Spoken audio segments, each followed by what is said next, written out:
Bienvenido a un nuevo contenido de Uninorte Co. No olvides suscribirte a nuestro canal.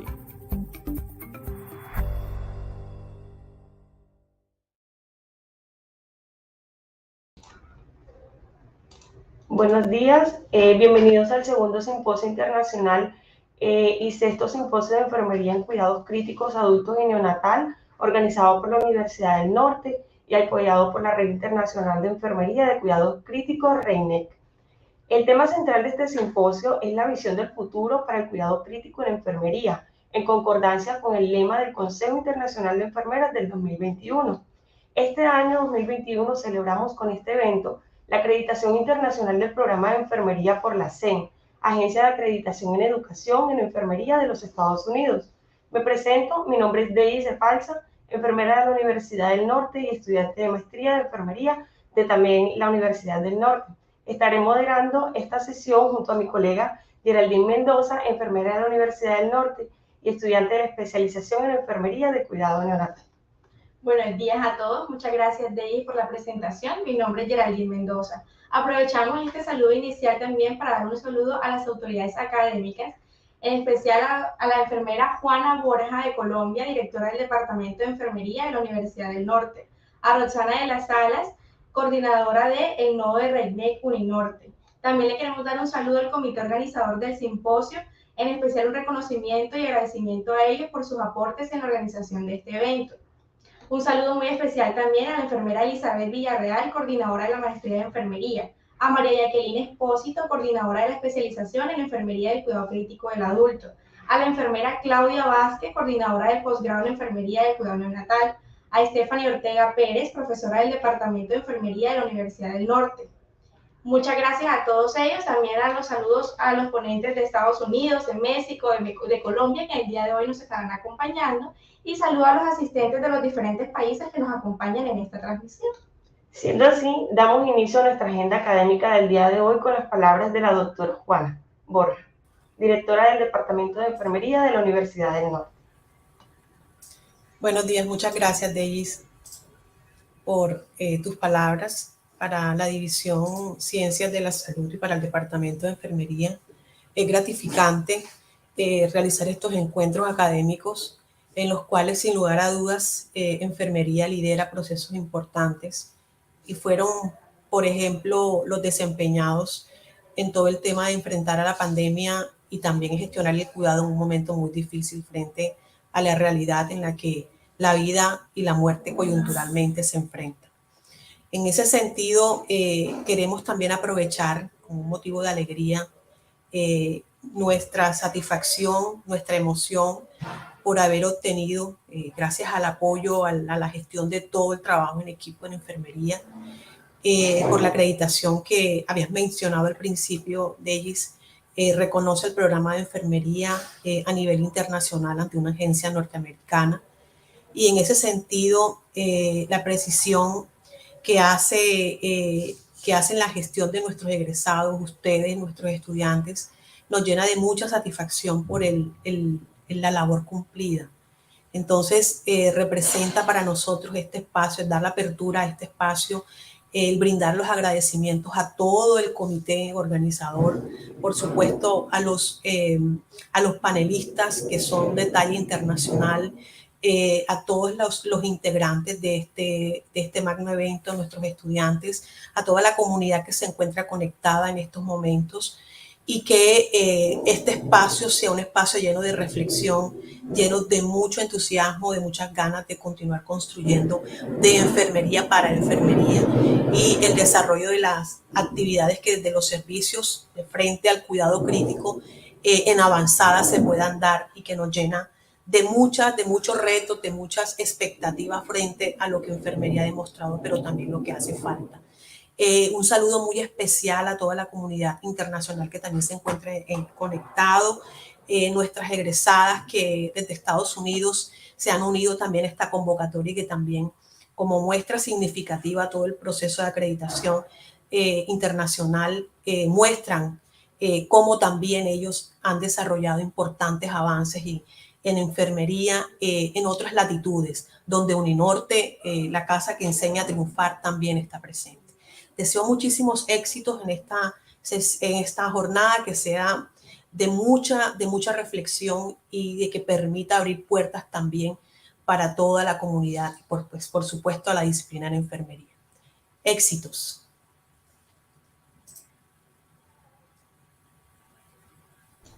Bueno, profe, muchísimas gracias por esas palabras de bienvenida. Vamos a continuar leyendo pues la programación científica y la jornada pues matutina que tendremos el día de hoy. Tendremos desde las 8 hasta las 8:15 una temática llamada instalación del evento, la cual pues nos ha realizado la profe Juana, dando estas palabras de bienvenida. Esta es una enfermera que es magíster en enfermería con énfasis en cuidado cardiovascular y doctorada en educación. Es directora del Departamento de Enfermería de la Universidad del Norte, en compañía de la profe Roxana Salas, enfermera, magíster y doctorado, y es quien está a cargo de la coordinación del nodo de REINEC de Uninorte. Muchas gracias, Deis y Geraldine. Solamente quería transmitir el saludo de la profesora Diana Churi, quien es la coordinadora general de la Red Internacional de Enfermería en Cuidados Críticos, REINEC, quien les manda un saludo y les desea en nombre de toda la red REINEC éxitos en esta jornada del segundo simposio internacional y sexto simposio de enfermería en cuidados críticos, el cual desde que inició ha sido un evento apoyado y soportado por la Red Internacional de Enfermería en Cuidados Críticos, REINEC, y sea este un espacio para aprovechar, transmitir la invitación a todos los enfermeros que nos acompañan en esta transmisión, de que se unan a la Red Internacional de Enfermería en Cuidados Críticos, la cual una de sus líneas de trabajo está enfocada justamente a la capacitación y a la actualización permanente del personal de enfermería, y también una de sus líneas de trabajo fuerte es la cooperación en la investigación multicéntrica. Entonces hago extensiva esta invitación a todos los que tengan interés de ser parte de la red de REINEC. Y bueno, pues también en nombre de la Red Internacional de Enfermería en Cuidados Críticos, felicitar a la Universidad del Norte por la acreditación internacional del programa de enfermería. Es un asunto muy relevante para la enfermería en Latinoamérica, y de verdad que con esta acreditación se ha abierto un camino bastante interesante en cuanto a lo que es la calidad académica de los programas de enfermería en el país y a nivel de Latinoamérica. Deseando todo el éxito a todos durante este evento, agradeciendo también a todos los ponentes de talla internacional de Estados Unidos, México y Colombia que han aceptado su participación en este evento y que contribuyen de esta manera, por supuesto, al desarrollo de la enfermería en nuestro país. Todo el éxito para la jornada académica. Muchísimas gracias.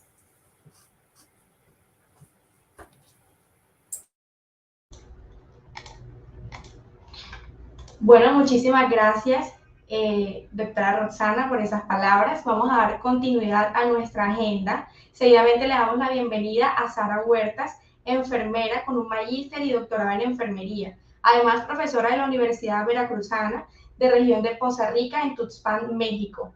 Ella el día de hoy nos trae la ponencia México, visión del futuro del cuidado de enfermería. Le damos la bienvenida a Sara Huertas.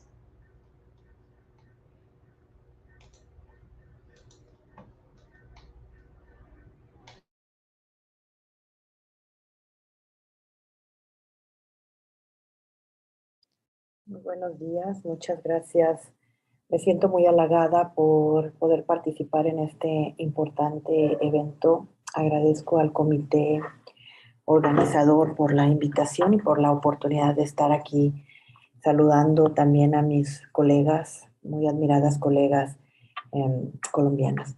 Y bueno, la intención es poder compartir con ustedes esta reflexión acerca de lo que es la visión del futuro del cuidado de la enfermería, desde lo que percibimos y desde lo que en México consideramos que puede ser relevante e importante en esta visión compartida de lo que va a ser el futuro de la enfermería. Entonces me voy a permitir comenzar. Y bueno, hablar de la visión del futuro de la enfermería como profesión hoy es fundamental, no solo por lo que significa para la enfermería, para la profesión, sino porque hoy es fundamental hablar de este futuro, porque significa también hablar y garantizar la atención de salud en cualquier parte del mundo. La enfermería es una profesión que ha tomado una visibilización eh, importante dentro de los equipos multidisciplinarios, especialmente en un mundo global, en contextos y en naciones cada vez más globales, y sobre todo ante la respuesta que fue la emergencia sanitaria. Entonces, la visión del futuro en la enfermería debe resultar de un análisis profundo de los cambios, tanto académicos como sociales y sanitarios, que están produciendo además una posibilidad de mejora para la enfermería en su progreso en la ciencia, en su progreso y avance profesional. Y como decía hace un momento, esto sin perder,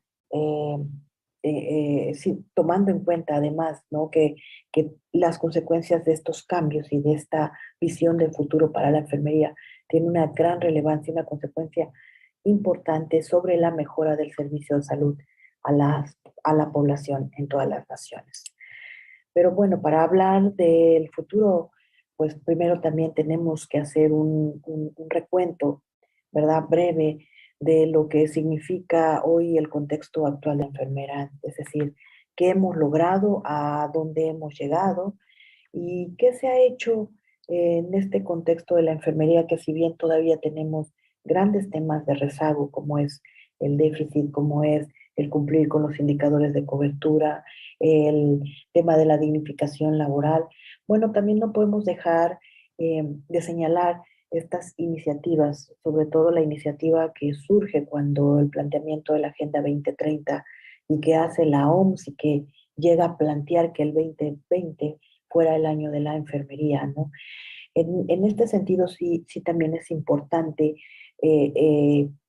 retomar este llamamiento o este llamado que hace la OMS a todas las naciones, donde recomienda que la importancia de invertir en el sector de enfermería. La OMS dice que hablar de invertir en enfermería está relacionado a ese papel fundamental que las enfermeras y los enfermeros en el mundo van a hacer a la contribución para lograr la consecución de estos objetivos y el alcance de estos objetivos de desarrollo sostenible que están marcados en la Agenda 2030, no solamente en áreas de la salud, sino también en áreas como la educación, la igualdad de género, el crecimiento económico. Entonces la OMS en este llamado afirma que sin el personal de enfermería no podrán cubrirse ni alcanzarse estos objetivos que tienen también como meta el acceso universal a los servicios de salud que requiere la sociedad en todos los niveles de atención. Vemos con tristeza que este llamado, ¿verdad?, sigue estando muy lejos. Hoy estamos más cerca del 2030. Sin embargo, vemos cómo todavía hay un déficit mundial de enfermeras por cada 1,000 habitantes, ¿no? La OMS en el reporte del 2020, en el Newsweek Report, habla de que a nivel mundial en el 2020 se reportaron un déficit de 6 millones de enfermeras en todo el mundo por cada 1,000 habitantes. 6 millones de enfermeras. y calculan, de acuerdo con sus estimaciones, que para el 2030 el déficit se estará aumentando un tercio más, ubicándolo en 9 millones para el año 2030. Entonces la OMS, a pesar de que reconoce este déficit, también recomienda, ¿no?, que en los índices de cobertura se pueda alcanzar un índice de entre 6 y 8 enfermeras por cada 1,000 habitantes. Es indispensable entonces alcanzar este índice recomendado por la Organización Mundial y por la OPS. Además de estas brechas que tiene que ver con estos indicadores de cobertura y con este déficit mundial, tenemos también todavía el rezago que venimos arrastrando gran parte de los países, sobre todo en la región de las Américas, en los países de América Latina, y es la deuda de dignificación laboral por parte de los sistemas sanitarios. Somos el eslabón, el último eslabón en la cadena de mando, pero además somos el último eslabón en la cadena de percepción laboral en todo el grupo sanitario. Entonces, tenemos que, hay todavía ese rezago. Los países y los gobiernos pues tienen que trabajar para que también esta inversión, que significa no solamente nuevas contrataciones en enfermería, sino que también se deben de trabajar y orientar hacia una dignificación de las condiciones laborales y sobre todo de los salarios que perciben las enfermerías dentro de los sistemas sanitarios. Algo que tiene que ver más por las políticas al interior de lo que es la formación de recursos en enfermería, pues es que seguimos siendo una profesión 100% feminizante o muy cercano al 100% feminizante, ¿no? A nivel mundial, el 80 y tantos por ciento, casi el 90% sigue siendo mujeres. Entonces, bueno, esto también es una brecha que tenemos que ir trabajando y que forma parte de esta contextualización de cómo estamos ubicando.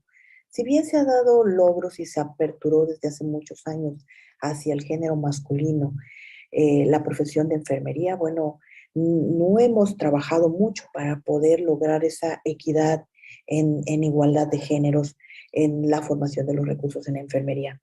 Entonces, es una deuda que también tenemos pendiente con la sociedad. Bueno, ¿qué es lo que pasa en México?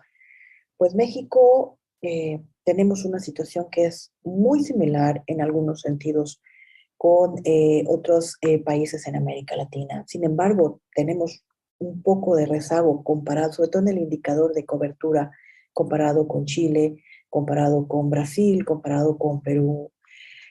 Estamos también en una mejor posición comparado con Haití o comparado con Bolivia. Sin embargo, bueno, pues sí es importante señalar que en México tenemos un déficit de enfermeras de casi 116,000 profesionales en enfermería. Actualmente hay 315,000 profesionales en enfermería, que en suma nos da una proporción de cobertura de 2.5 enfermeras por cada 1,000 habitantes. Estos 315,000 profesionales de enfermería es claramente una cifra muy por abajo de las necesidades en un país con una población de casi 130 millones de habitantes. Bien. Bueno, en las Américas les comentaba, tenemos algunos datos y sí, aquí me voy a detener un poco en estos datos, porque si bien lo que reporta la Organización Mundial de la Salud es que en la región de las Américas se alberga el 30% de las enfermeras y enfermeros del mundo. Esto equivale a hablar de unos 88.4 millones y de los cuales se reportan 87% son mujeres. En promedio, de acuerdo a estos datos, la región cuenta con 83.4 enfermeras y enfermeros por cada 10,000 habitantes. Entonces, esto significa más del doble del promedio mundial, que se ubica en 36.9 enfermeras por cada 10,000 habitantes. Sin embargo, estas cifras son un poco engañosas y confusas en el sentido de que ya haciendo el análisis podemos afirmar que el 87% de todas las enfermeras de las Américas se concentran solamente en 3 países. Estamos hablando de que el 60% de la población de la enfermería de las Américas está ubicada en Brasil, en Canadá y en Estados Unidos. Y esto se traduce a que hay una densidad de 80 enfermeras por cada 10.000 habitantes, pero solamente en estos 3 países, lo que contrasta severamente con el indicador de menos de 10 enfermeras por cada 10.000 reportadas en Haití, Bolivia y República Dominicana, y obviamente en México. Y bueno, esto también tiene que ver con que la disponibilidad del personal de enfermería también se complica porque hay varios países, especialmente los países que conforman el Caribe, que son exportadores de enfermeras en el mundo, sobre todo a Europa, a Alemania, a China y a Estados Unidos, ¿verdad?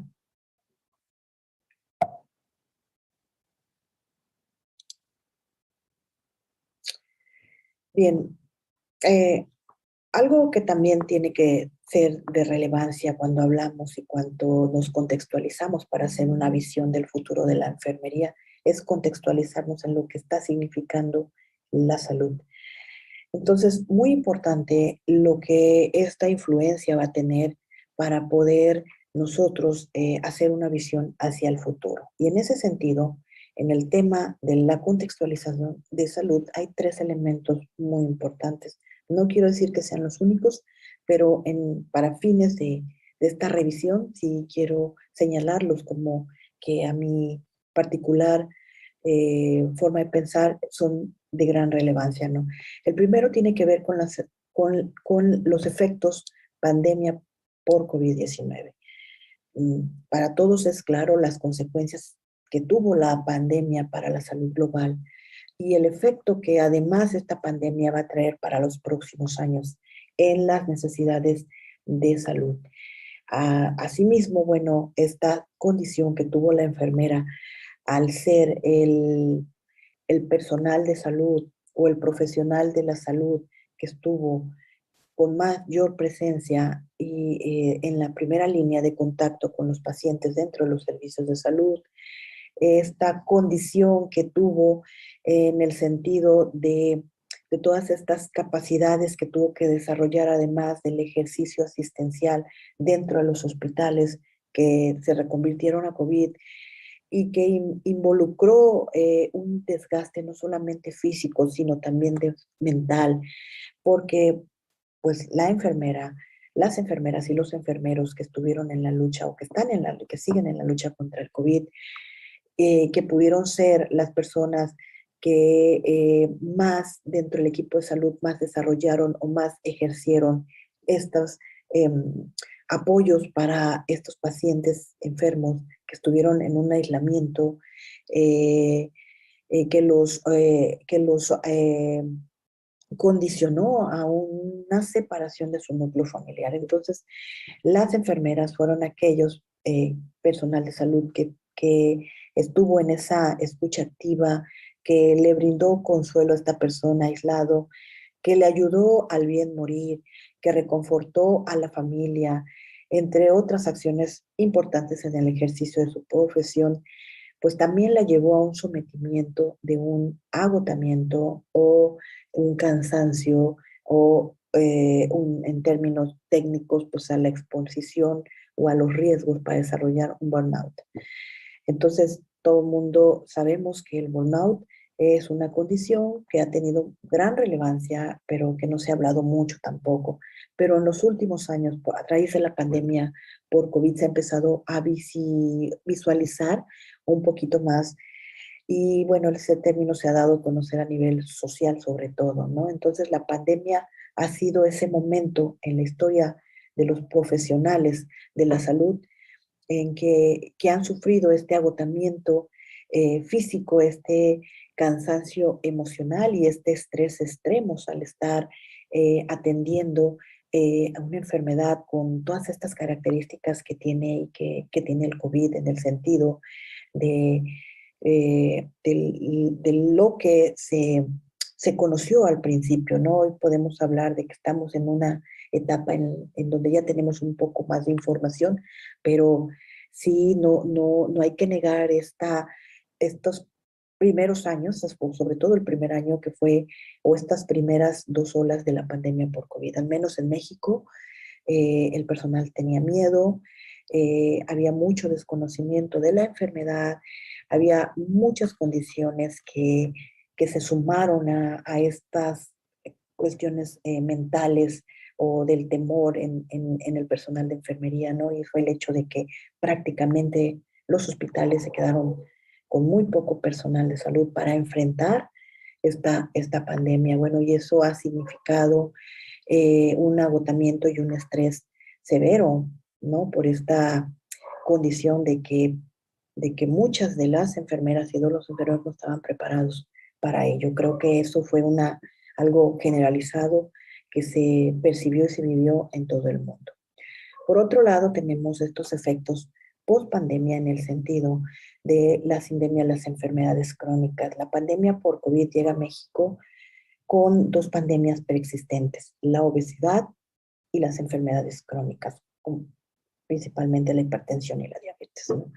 Entonces, estas enfermedades crónicas no transmisibles, causas de mortalidad, que aumentaron de manera paralela el efecto de la pandemia por COVID y que además de todo dejan una serie de secuelas de salud y que además pues sabemos que vamos a tener que seguir coexistiendo con la enfermedad por COVID-19. Entonces esto hace que el reto en salud pues se vaya a ver mucho más complejo por esta condición.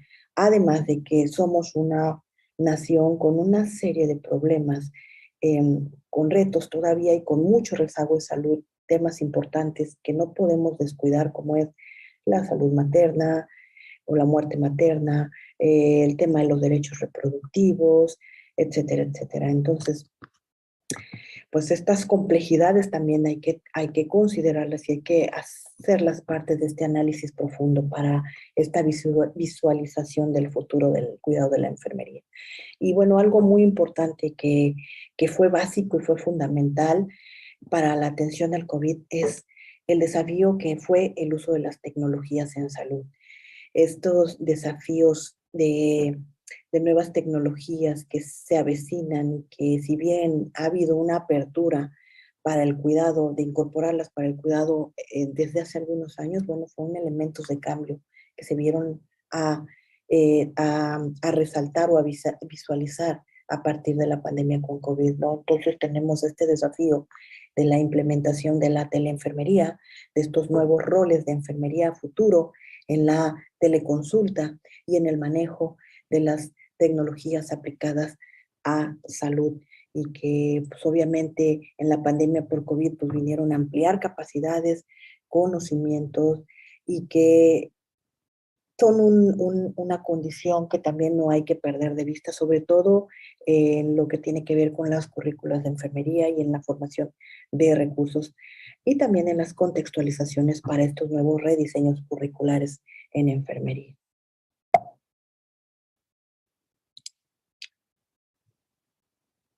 Bien, la visibilización de la enfermera, ¿no? Hay que reconocer que estas iniciativas globales de fortalecer a la enfermería en formación y liderazgo han contribuido significativamente a que las enfermeras podamos hoy en día tener como un elemento importante el crecimiento y el fortalecimiento del liderazgo y de la formación. Entonces, estas iniciativas de la Organización Mundial de la Salud, cuando plantea el año de la enfermería con la campaña Nursing Now, y que por la pandemia extendería al año de la enfermería y su ampliación para el 2021, y además del pronunciamiento de CIE también en sus estrategias, cuando establece el proporcionar a la enfermera como la parte estratégica en sentido de liderazgo y responsabilidad para la gestión en salud. Entonces, vemos cómo estas iniciativas llaman nuevamente a las naciones a que volteen y a que le inviertan a la enfermería y a que vean que la enfermería necesita ser fortalecida y apoyada en esa formación y liderazgo.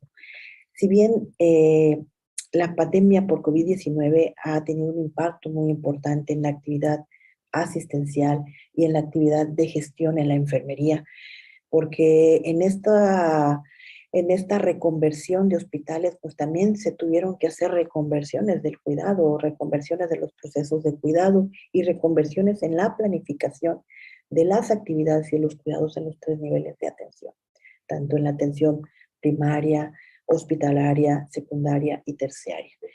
Entonces, este rol que desempeñan las enfermeras para proteger y atender a la población y ayudar a salvar vidas es a lo que abogan estas iniciativas y estas estrategias. Entonces, esta pandemia que ha ayudado, en este sentido, ha ayudado a que hoy en día las enfermeras tengamos esa visibilización en el sentido de lo que significamos para los sistemas de salud y en que necesariamente tendrán que los gobiernos voltear a ver y fortalecernos como disciplina para poder asegurar y garantizar los retos que van a venir para el sistema de salud a raíz de este contexto de salud que está cambiando. Bien, sí es cierto, hemos avanzado y habíamos avanzado muchísimo, pero no podemos negar que esta pandemia ha sido necesaria y esta pandemia ha llegado para dar a conocer lo importante de la formación especializada en enfermería. Y en ese sentido sí quiero hacer aquí un poco de paréntesis porque la formación, al menos en México, estaba más orientada hacia la atención primaria, que sigue siendo muy importante, la prevención, el trabajo en primer nivel, pero la pandemia llega a un país con un déficit de enfermeras especializadas, sobre todo en 2 áreas fundamentales que fueron para la atención del COVID. La enfermera especializada en cuidados intensivos o en atención al paciente crítico y la enfermera sanitarista o la enfermera en salud pública. Entonces, bien, aquí hay que ver que también estos retos que ha significado esta contextualización de salud nos debe de hacer reconocer y ser conscientes de que debemos de dejar de lado nuestro alto grado de adaptación. Si bien las enfermeras dentro del equipo de salud fueron los que más rápidamente se adaptaron a esta reconversión hospitalaria y a este sentido de atención para la pandemia, para la asistencia sanitaria durante el COVID, tenemos que dejar de lado ese grado de adaptación, retomarlo, sí, pero capitalizarlo para que podamos trabajar como colectivo en un futuro y lograr que el personal, ¿verdad?, pueda tener las mismas oportunidades comparadas con otros miembros del equipo de salud en el sentido de la actualización y la especialización. La pandemia por COVID agarró parejo, porque en México teníamos pocas enfermeras especialistas en cuidados críticos. Entonces, a las áreas COVID entraron pediatras, entraron el personal especializado, pero gran parte de ese personal que estuvo atendiendo a los pacientes COVID tuvo que aprender sobre la marcha a atender a los pacientes en estados críticos. Entonces, es óptimo que en un futuro el colectivo en enfermería pueda tener todas estas facilidades para poder formándose hacia estas especialidades que son tan necesarias, porque lo vuelvo a repetir, la pandemia por COVID no se ha acabado, porque seguimos con ese rezago de personal, con estas competencias y estas capacidades. Y está demostrado y bueno, no podemos seguir abogando a esta adaptabilidad que tenemos las enfermeras, sino que tenemos que trabajar en lograr que estas enfermeras que las enfermeras a nivel asistencial puedan tener las oportunidades para especializarse. Y esta especialización debe ser no solamente para mejorar la efectividad, la eficacia, la competencia profesional, la satisfacción del usuario, sino que debe tener una alta calidad asistencial. Y cuando hago referencia a esa alta calidad asistencial, me refiero también a esa condición que, que tiene que ver con la empatía, que tiene que ver con la orientación hacia el cuidado humanizado. Entonces, esta calidad asistencial además debe ser valorada por el sistema de salud, debe ser valorada por el entorno de la persona, por la misma persona enferma, por su familia y por la sociedad en general. Y no solo, y por la sociedad en general. Bueno, entonces, esta visión del futuro pues plantea diferentes estrategias. Esta estrategia tiene que ver con que tenemos que trabajar y sentarnos también y ser parte de las negociaciones de las políticas, que tiene que ver no solamente para las condiciones laborales y para las condiciones de formación en la enfermería, sino que la enfermera debe empezar a participar en las estrategias y en la toma de decisiones que tiene que ver con las políticas públicas que se establezcan en el día. Para los programas estratégicos, en donde la falta de la figura de la enfermera ha sido evidente. Necesitamos un cambio transformador si queremos acortar esta brecha en enfermería y dar las oportunidades al profesional de enfermería para que pueda desarrollar plenamente su potencial dentro de los sistemas de salud. Las capacidades, la entereza de la enfermera ha sido demostrada, su capacidad de compromiso no ha quedado en duda. Esta práctica asistencial donde estaba dotada del sacrificio para el otro, porque las enfermeras y los enfermeros tuvieron que dejar a sus familias, tuvieron que afrontar eh, con, a un monstruo que fue la pandemia por COVID, con lo que tuvieron disponible y a la mano, con toda esa carga de temor y con toda esa carga de esa necesidad de aprender y rápidamente de lo que fue la enfermedad por COVID. Entonces, junto con otras profesiones sanitarias, las enfermeras desempeñan un papel importante en nuestra sociedad actual. Tenemos que sentarnos en la mesa de negociación, tenemos que ir aumentando esa participación en la toma de decisiones, en esos roles que ya hemos ganado en estos tiempos, como son los roles de educadores de la salud, de investigadores, de liderazgo. Tenemos que potencializarnos más y hacernos mucho más evidente el trabajo de la enfermería. Y bueno, esto también empezar a involucrarnos no solamente en los temas de salud, sino también en temas que tengan que ver con las decisiones para mejorar los accesos a los sistemas de salud, para mejorar esos programas que están enfocados a la salud en el sentido de que contribuyan a mejorar la salud, a mejorar el acceso a la universalidad de salud y obviamente a reducir los costos en salud.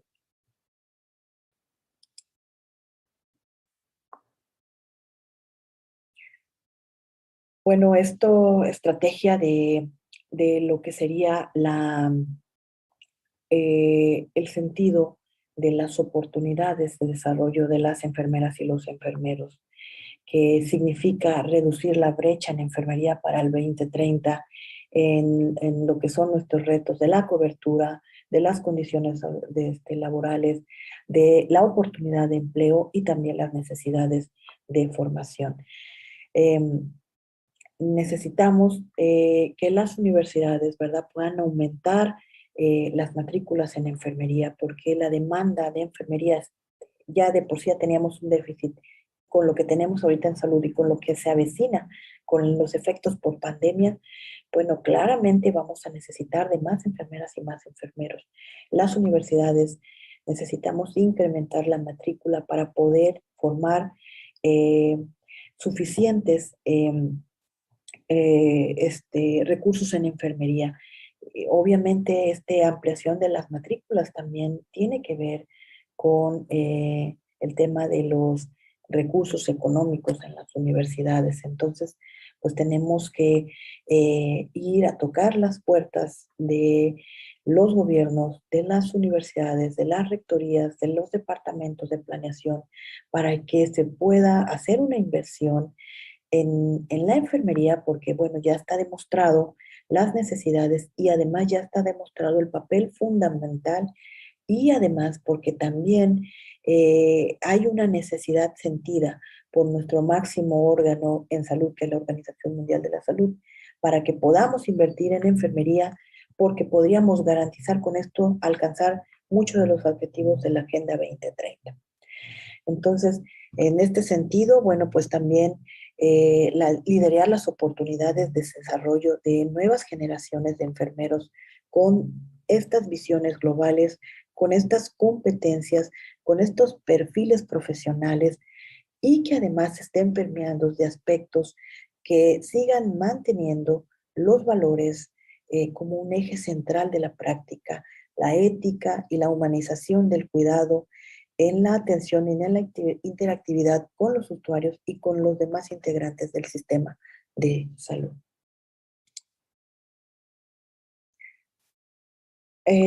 Estas recomendaciones para mirar al futuro de la enfermería que fueron planteadas en 2008, pero que se me hacen tan actuales para lo que tendría que ser esa visión del futuro para la enfermería, para el cuidado de enfermería es, primero, son 4 puntos importantes. Primero, que los enfermeros deben promover la atención en el marco de su especialidad en los diferentes contextos de los servicios de salud.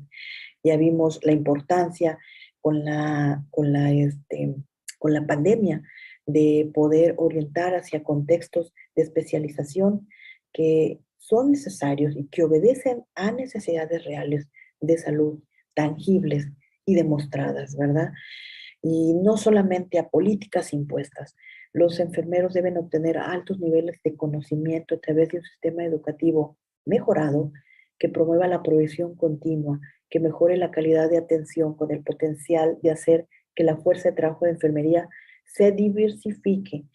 Entonces aquí se hace necesario que nuestros programas de enfermería, que las universidades que estén ofertando la carrera de enfermería, sea con los más altos indicadores de calidad.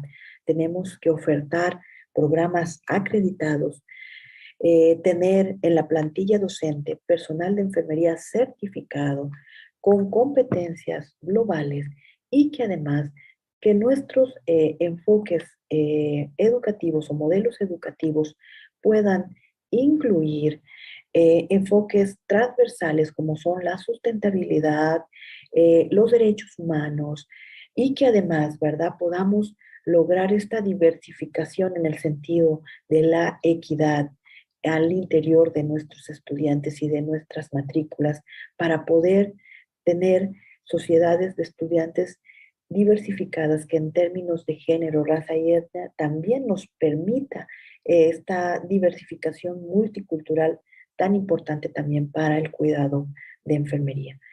La práctica interprofesional debe ser un enfoque principal. Debemos de dejarnos de aquí no quiero entrar en controversia, pero a veces estamos tan casados de una manera negativa de lo que sería la práctica autónoma. Entonces tenemos que trabajar hacia una práctica interprofesional sin perder nuestra autonomía. Pero esta práctica interprofesional debe ser el enfoque principal de reformulación de los sistemas de salud. No basta con tener enfermeras preparadas, necesitamos tener enfermeras que sumen, que se incorporen a los equipos de salud y que se potencialicen con otras disciplinas para poder adoptar sistemas universales y también para poder reconfigurar estos procesos de cuidado con nuevas visiones, con nuevos enfoques que nos permitan tener un amplia o un universo, un enfoque formulado a través de distintas miradas que potencialicen los procesos de cuidado. Obviamente el enfermero y la enfermera deben participar en la planificación de la fuerza de trabajo y en el desarrollo de las políticas para un sistema de información mejorado, ¿no? Entonces todavía hay sistemas de salud donde las comisiones de enfermería están lideradas por otros profesionales de salud, donde las decisiones de la fuerza de trabajo y las políticas para los sistemas de formación se toman desde otras disciplinas. Entonces, es importante que se retome la participación de la enfermería en este sentido. Obviamente también tendríamos que hablar de este fortalecimiento de competencias en enfermería y estas transformaciones que ya han modificado la práctica profesional, porque hoy en día podemos hablar de una enfermera con otras competencias. Hablábamos de incorporar hace unos años el pensamiento crítico. Bueno, estas transformaciones sociales, políticas, vienen a también a ser parteaguas y a traer nuevos paradigmas que nos permitan comprender las nuevas formas de enfermar y las nuevas formas de atender la salud. Entonces, es muy importante que estas competencias en enfermería se vayan desarrollando en el sentido de facilitar la formación, garantizar la promoción profesional en los diferentes centros sanitarios, adaptándonos a las necesidades de salud y a las necesidades de la población. Estas competencias en enfermerías que de acuerdo a un currículum formativo se han ido desarrollando paulatinamente y que han respondido a las demandas sociales y que reflejan la autonomía enfermera en la valoración de la situación de la salud del paciente y en la aplicación de cuidados para poder promover, proteger la salud de la población y mejorar la calidad de vida de los individuos. Entonces, debemos trabajar más para una mayor transformación de los recursos en este campo. Es necesario aquí continuar con el fomento a la trascendencia de los estudios profesionales en enfermería. Y esto también es algo que tenemos que compartir con las nuevas generaciones y con los futuros profesionales de enfermería, que sepan y se sientan orgullosos de que es una profesión como cualquier otra, pero que desempeña un papel importantísimo en la atención a la salud y particularmente en la atención a las personas.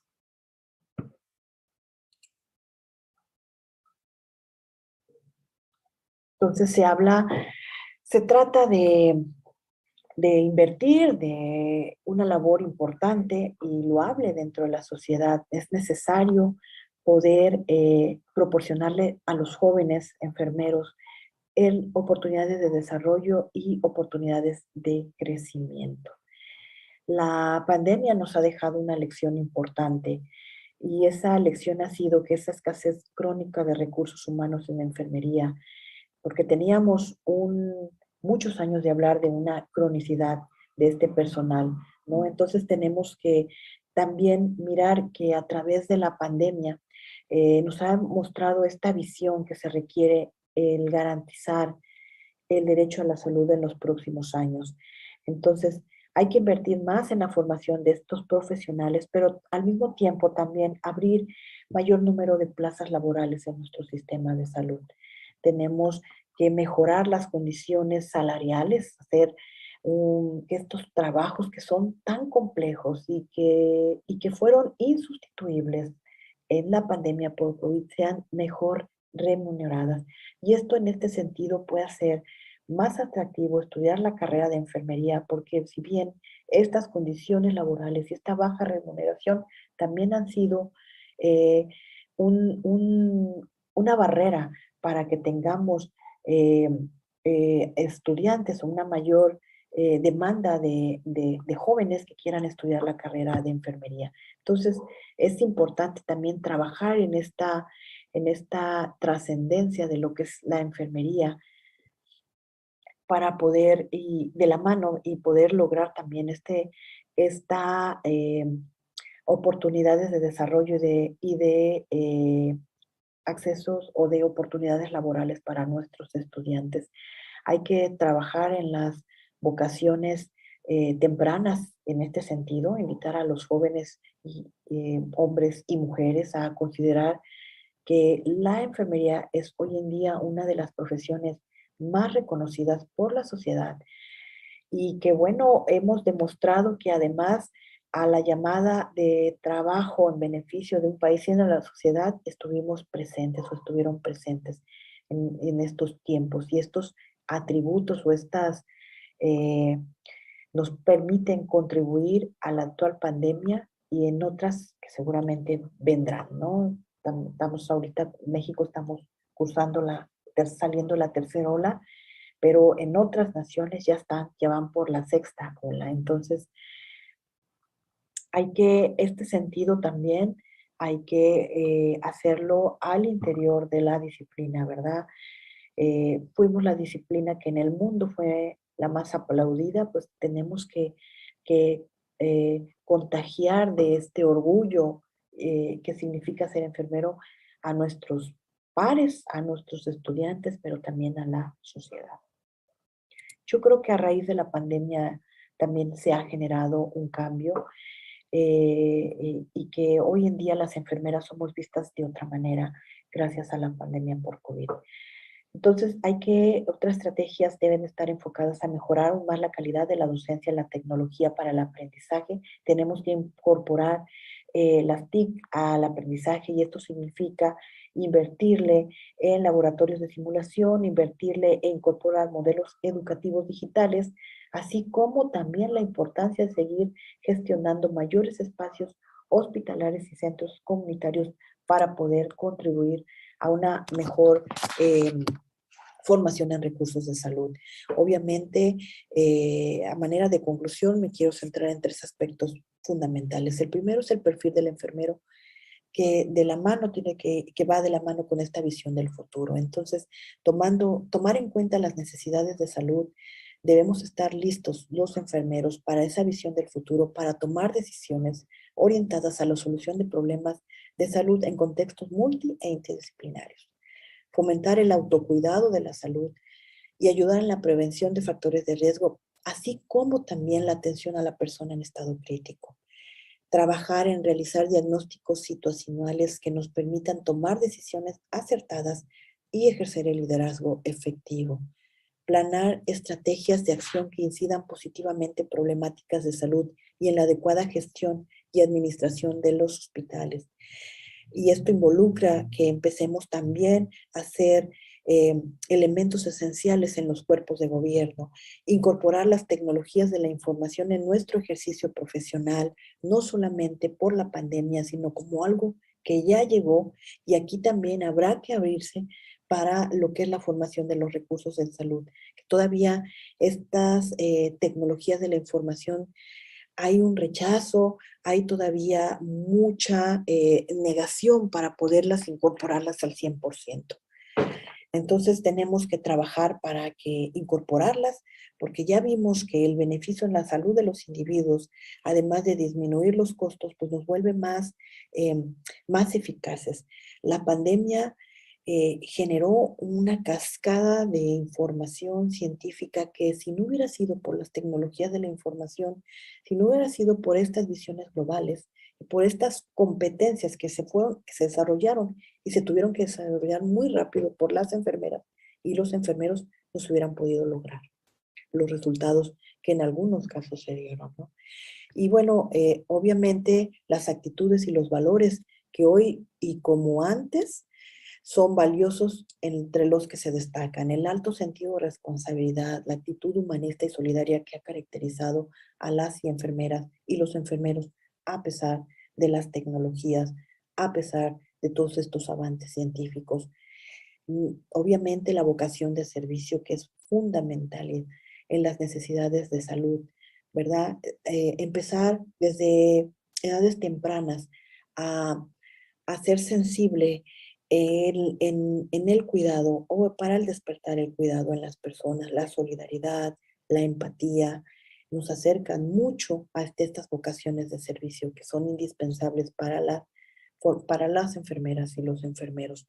El respeto por los semejantes, el respeto a la dignidad de la persona, el el trabajar y el desarrollarnos sin perder de vista la mirada intercultural, la mirada de los derechos humanos, que muestren nosotros y que nos determine esta actitud ética que también tenemos que seguir manteniendo y fortaleciendo, sobre todo en una sociedad que que tiene diferentes formas hoy en día de relacionarse y en que estas también se han ido modificando por las redes sociales, ¿verdad? Pero esto no son sentidos y valores y actitudes que deben seguir permeando en la práctica de la enfermería y que no se deben de perder y que además van a definirnos y van a seguir definiéndonos en el futuro como elementos indispensables y necesarios.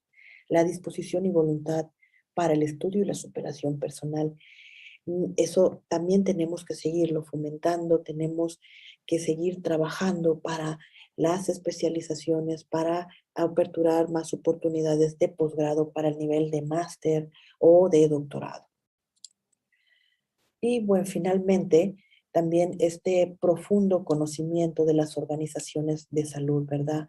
Empezar a trabajar esto que llaman la ciencia del diseño, incorporarlo a lo que es la disciplina de enfermería, que nos permita también no estancarnos y poder innovar en los servicios de salud, no solamente en el tema del COVID, sino en los otros temas que también tenemos pendientes y que tenemos en rezago en la mayor parte de los países en América Latina.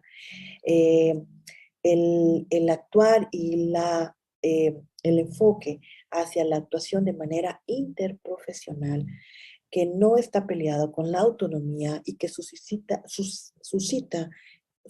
el proceso de atención y la interacción con los usuarios en los servicios de salud en un sistema digital, en unas nuevas formas de comunicarnos y que vienen a constituir el nuevo paradigma de la atención en enfermería.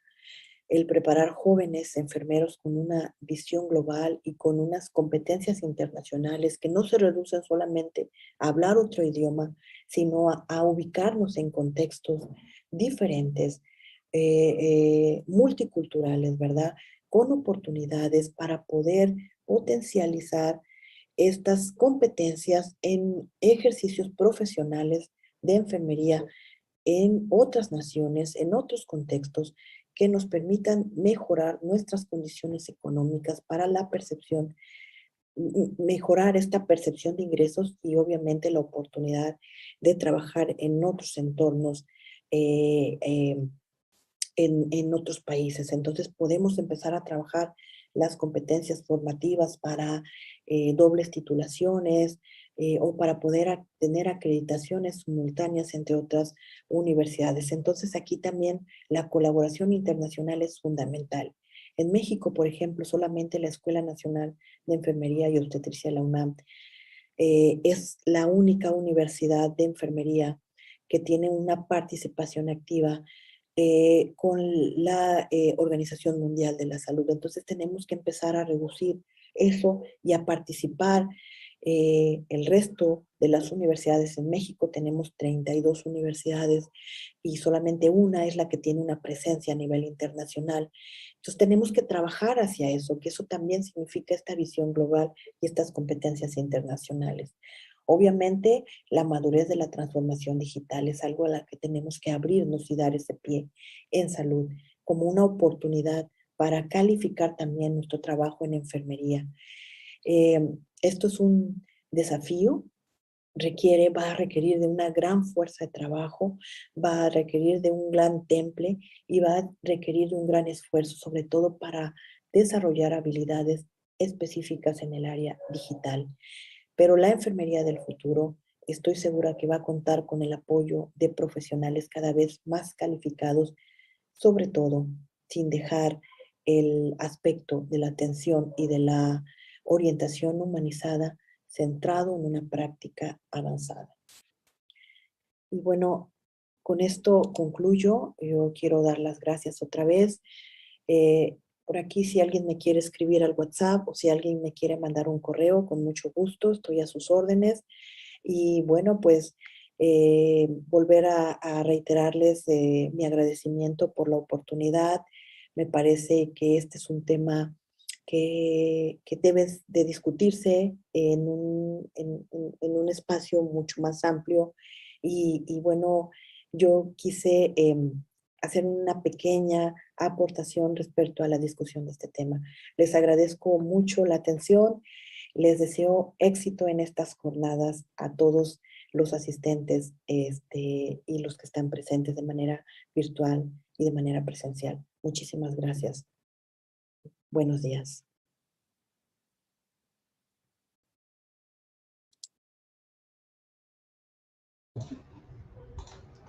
Bueno, agradecemos a la doctora Sara por esta presentación tan valiosa acerca de la visibilización de enfermería en el fortalecimiento y liderazgo de la disciplina. Además, por resaltar lo imperativo que en el contexto de salud que nos movemos actualmente demanda la formación de enfermeras especializadas para la práctica clínica. A propósito de esta temática, les recordamos que las inscripciones a posgrados de especializaciones y maestrías se encuentran abiertos. Encontrarán información de contacto en pantalla y en nuestra página web uninorte.edu.co. Dando continuidad a nuestra presentación, vamos a recibir a Daniela Álvarez Cabrera, Registered Nurse, enfermera del área de hemato-oncológica de la Memorial Health Care System, certificada de cuidados intermedios y administración de quimioterapia de Florida, Estados Unidos. Con su presentación, cuidados de enfermería en hemato-oncología, enfoque en el cuidado intensivo.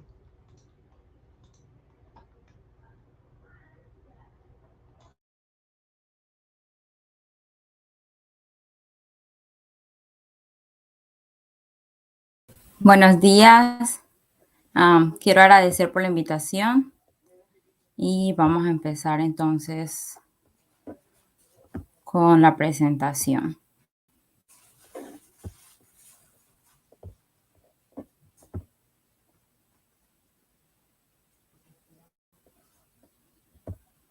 ¿Pueden verla?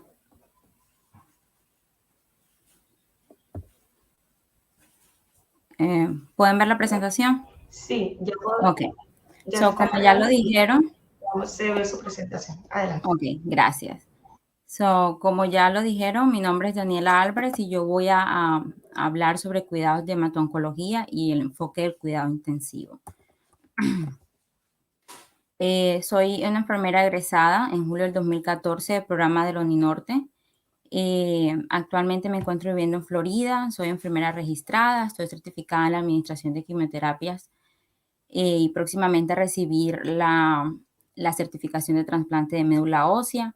Me encuentro laborando en una unidad intrahospitalaria de cuidados intermedios de hemato-oncología y de trasplante de médula ósea para el grupo Moffitt, para uno de los hospitales de Memorial Healthcare System. Ok, para entrar un poco en contexto, yo quiero empezar haciendo estas definiciones, pues la hemato-oncología es la ciencia médica que estudia, diagnostica y trata los cánceres de sangre. Por otro lado, también quiero hablar sobre qué es la médula ósea. La médula ósea es el tejido blando de la parte interna de los huesos, donde se da el proceso de hematopoiesis, que es el proceso de formación, desarrollo y maduración de las células sanguíneas. Y acá podemos verlo más claramente. Entonces, la hematopoiesis se inicia con una célula madre y dos subcélulas progenitoras. Una de ellas son las mieloides y la otra son las linfoides. En cuanto a las mieloides, podemos encontrar que de ellas obtenemos glóbulos rojos, plaquetas y algunas partes de los glóbulos blancos, como son los monocitos y los macrófagos. En la parte de las linfoides, de la célula linfoide, tenemos las células linfocíticas B, T, las killers y las dendríticas. Entonces ya con estos podemos entrar un poquito más a hablar sobre las malignidades hematológicas. Como les digo, yo me encuentro laborando en la parte intrahospitalaria, por lo tanto voy a hablar de las leucemias agudas y no de las crónicas, porque ya las crónicas son manejadas de manera ambulatoria, a menos de que lleguen a tener alguna fase de aceleración o conversión en una aguda. Entonces, en las malignidades hemato-oncológicas tenemos tres grandes clasificaciones. Están las leucemias, los linfomas y los múltiples mielomas. En las leucemias, pues tenemos las leucemias agudas mieloblásticas, la leucemia proliferativa aguda y la leucemia linfoblástica aguda. En los linfomas más comunes que manejamos en la unidad son los Hodgkin, los no Hodgkins, y uno de los más comunes es el difuso, los linfomas difusos de células B, linfoblásticas B, y los múltiples mielomas. Entonces, de manera general, las causas de estas malignidades hematológicas es desconocida, pero se tiene la teoría de que es un conjunto de factores genéticos y ambientales que generan unas mutaciones genéticas y secundario a estas mutaciones se genera una alteración en los procesos de hematopoiesis. Para hacer el diagnóstico de estas malignidades hemato-oncológicas, se basa de un examen físico, laboratorios, un conteo de sanguíneo completo, panel metabólico, pruebas de coagulación. Todo paciente que sea sospechoso para alguna malignidad hemato-oncológica se va a hacer test para VIH, hepatitis y también se va a chequear mucho el ácido láctico. El test o la prueba diagnóstica estrella es la aspiración y la biopsia de médula ósea. Ese es el diagnóstico, esa es la prueba diagnóstica que nos da la confirmación. Por otro lado, especialmente los linfomas y algunos tipos de leucemias linfoblásticas agudas también requieren biopsias de ganglios o masas. En todas las malignidades se hacen exámenes genéticos y moleculares, al igual que de citometría de flujo. Estos dos, los exámenes genéticos y moleculares y citometrías de flujo, básicamente son los que nos ayudan a darle el apellido, el pronóstico y el tratamiento de estas malignidades. También van a requerir hacer CT scan o PET scan, especialmente en pacientes con múltiple mieloma y linfomas. También vamos a utilizar radiografías y ecografía. Los ecocardiogramas son necesarios para tener una base del funcionamiento cardíaco, ya que muchas de las quimioterapias tienen afectación cardíaca. Ok, ya entrando un poco más en contexto, en cuanto a las leucemias agudas, tenemos a la linfoblástica, leucemia mieloblástica aguda y las leucemias mieloblástica aguda. En la mieloblástica aguda podemos ver que es más común en adultos, hombres y que hayan tenido historias de desórdenes hemato-oncológicos en el pasado o exposiciones a radiaciones o algún otro tipo de quimioterapias. Como un subtipo de las leucemias mieloblásticas agudas tenemos la leucemia proliferativa aguda. Esta es una de las formas más agresivas de la leucemia mieloblástica aguda, pero irónicamente también es una de las más curables. Como población de riesgo tenemos las personas de México, América Central e Italia.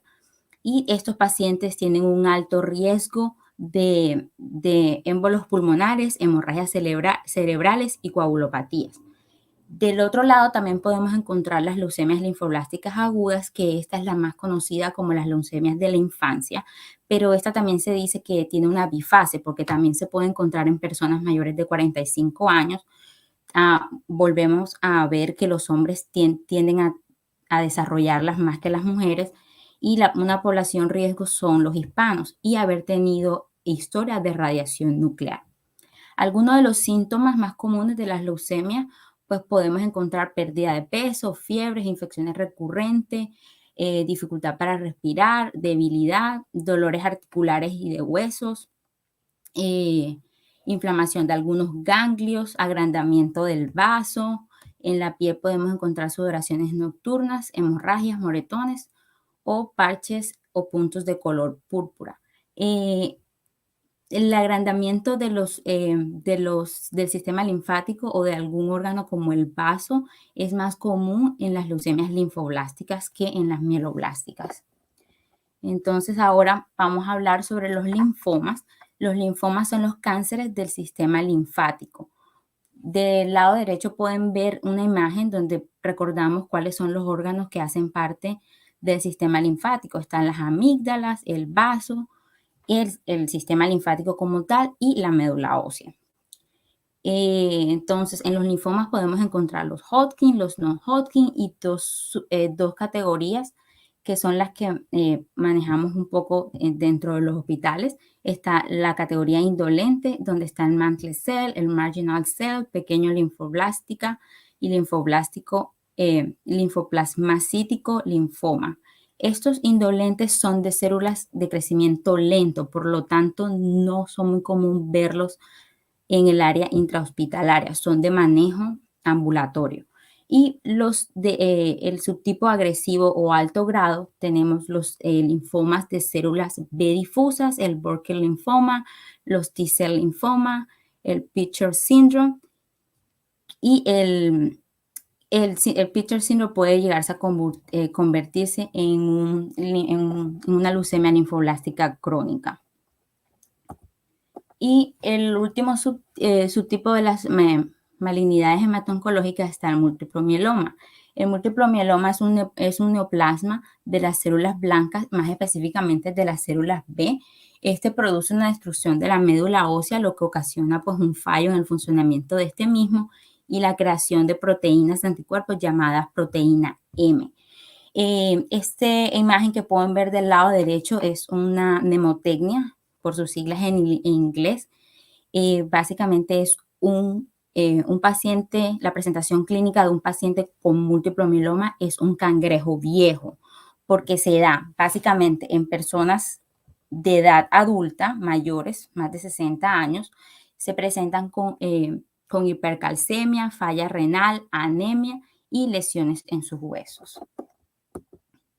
El tratamiento de las malignidades hemato-oncológicas son las quimioterapias, inmunoterapias. En ellas tenemos tres fases. La primera es la inducción, que es el primer tiempo. En el momento que se hace el diagnóstico, pues ya se le dio el apellido a esa leucemia, a ese linfoma o a ese múltiplo mieloma. Ya se miró la citometría, todos los estudios moleculares y genéticos, entonces ya se puede saber qué tratamiento se le va a dar al paciente, entonces se hace la quimioterapia de inducción. Una vez con esa terapia de inducción, lo que se está buscando es que el paciente entre en remisión o que no se logre detectar en el cuerpo del paciente células cancerígenas. Cuando eso pasa, pues ya se puede pasar a las quimioterapias de consolidación, que es evitar que esas células del cáncer vuelvan al paciente. Y algunos pacientes, luego de haber estado en remisión por unos meses, necesitan tratamiento de mantenimiento. No lo puse acá porque el tratamiento de mantenimiento básicamente se hace de manera ambulatoria. Otra parte del tratamiento para algunos pacientes con malignidades hematológicas requieren radioterapia.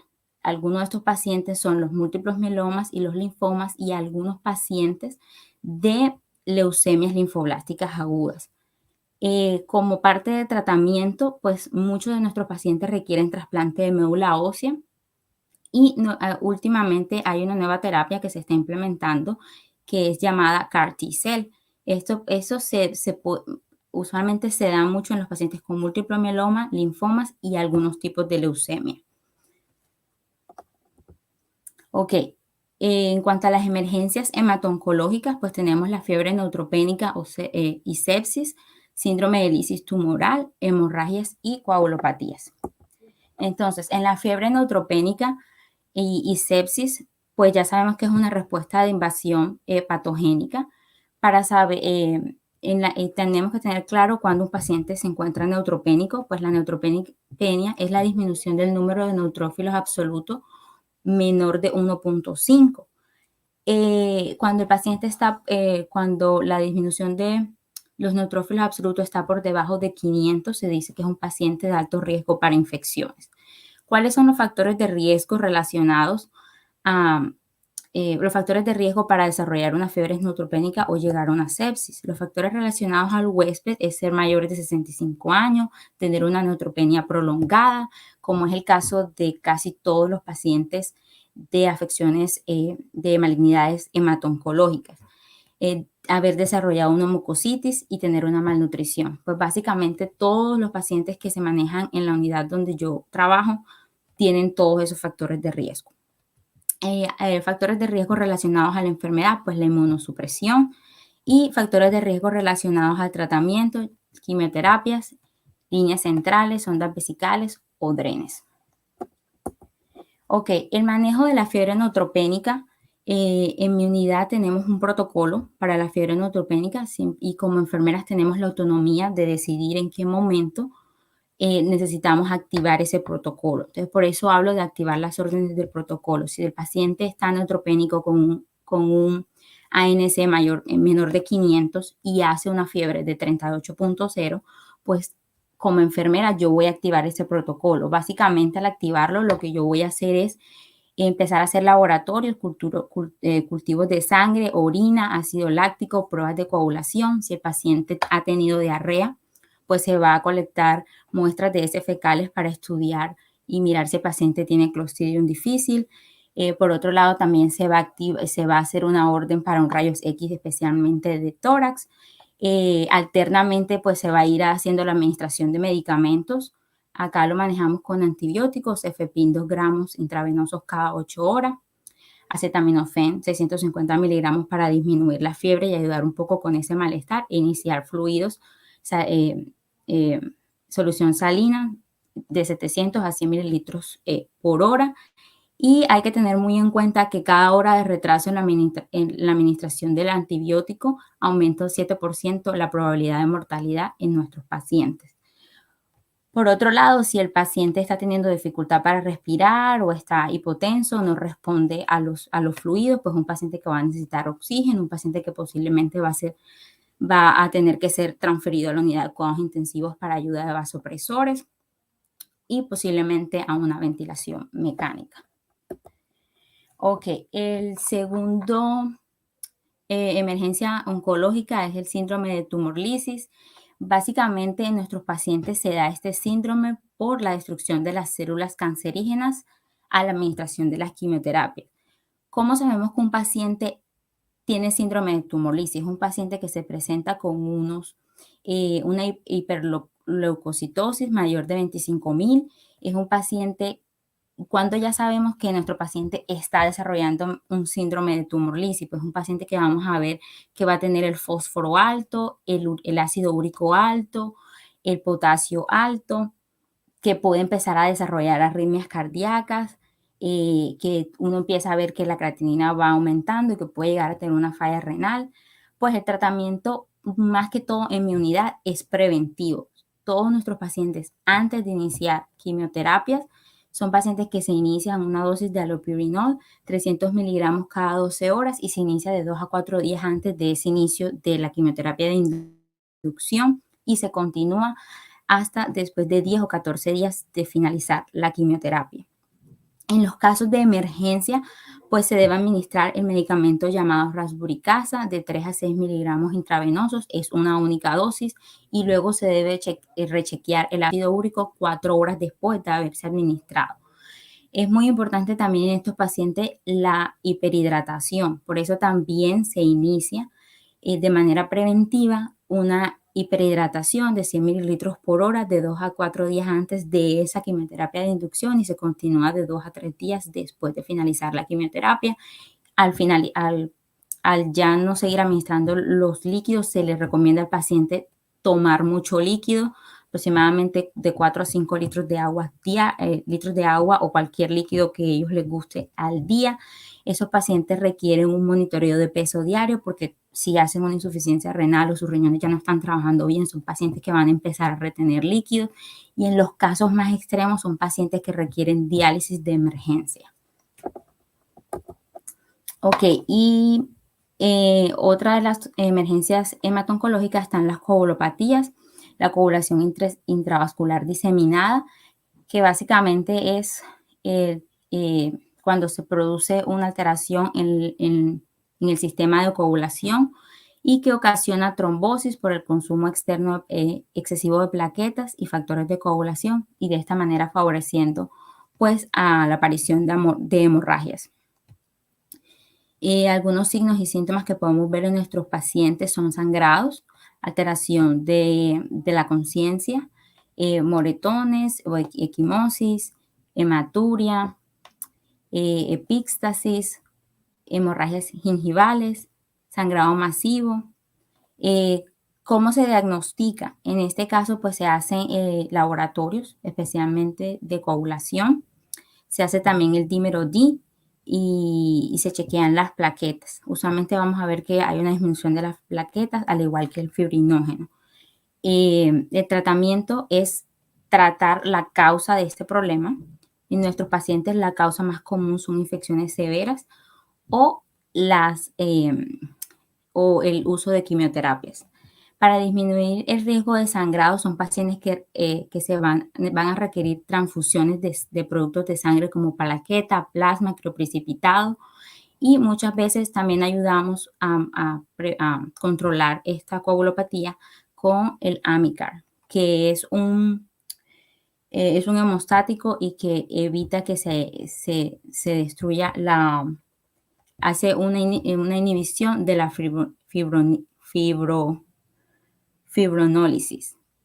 Y otra intervención es la estabilización hemodinámica del paciente, y muchas veces también se requiere la transferencia a la unidad de cuidados intensivos para soporte ventilatorio, vasopresores y transfusiones masivas. Ok, entonces ahora voy a hablar un poco de los cuidados de enfermería en pacientes con malignidades hemato-oncológicas. Un día normal en la unidad hemato-oncológica en la que yo trabajo, pues es recibir el reporte. Mientras se va recibiendo el reporte es súper importante pues analizar los signos vitales de las últimas 12 horas para saber cuál es el estado hemodinámico de nuestros pacientes, chequear los laboratorios enfocándose en los electrolitos como es el potasio, magnesio y fósforo, la hemoglobina y plaquetas, mirar cómo están los neutrófilos absolutos y las pruebas de coagulación. También se va a mirar los ingresos y egresos de ese paciente, es muy importante tenerlos también en cuenta. Y entonces ya luego ir mirando cuáles son las medicinas que ese paciente va a requerir. Cuando sabemos que el paciente está recibiendo quimioterapia, es muy, pero muy importante verificar que se haya firmado un consentimiento, volver a chequear que el paciente haya sido pesado el día que se va a administrar la quimioterapia, volver a chequear todos esos laboratorios, chequear el plan oncológico para enfocarnos en los parámetros y en las indicaciones para esa quimioterapia que se va a administrar. Se hace revisión de los protocolos de cada quimioterapia y se hace un rechequeo de cálculo de dosis con una segunda enfermera por separado que esté certificada en administración de quimioterapias. Digo rechequear porque ya la farmacia que prepara la quimioterapia ha chequeado pues que la dosis esté correcta, pero como enfermeras certificadas en quimioterapias tenemos que hacer un rechequeo con una segunda enfermera por separado para doble chequear de que esa sea la dosis adecuada para el paciente. Una vez que ya hayamos revisado los laboratorios, también si vemos que el paciente tiene la hemoglobina o las plaquetas bajas, pues ya sabemos que es un paciente que va a requerir transfusión ese día. Al igual que para las fiebre neutropénica, también tenemos un protocolo para activarlo cada vez que el paciente requiera transfusiones. Pues si ya yo llego a la unidad y veo que el paciente tiene menos hemoglobina menor de 7, ya yo sé que es un paciente que yo tengo que activar la orden de transfusión para glóbulos rojos ese día.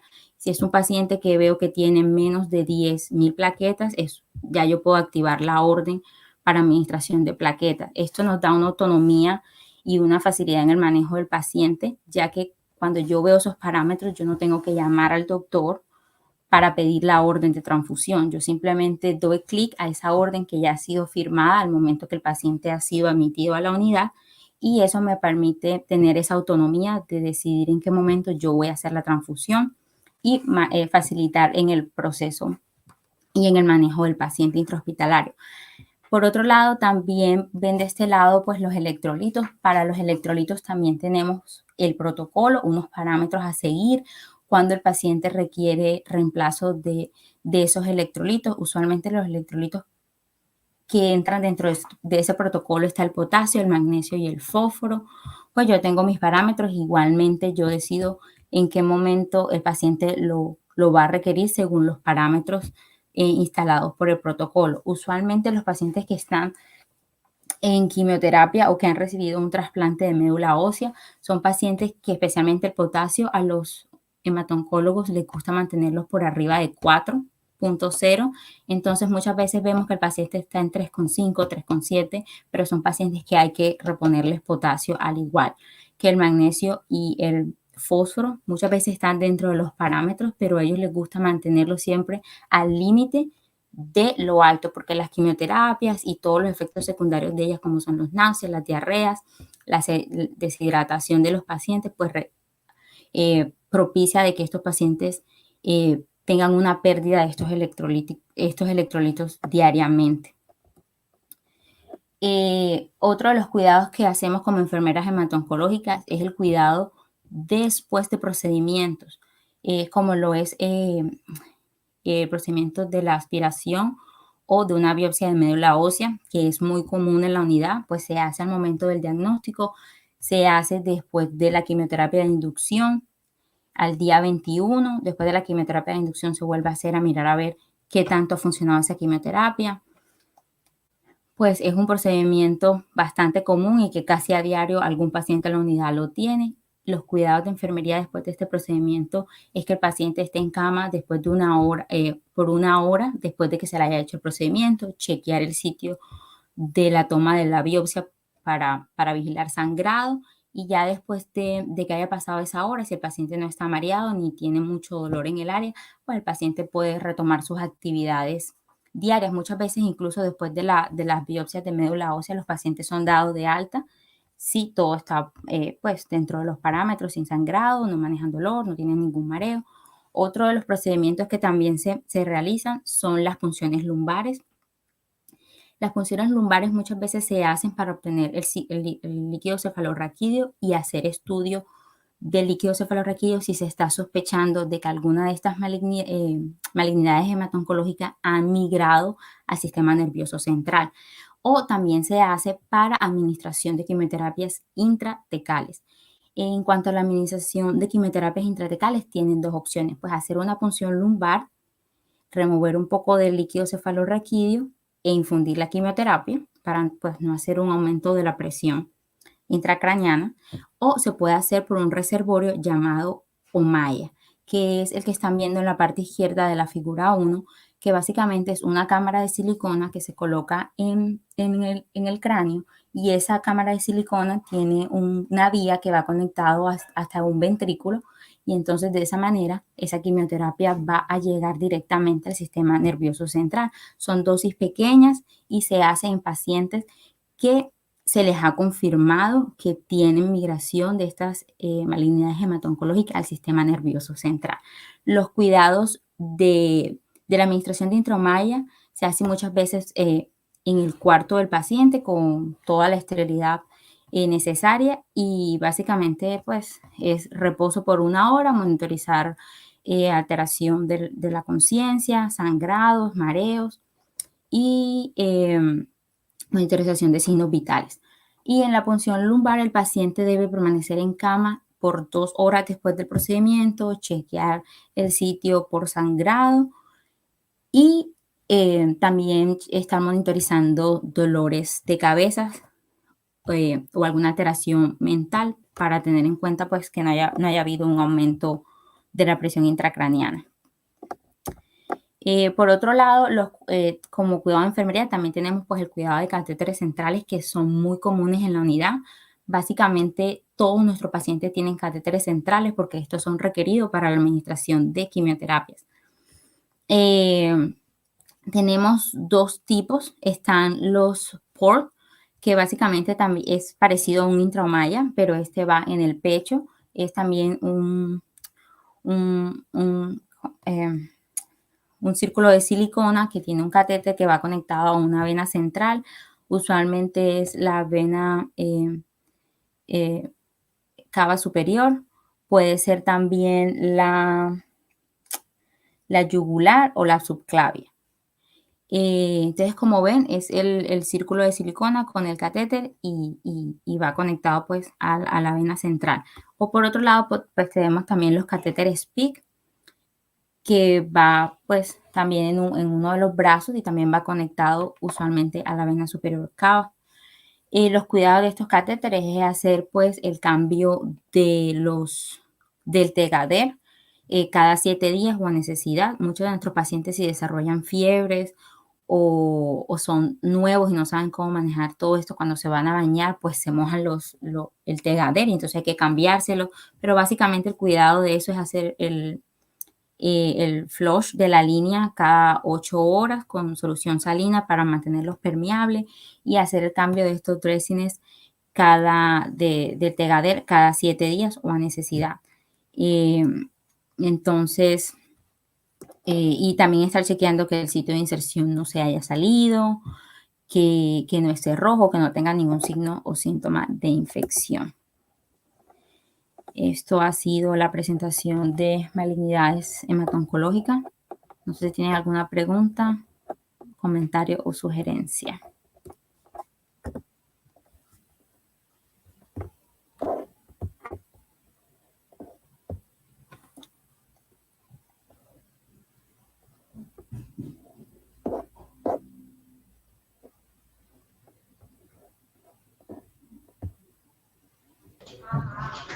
Bueno, nuevamente muchas gracias a la enfermera Daniela. Agradecemos nuevamente su participación en esta transmisión. Gracias por esa charla en esta área, en hemato-oncología, un área que resulta ser innovadora y realmente muy interesante, en el que enfermería cada día más adquiere nuevas habilidades y abre nuevos campos para la práctica de nuestra profesión. Abrimos un espacio si hay dudas, preguntas para la enfermera Daniela. Abrimos unos minuticos para realizarlas.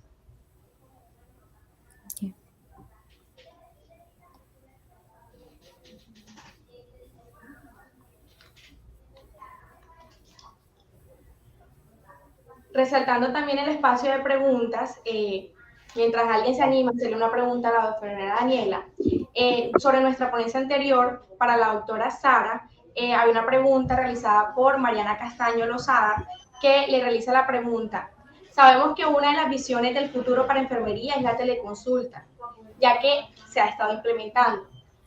La pregunta de Mariana es: ¿cómo enfermería podría aplicar el cuidado desde la teleconsulta sin tener ese contacto de enfermero-paciente? Respecto a esta pregunta, hemos contactado a la doctora Huertas de México vía WhatsApp, que nos envía la siguiente respuesta para Mariana. La doctora comenta: ya se ha implementado en México, sin embargo, aún tenemos rezago por lo que implica el alto costo de la tecnología. Sin embargo, en redes hospitalarias en la pandemia se estuvo haciendo. El reto es operacionalizarla más y establecer el programa en concreto, además de fortalecer la formación. Esto ha tomado más importancia desde la pandemia, en ambientes de simulación. Sin embargo, la doctora resalta para Mariana que aún hay mucho para trabajar en este tema.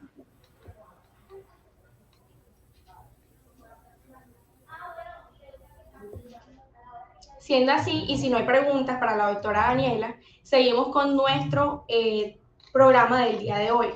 Abrimos el siguiente espacio para la enfermera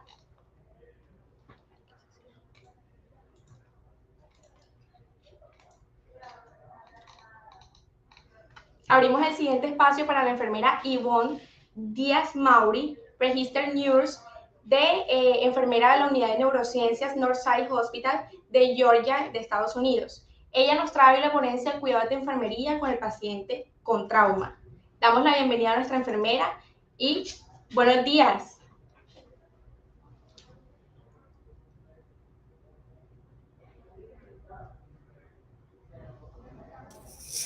Buenos días, quiero agradecer al Departamento de Enfermería de la Universidad del Norte por la invitación para compartir sobre mi experiencia en trauma en Estados Unidos, y especial agradecimiento a mi colega y hermana, la docente Diana Carolina Díaz, por todo su apoyo tecnológico, porque sin ella no lo hubiera podido lograr. Así que buenos días para todos y felicito a la ponente anterior, a Daniela, excelente, y bueno, aquí estoy para compartir con ustedes. Gracias. Muchas gracias, abrimos el espacio y adelante.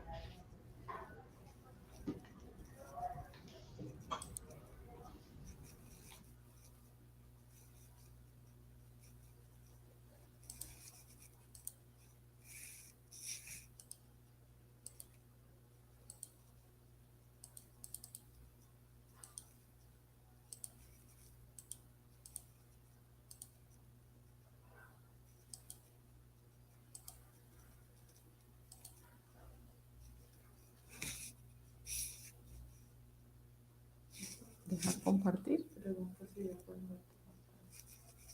Dejar compartir. ¿Pueden ver mi pantalla? No, aún no. Aún no. Déjame ver aquí un momentito. No pueden ver. No puede verse la pantalla.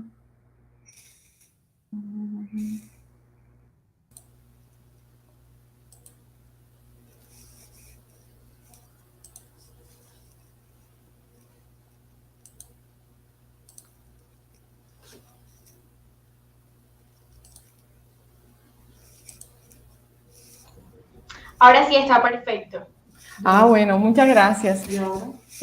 Bueno, me alegra que todo está bien ahorita. Entonces, bueno, les comento, mi nombre es Ivonne Díaz, trabajo actualmente en el Hospital Northside, en el estado de Georgia, Estados Unidos, en la unidad de neurociencias. Hoy les quiero compartir un poquito acerca de lo que es concepto general de trauma, la etiología, el alcance y el impacto del trauma en Estados Unidos y mi experiencia de cuidado en la unidad de neurociencias y luego finalmente les compartiré algunas conclusiones. Les cuento un poquito de mi experiencia. Inicialmente soy egresada de la Universidad del Norte, de la Facultad de Enfermería, en el año 88, hace ratito ya. Hice mi servicio social obligatorio en el Hospital de Barranquilla. Inicié mi experiencia laboral en la Clínica Bautista, que actualmente pues no existe lamentablemente, pero tuve la oportunidad de trabajar allí por aproximadamente 16 años, principalmente en el área de coordinación del área de hospitalización. Decidí egresar a los Estados Unidos en el año 2006 gracias a Dios pues pude pasar todos los exámenes y homologar mi título desde el año 2008. Estuve trabajando en una unidad de rehabilitación para personas con trauma de cráneo, de columna, y posteriormente, hace 6 años, estoy trabajando en el Hospital Northside en en el área metropolitana de Atlanta. Pues aquí en el mapa vemos Georgia, queda arribita de Florida, que es más familiar a todo el mundo por el área de la parte de Miami, y dentro de Georgia estamos en el condado de Gwinnett. Allí está ubicado el hospital donde laboro actualmente. Aquí les comparto unas fotografías del hospital y me meto un poquito en lo del tema.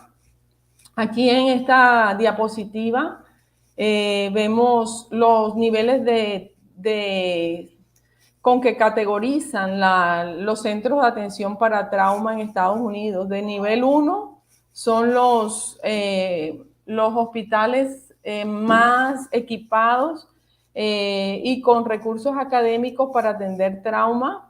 Después tenemos hospitales nivel 2 y así va bajando hasta el nivel 5, que son como básicamente clínicas. Pues allá lo que le llamamos clínicas son como lo que sería aquí como consultorios ambulatorios. Pero básicamente esos son los niveles de atención. El hospital donde yo laboro es un nivel 2. Para hacer un hospital de trauma en Estados Unidos autorizado y reconocido como debe ser, el hospital debe contar con todos estos servicios que les estoy comentando ahorita mismo.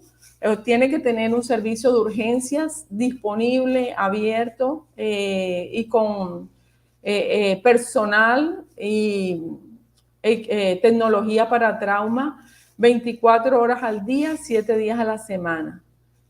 Tiene que tener una unidad de cuidados intensivos neurológica y las unidades polivalentes de cuidados intensivos. Debe tener hospitalización, banco de sangre, laboratorios, imágenes diagnósticas, farmacia, rehabilitación terapéutica, nutrición, apoyo espiritual, ellos le llaman capellán, trabajo social, psicología y todas las especialidades médico-quirúrgicas más importantes para atender un paciente con trauma. Bueno, nos vamos un poquito a la definición. Ahí les comparto la bibliografía que define el trauma como una lesión intencional o involuntaria causada por una repentina aplicación de fuerza a un tejido. Y dicen que el evento raramente es fruto del azar. Esta es una perspectiva que la CDC quiere implementar para la prevención del trauma. Ellos no quieren considerar el trauma como un accidente, sino como que es muy raramente un accidente para poder implementar todas las medidas de prevención. La causa de los traumas más comunes en los Estados Unidos, según las estadísticas de la CDC, tenemos los choques de vehículos motorizados, son 2.4 millones por año y con una mortalidad de 36,000 muertes por año. Caídas son bastante frecuentes también, son 9 millones de caídas por año con una mortalidad un poquito más baja que la de los vehículos, del 33,000 muertes por año. Armas de fuego es otra de las causas, con 81,000 heridas por armas de fuego no letales, y la mortalidad, las que sí son letales, son del 35,000 muertes por año. Y las quemaduras en Estados Unidos también se le consideran como trauma. Son 480,000 quemaduras por año con una mortalidad de 3,200 muertes por año.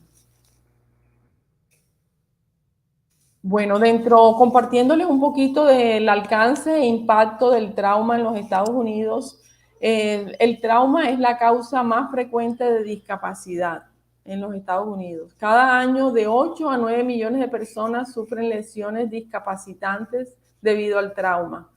Y de esos 9 millones, 3 millones van a estar permanentemente discapacitados. O sea, no van a poder recuperarse al 100%. Aquí les comparto una pirámide no muy bonita, con la calavera en el top, en la cima. Dice que la muerte es solo la punta del iceberg del trauma. Pero si vamos bajando en ese iceberg, vemos que el trauma pues causa 207,000 muertes por año, pero también es la principal causa de muerte en personas entre 1 a 46 años. Es la tercera causa de muerte para todos los grupos de edad y produce 30 millones de lesiones y 3 millones de hospitalizaciones anuales. Es uno de los problemas de salud pública más importantes en Estados Unidos y es la enfermedad más costosa de todas. Tiene un costo anual estimado de 585 billones de dólares entre gastos médicos y pérdida de productividad. Entonces vemos que es bastante, el impacto es bien alto en la sociedad y en la comunidad. Bueno, les comparto un poquito de mi experiencia de cuidado. Yo trabajo en la unidad de neurociencias. Básicamente, eso es una unidad neurológica donde se atienden no solo traumas, yo atiendo todo lo que son patologías relacionadas a la parte cerebral y espinal. Atendemos pacientes con accidentes cerebrovasculares, traumas de cráneo, traumas de columna, miastenia gravis, múltiple esclerosis, esclerosis múltiple, aneurismas, malformaciones cerebrovasculares, mielopatías. Entonces, dentro de esa gama tenemos un alto porcentaje de pacientes de trauma. Yo trabajo en lo que allá le llamamos el cuidado agudo. O sea, después de que salen de cuidados intensivos, pasan a un segundo nivel, que es donde yo los recibo y mis compañeras que trabajamos en esa área. Podemos atender hasta pacientes con cuidados intermedios y lo que le llamamos agudos, que están un poquito más estables. Dentro de la población que atiendo allá en el hospital de Northside de Gwinnett, les voy a compartir un poquito de la población que manejo allá. Es una población muy diversa racialmente, muchas etnias. El condado donde estoy trabajando actualmente es el más diverso de los Estados Unidos y el que tiene más lenguas que se hablan en ese condado.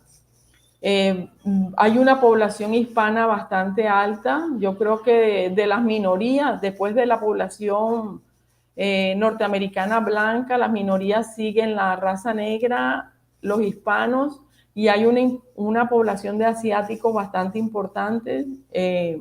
Me refiero a asiáticos de la Corea, de China, Japón, pero también hay una población de indios, de la India, bastante alta.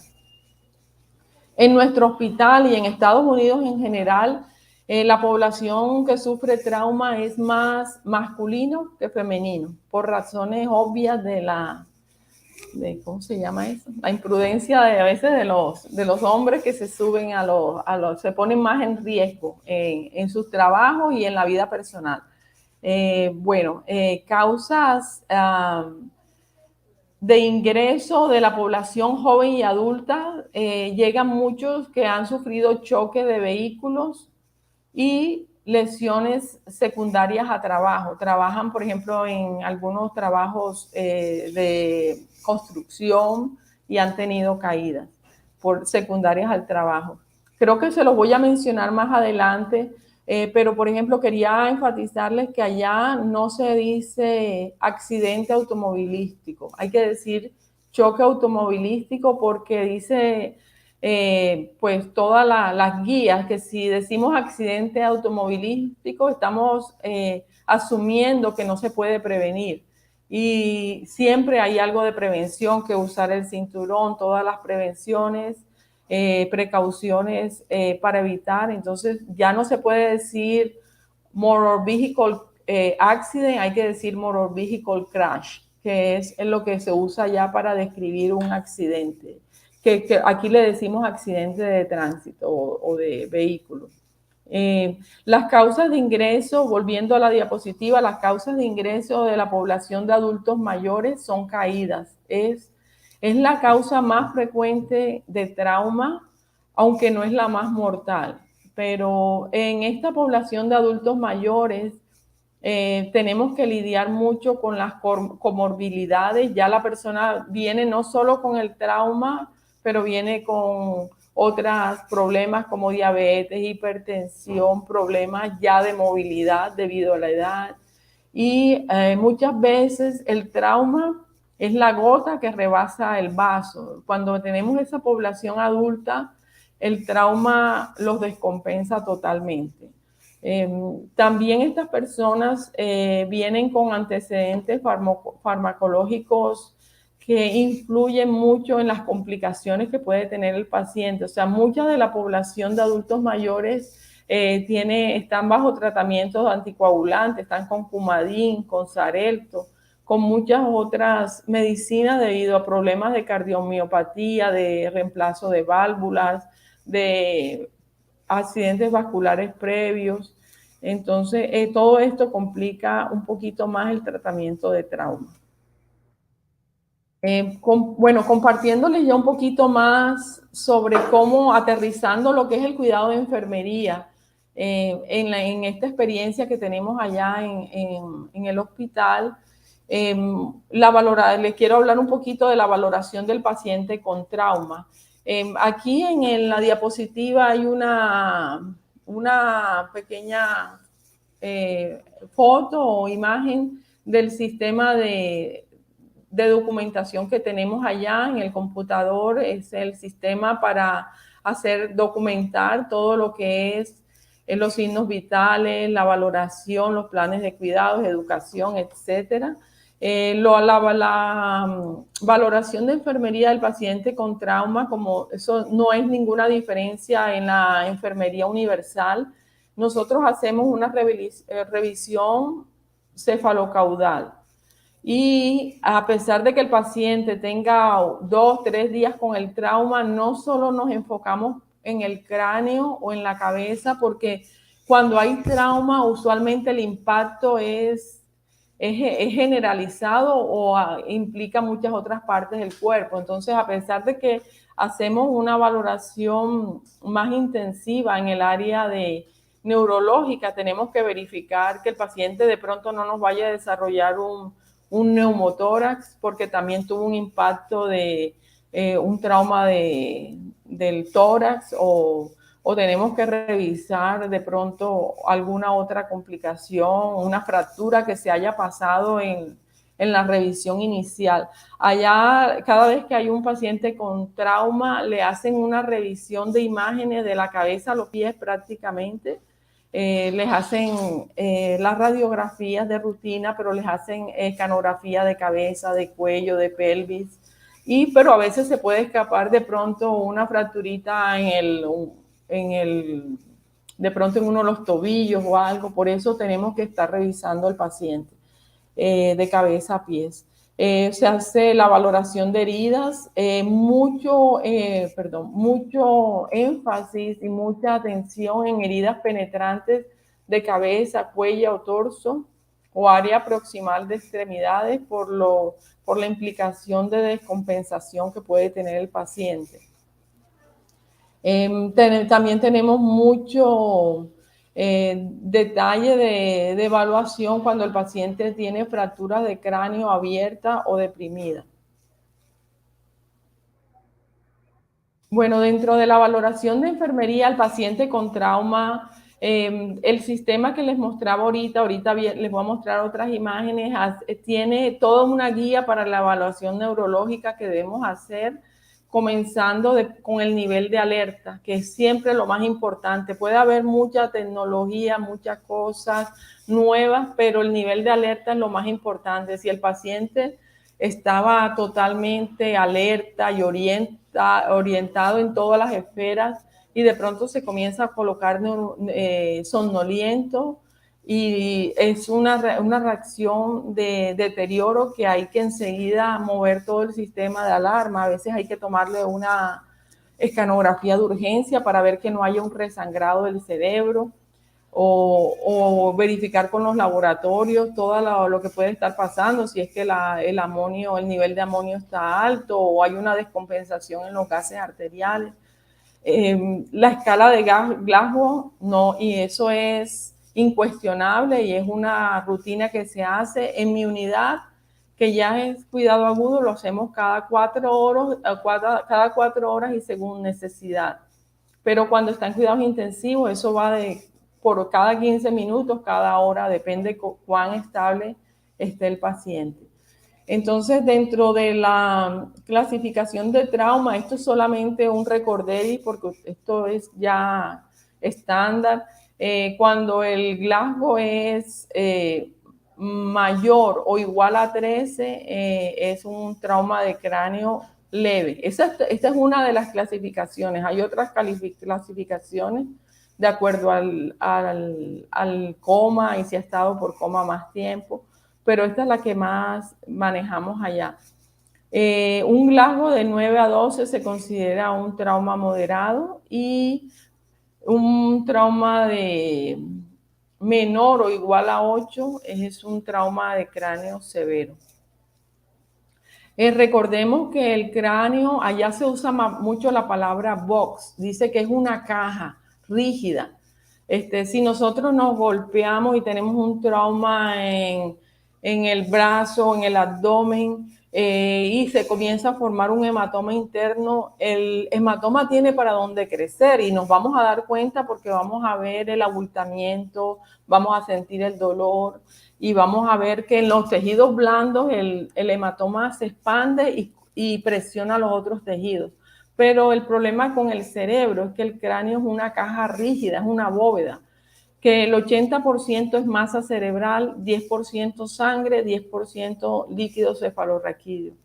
Entonces, en estos casos, si mi paciente se me comienza a deteriorar o estaba totalmente orientado minutos antes y me noto que el paciente me comienza a estar confundido o algo, enseguida se comunica con el equipo de salud, ponemos una alarma, le pedimos una escanografía de cabeza inmediata, y si el paciente tiene algún resangrado, por ejemplo en el cerebro, se le coloca el catéter ventricular, externo ventricular, y se le drena sangre para que dentro de esta bóveda rígida sacamos la sangre para darle más espacio al cerebro y evitar la herniación cerebral. Los criterios de alarma fisiológicos en la valoración de enfermería, los mismos que son universales. Un paciente inestable hemodinámicamente prende la alarma inmediatamente. Si tiene una presión arterial sistólica menor de 90, pues enseguida nos comunicamos con el equipo médico, seguimos los protocolos establecidos para evitar que el paciente se nos descompense y sobre todo verificar si es deshidratación o si es otra causa la que está produciendo la hipotensión. Frecuencias respiratorias inestables, menor de 10 o más de 29, también son signos fisiológicos que siempre prestamos atención y le damos prioridad. No hay nada diferente al ABC, siempre se establecen prioridades del paciente según la vía aérea, circulación y ventilación y circulación. Tenemos en cuenta los mecanismos de la lesión, por ejemplo, qué tipo de trauma tuvo el paciente, a qué velocidad, si era un vehículo que estuvo involucrado, o si es una caída, de qué altura cayó el paciente, qué elementos de protección tenía. Entonces, esto es una parte importante cuando damos reporte de enfermera a enfermera. Por ejemplo, el paciente tuvo un choque de carro, él era el conductor, venía usando el cinturón de seguridad, venía a una velocidad más o menos allá se usan millas, por ejemplo, de 60 millas por hora.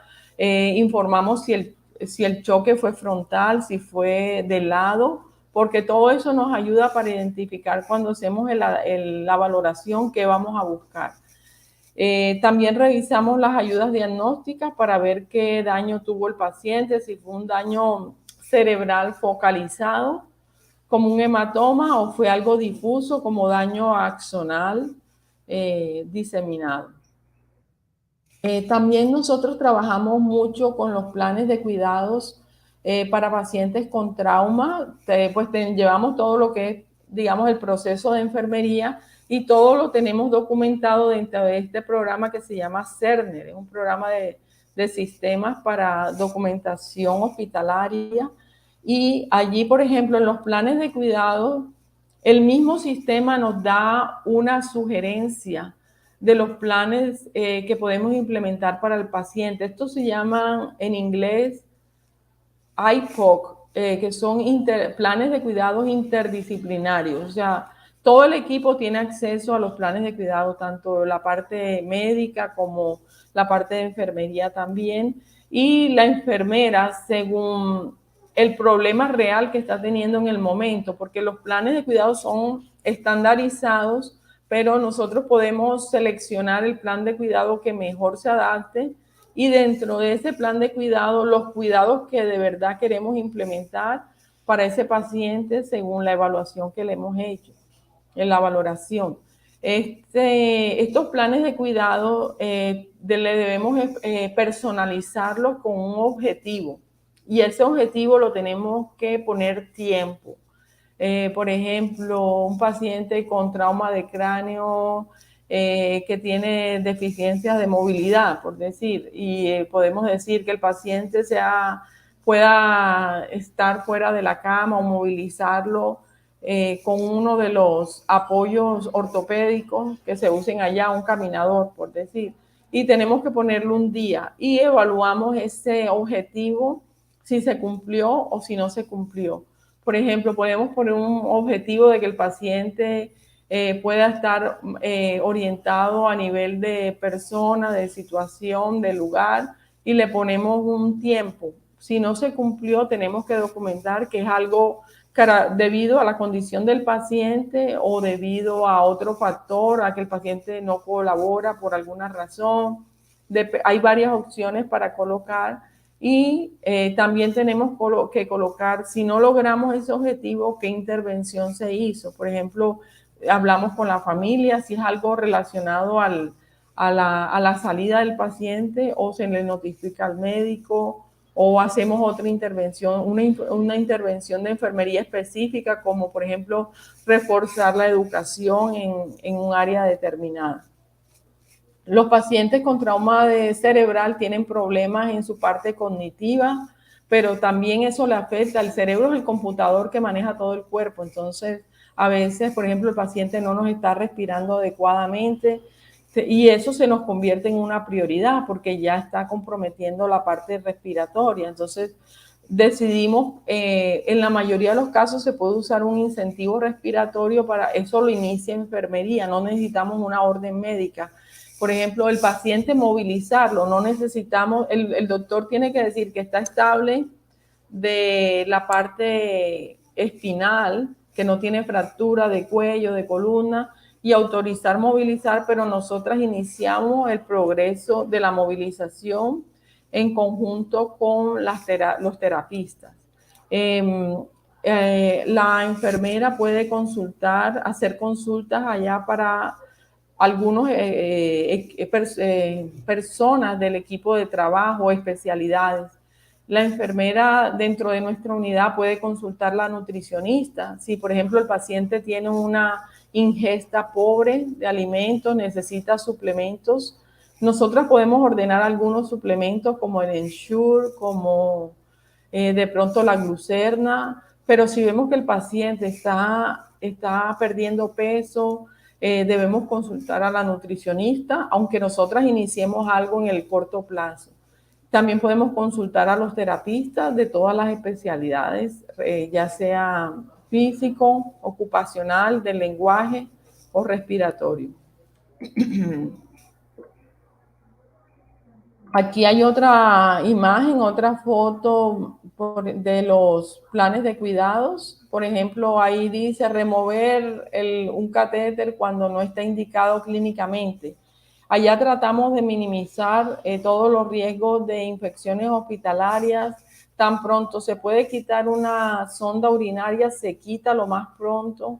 Lo mismo que los catéteres centrales. Entonces, a veces nuestra función, por ejemplo, yo no soy enfermera de cuidado crítico y lo que tratamos de manejar con las enfermeras nuevas y con las que ya estamos es que nosotras estamos para prevenir y promover. O sea, prevenimos complicaciones y promovemos al paciente al nivel paso. Desde que el paciente llega al hospital, ya se le está planeando su salida, para que cuando llegue a casa esté el paciente en las mejores condiciones funcionales y preparar a la familia para esa salida.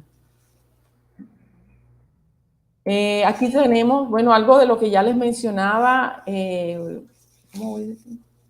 intervenciones de enfermería al paciente con trauma.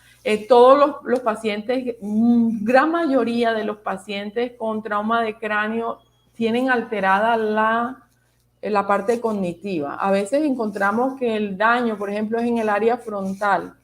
Ustedes saben que todas las funciones ejecutivas se manejan en el área frontal. Vemos un paciente con un pobre criterio ante el riesgo, un paciente que se nos quiere saltar de la cama sin llamar. Entonces, nosotros usamos la escala de Morse para determinar el riesgo caída. Y básicamente, en nuestra unidad consideramos todos los pacientes de alto riesgo de caída. Entonces implementamos todas las medidas, alarmas en las camas, si lo sentamos en la silla, le ponemos alarma a la silla, le ponemos un cinturón que no es de restricción, pero que nos da más tiempo, que cuando el paciente lo comienza a abrir, ya sabemos que se está tratando de parar de la silla por sí solo.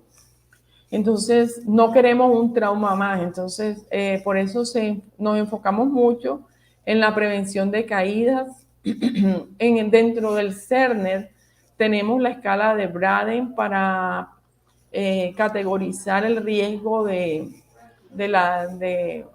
lesiones de piel, y cuando lo evaluamos, él nos da en la escala si está en alto riesgo o no.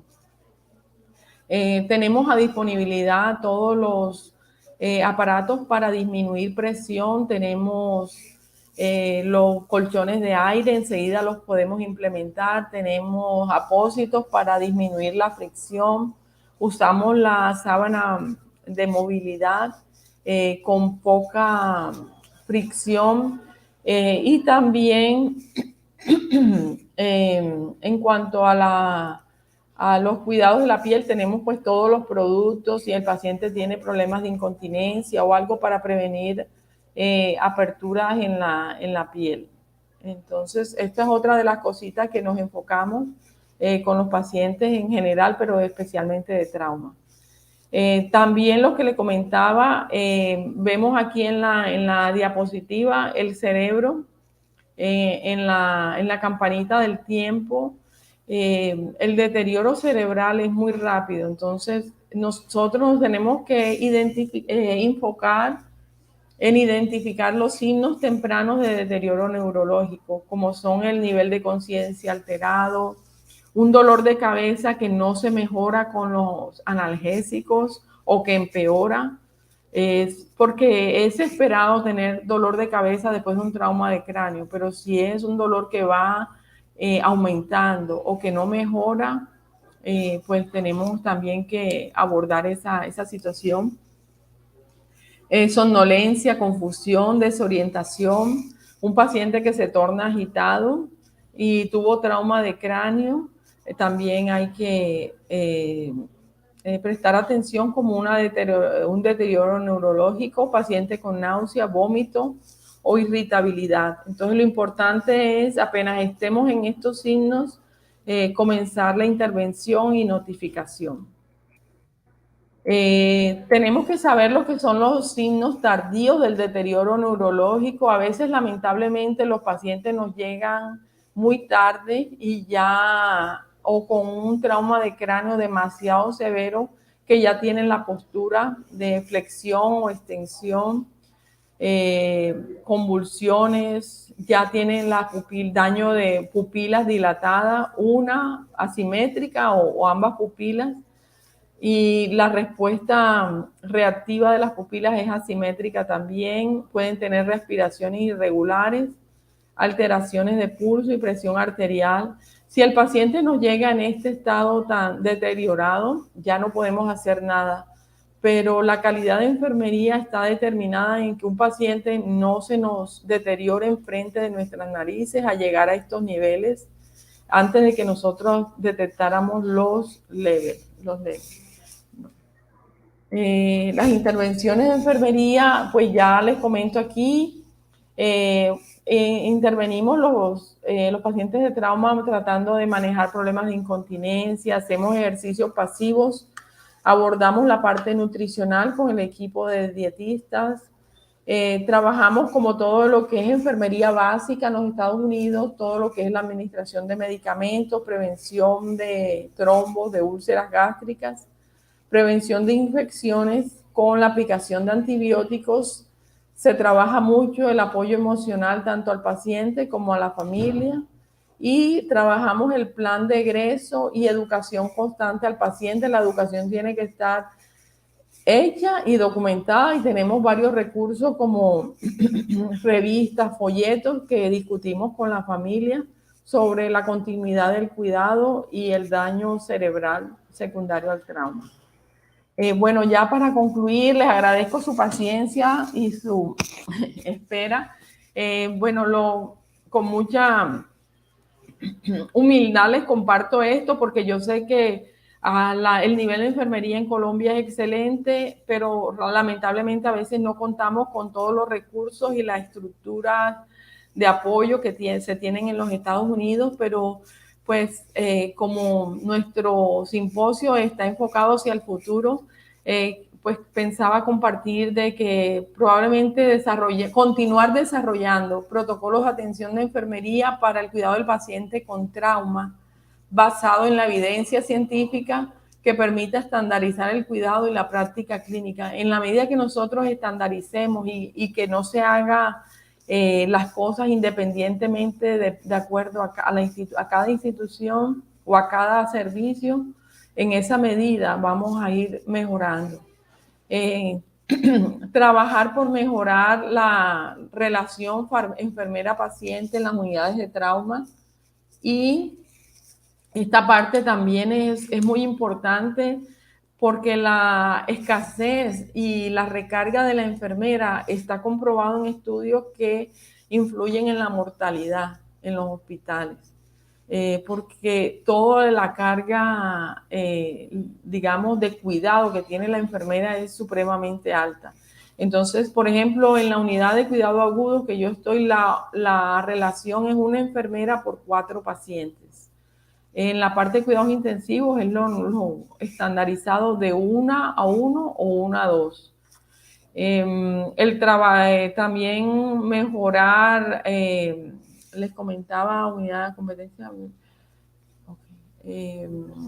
la competencia de las enfermeras para el cuidado directo. Bueno, la última conclusión es trabajar en conjunto las facultades de enfermería, asociaciones de enfermería y otros profesionales de la salud para influir en proyectos de ley y gestión de recursos para la atención del paciente con trauma. Es la forma como se trabaja ya, pero yo creo que aquí, si todos nos unimos, podríamos tener mejores recursos para atender a los pacientes con trauma.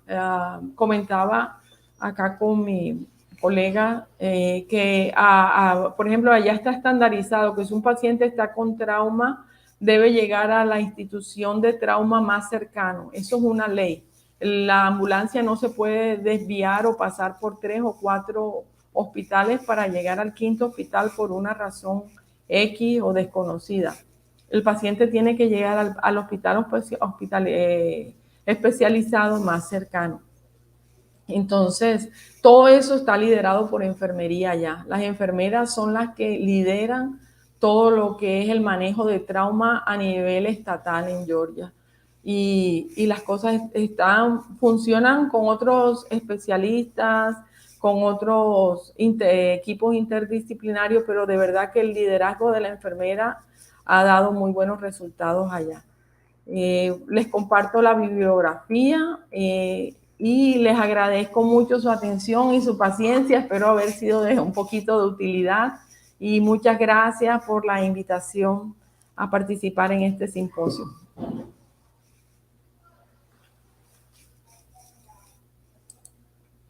Si tienen algunas preguntas, también con mucho gusto. No sé si...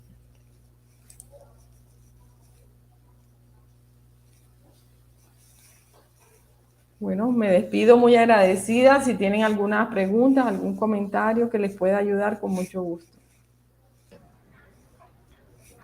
Bueno, le damos las gracias a la enfermera Ivonne por hablarnos de la enfermería en el área de atención al paciente con trauma, en el que la visión integral y compleja y basada en la evidencia científica del enfermero juega un papel esencial en el éxito terapéutico para este sujeto de cuidado.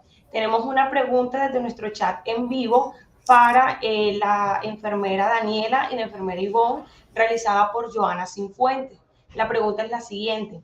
Si hiciera un comparativo con relación a la toma de decisiones y autonomía de la enfermera profesional en sus campos de acción, tanto en Estados Unidos como aquí en Colombia, ¿ustedes qué aspectos resaltarían que debemos trabajar o reforzar como enfermeros? ¿Qué aspectos organizacionales se deberían transformar o mejorar? Y desde el campo de la formación de especialistas, ¿cómo podría sugerirse? Bueno, si entendí bien la pregunta, yo creo que está relacionado, gracias por la pregunta, está muy importante. Si la entendí bien, creo que está relacionado con algo que compartía en las conclusiones. Y es la parte de trabajar, o sea, la importancia que tienen estos grupos como que parecen pequeños, pero son grupos de enfermería que buscan trabajar en mejoras de procesos. Y esto enfocado, por ejemplo, en el área del trauma, sería trabajar con grupos pequeños tanto de la parte clínica, pero eso tiene que unirse con la parte de la facultad para poder hacer un poquito más de fuerza. Como digo yo, esto tiene que llegar, nosotros podemos hacer mejoras donde estemos, mejorar nuestras instituciones, si trabajamos en los grupos de enfermería unidos con lo que ya no tenemos que inventar, con lo que ya está basado en la evidencia, podemos mejorar mucho. Ahí juega un papel importante la creatividad de la enfermera colombiana o latina, que trabaja con recursos diferentes, más escasos, pero igual ella con su creatividad busca mantener unos estándares altos con los pocos recursos. Pero lo más importante, yo creo que nosotros tenemos que trabajar de verdad la facultad, la parte clínica y las asociaciones de enfermería con hacer presión ante los que hacen leyes, porque nosotros necesitamos más recursos recursos económicos para dar una mejor atención, y también necesitamos leyes que estandaricen ciertas áreas de cuidado que tienen que estar respaldadas por leyes, y ahí aparentemente se nos salen de las manos, pero yo creo que la enfermera es la llama que comienza a encender ese cambio. Si se va trabajando en todas esas áreas, son sustentadas por investigación, números, la estadística habla mucho, lo que es mortalidad, morbilidad, y sobre todo también la parte de enfermera-paciente, que ese recargo de la enfermera, que se piensa que es una economía, tiene un costo en vida, tiene un costo en complicaciones médicas. Entonces no es tanta la economía, pero es muy difícil una sola enfermera decir es demasiada la carga laboral. Tiene que haber números, tiene que haber unión y tiene que haber más de uno de los engranajes implicados, no solo la parte, como decía, la parte académica, parte clínica, parte de asociación de enfermería. No sé si eso ayuda un poquito. Gracias. Sí, señora, damos paso ahora a la enfermera Daniela para responder la pregunta. Hola, sí, estoy muy de acuerdo con lo que dice la compañera Ivonne, y también quiero agregar que como enfermeras, pues para promover todos estos cambios que necesitamos para nuestra profesión, pues básicamente lo que debemos seguir haciendo es demostrando la importancia que tiene nuestra profesión en el medio y exigiendo hospitales seguros, porque básicamente cuando no nos dan el rate de pacientes adecuados, pues el que va a sufrir es el paciente, la seguridad de ellos, porque entre más recargadas estemos, no nos vamos a poder enfocar en el cuidado del paciente de una manera individual o como se debe hacer. En cuanto a aspectos organizacionales, no sé exactamente cómo está funcionando Colombia actualmente, porque ya me vine hace casi 6 años, pero lo que sí sé es que acá, por lo menos en el hospital para el que yo trabajo, ellos te dan, ¿cómo se llama esto? Capacitaciones pagadas. Por cada capacitación o certificación que tú adquieras, pues también vas a tener un aumento en tu salario, lo cual motiva al personal de la salud a seguir educándose para nuevamente dar un cuidado seguro. Aparte de eso, el hospital para el que yo trabajo también tiene ayudas económicas para la continuación de la educación, para hacer especialización. Y aparte de eso, también te garantiza un puesto laboral según la nueva capacitación o la nueva especialización que tú has logrado en el ámbito profesional. Pero sí, básicamente seguir demostrando que como enfermeras somos un pilar fundamental en el cuidado del paciente, y seguir dando la lucha y tomando de la mano, como decía la primera ponente, dando mayor voz en las partes de la salud pública para poder fomentar leyes que nos respalden y que nos permitan tener todo lo que se necesita para el mejoramiento de los cuidados de nuestros pacientes. Bueno, excelentes sus respuestas. Definitivamente son unas respuestas que nos dan mucha claridad en este nuevo camino que se está recorriendo con las nuevas intervenciones que se proponen en enfermería en los diferentes campos. Aprovechamos este breve espacio para hacer otra pregunta que nos hicieron en el chat en vivo a la enfermera Daniela Álvarez, realizada por Joshua Sánchez. La pregunta es la siguiente: ¿cómo debe ser el apoyo psicológico con los pacientes en el proceso, teniendo en cuenta la presentación de las intervenciones en hemato-oncología al paciente? Bueno, afortunadamente para el programa MOFIT, para el que trabajo, es un programa que para mí es un perfecto engranaje. Ellos no dan chance a que se escape nada y entonces el equipo es un equipo multidisciplinario donde tenemos psicólogos clínicos certificados de manejo de pacientes oncológicos, los cuales ahora, después que ya se ha bajado un poco todas las limitaciones por lo del COVID, ya han vuelto a visitar a los pacientes diariamente para dar apoyo en la parte emocional. Ellos visitan diariamente, incluso más de una vez al día, si así ellos lo requieren o ven que el paciente lo requiere. Pero sí, es un perfecto engranaje. Tienen un profesional de la salud para cada necesidad que ese paciente vaya teniendo durante el proceso. Usualmente los psicólogos clínicos que tenemos certificados en oncología están enfocados más que todo en los pacientes que son nuevos diagnósticos y aquellos que están en el proceso de trasplante de médula ósea, ya que esto genera un poco de ansiedad durante estos procesos.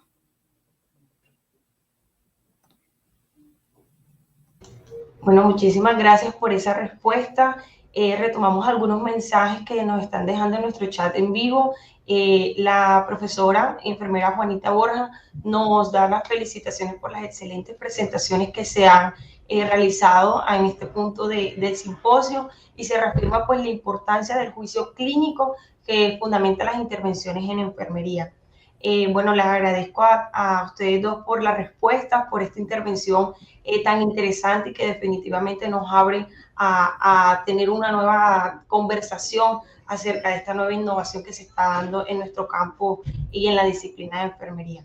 Continuamos con nuestro orden del día, en el que vamos a tener a continuación la presentación de la doctora Yolanda Torres, Bachelor Science Nurse, tiene máster en enfermería, es PhD en Assistant Professor del College of Nursing, University of South Florida, USA, en Tampa, Estados Unidos, con su presentación Impacto del ambiente de la unidad de cuidados críticos en la eficacia del cuidado al paciente. Damos la bienvenida a la doctora Yolanda y abro el espacio para que pueda continuar su presentación. Muy buenos días a todos, gracias por la presentación. Estoy aquí subiendo mi lámina. Si me das un momentito.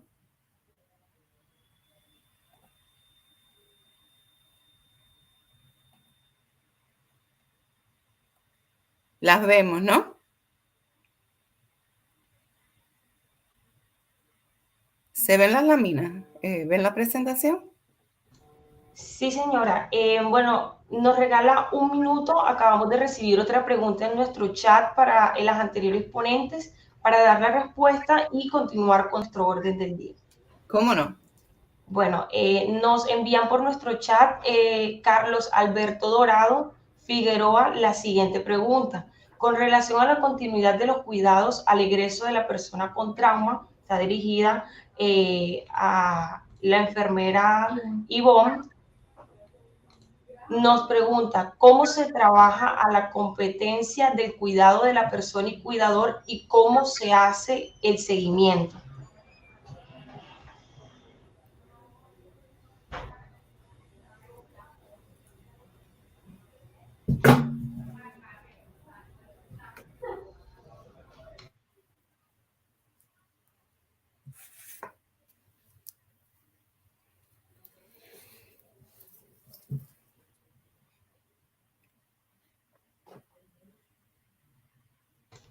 Bueno, al parecer la profe Ivonne está teniendo un poco de problemas en su conexión, entonces vamos a continuar con la presentación y en un momento que vuelva a tener una buena conexión, le damos espacio para que pueda responder esta pregunta. No siendo más, doctora Yolanda, le damos el espacio para que pueda continuar. Muchísimas gracias y muchas gracias por la invitación a la Universidad del Norte. Gracias a la colega doctora María Exposito, la cual estamos trabajando juntas en varios proyectos globales de salud global con los estudiantes de ambas universidades y otras universidades a su vez. La presentación de la doctora Ivonne, de la enfermera colega Ivonne y Dani, han sido una excelente antesala a mi presentación porque ellas están describiendo, definiendo, explicando la importancia, ¿no?, del rol del enfermero en las unidades de cuidado crítico. Y yo realicé un estudio hace unos añitos atrás sobre el impacto del ambiente de la unidad de cuidado crítico en la eficacia del cuidado al paciente y el impacto que esto tiene en la enfermera y su ejecución per se. Así que sobre el ambiente de la unidad de cuidado crítico, sabemos que es sumamente complejo. De hecho, el ambiente de cuidado en general es complejo. Aumenta la necesidad de la calidad en el cuidado, aumenta la necesidad de un cuidado seguro, de un cuidado efectivo. Y todas estas unidades comparten unos retos específicos, ¿no? Y yo creo que esto es a nivel global. Compartimos los retos de prevenir errores en la administración de medicamentos, reducir las tasas de infección, ¿no?, secundarias a la estadía en el hospital, la importancia de la transición del paciente del cuidado hospitalario al hogar, es otro de los retos que tenemos en los hospitales. Y el aumento constante de requisitos, requerimientos administrativos,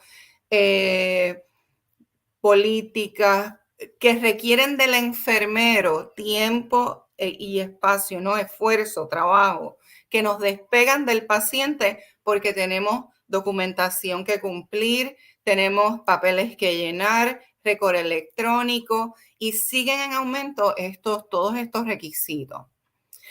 Específicos a la unidad de cuidado crítico, pues le añadimos que son unidades especializadas.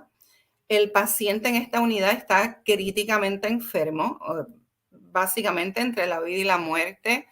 Tiene un alto nivel de requisitos tecnológicos. Tenemos maquinarias de todas clases, tenemos ventiladores mecánicos, tenemos líneas centrales y todo este tipo de tecnología que es compleja y estresa la función del enfermero en la unidad. Y también es un cuidado que es dependiente de relaciones multidisciplinarias efectivas. Aquí nadie trabaja solo. Siempre en enfermería hemos trabajado colaborativamente, no importa la unidad, pero en la unidad de cuidado crítico, pues se hace aún más importante, ¿no?, que estas relaciones fluyan, que sean positivas y que sean efectivas. Todo esto va a tener un impacto en el enfermero que puede llevar o a apoderamiento o a un sentido de impotencia, que va a desembocar en la eficacia que este enfermero pueda tener sobre el cuidado de sus pacientes. Y vamos a estar definiendo próximamente dentro del marco conceptual cómo vamos a ver este apoderamiento y cómo vamos a definir la eficacia en el cuidado de igual manera. Así que, ¿qué sabemos? ¿Qué encontramos, ¿no? ¿Qué ya sabemos en la literatura? Pues tenemos un ambiente sumamente complejo, ¿no?, que resulta en una demanda de tiempo y esfuerzo del enfermero, más aún que una unidad de medicina, una unidad no especializada. Tenemos la importancia de las relaciones efectivas entre los miembros del equipo multidisciplinario y el impacto que esto tiene en los resultados del cuidado de estos pacientes. Sabemos ya, está evidenciado que la estructura de este ambiente de cuidado crítico, o sea, aquí lo que nos estamos refiriendo es a cómo mi ambiente de trabajo, qué me provee mi ambiente de trabajo para yo poder lograr lo que se espera de mí como enfermero, ¿no? Que aparte de lo que yo traigo a la mesa, mi apoderamiento psicológico, emocional, mi conocimiento, hay unas cosas específicas que se ha evidenciado, ¿no? Que la unidad de trabajo me tiene que proveer a mí para yo lograr esas metas y esos objetivos que me están exigiendo y que exige mi profesión. Así que esa estructura sí puede apoderar o crear esa sensación de impotencia. Eso también está validado en la literatura, es algo que ya sabemos. La confianza del enfermero en sus competencias y la disponibilidad dentro del entorno laboral de las condiciones que conducen al empoderamiento son necesarias para que él logre proveer un cuidado efectivo y curar su paciente. Eso también lo sabemos. Y la enfermera que se percibe a sí misma como eficaz, exhibe unas actitudes afectivas, establece relaciones afectivas y está satisfecha con su atención, con la atención que ella le brinda a sus pacientes. Y esto es sumamente importante también. Así que, pues, ¿qué es lo que no sabemos? ¿Cuál es el problema que analizaba el estudio? Es que se sabe muy poco, ¿no? Sobre la influencia de las condiciones de trabajo dentro de esta unidad, sobre la percepción del enfermero en relación a la eficacia del cuidado que él ofrece. Y sabemos que entonces el estudiar esto nos va a permitir, ¿verdad?, desarrollar programas, desarrollar ambientes, ¿verdad?, conducentes a este cuidado de calidad humanista que todos esperamos. Y encontré esta cita que me gustó mucho, que lee que las organizaciones deben reconocer el entorno laboral tal y como lo perciben las enfermeras que viven en él. Y esto es así, o sea, la gerencia, la administración tiene que saber cómo sus enfermeros perciben este ambiente para poder proveerle las condiciones que ellos necesitan para lograr las metas y objetivos que se esperan de ellos. Así que voy a presentarles, primeramente les quiero discutir el marco conceptual para que podamos entender el enfoque, ¿no?, del estudio. Y este estudio es una correlación entre empoderamiento estructural y la eficiencia del cuidado al paciente. En las unidades de cuidado crítico se hizo en Puerto Rico, en hospitales como los que describió la compañera Ivonne, hospitales con unidades de trauma, salas de emergencia, cuidado crítico, etc. Así que en relación al empoderamiento estructural, este tiene unas características específicas, ¿no? Y surge de una teoría que viene del comercio, de business, de la doctora Cantor en el 1977.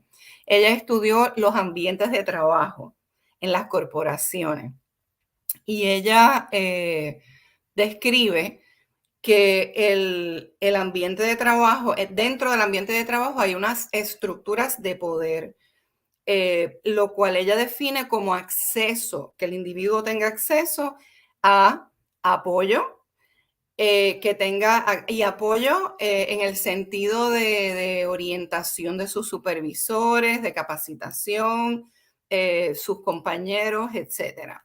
Que tenga acceso a los recursos como el dinero, un buen salario, tiempo, equipo, suministro, que tenga acceso a la información que necesita, ¿verdad? Que tenga el conocimiento, las destrezas que necesita en estas unidades específicamente, donde nos van insertando tecnología nueva, equipos nuevos, llega una máquina nueva, pues nos adiestraron, no nos adiestraron. Otra de las estructuras es oportunidad. O sea, que el enfermero tenga, que la persona tenga oportunidad de crecimiento, de avance, Y si nos dan estas estructuras de acuerdo a este marco conceptual, pues vamos a tener apoderamiento estructural. O sea, sí, quiere decir que sí, que la institución me está dando a mí lo que yo necesito para ser tener una ejecución apoderada, empoderada.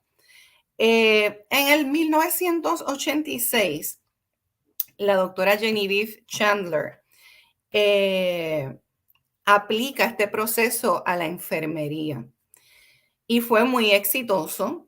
Este marco conceptual lo aplicó en enfermería, fue muy exitoso y a su vez ella descubre que en adición a estas estructuras de poder, otra estructura de poder viene a ser las relaciones interpersonales dentro de la unidad. Relaciones entre enfermeros y jefes, enfermeros mentores y enfermeros pacientes y familia. Y esto ha sido muy interesante y ahorita vamos a ver por qué. En relación a la eficiencia del cuidado, pues aquí lo estamos basando en el concepto de autoeficacia de Bandura. Y la doctora Sheryl Coates desarrolla, ¿no?, un instrumento basado en esta teoría de autoeficacia. Y aquí vamos a utilizar este concepto de eficacia en el cuidado como la percepción que tiene el enfermero para ejecutar de sí mismo, la autopercepción que tiene el enfermero de sí mismo para poder ofrecer este cuidado, ¿no? Efectivo, humano, empático. Y, la asociación propuesta entre estos dos conceptos la tenemos aquí.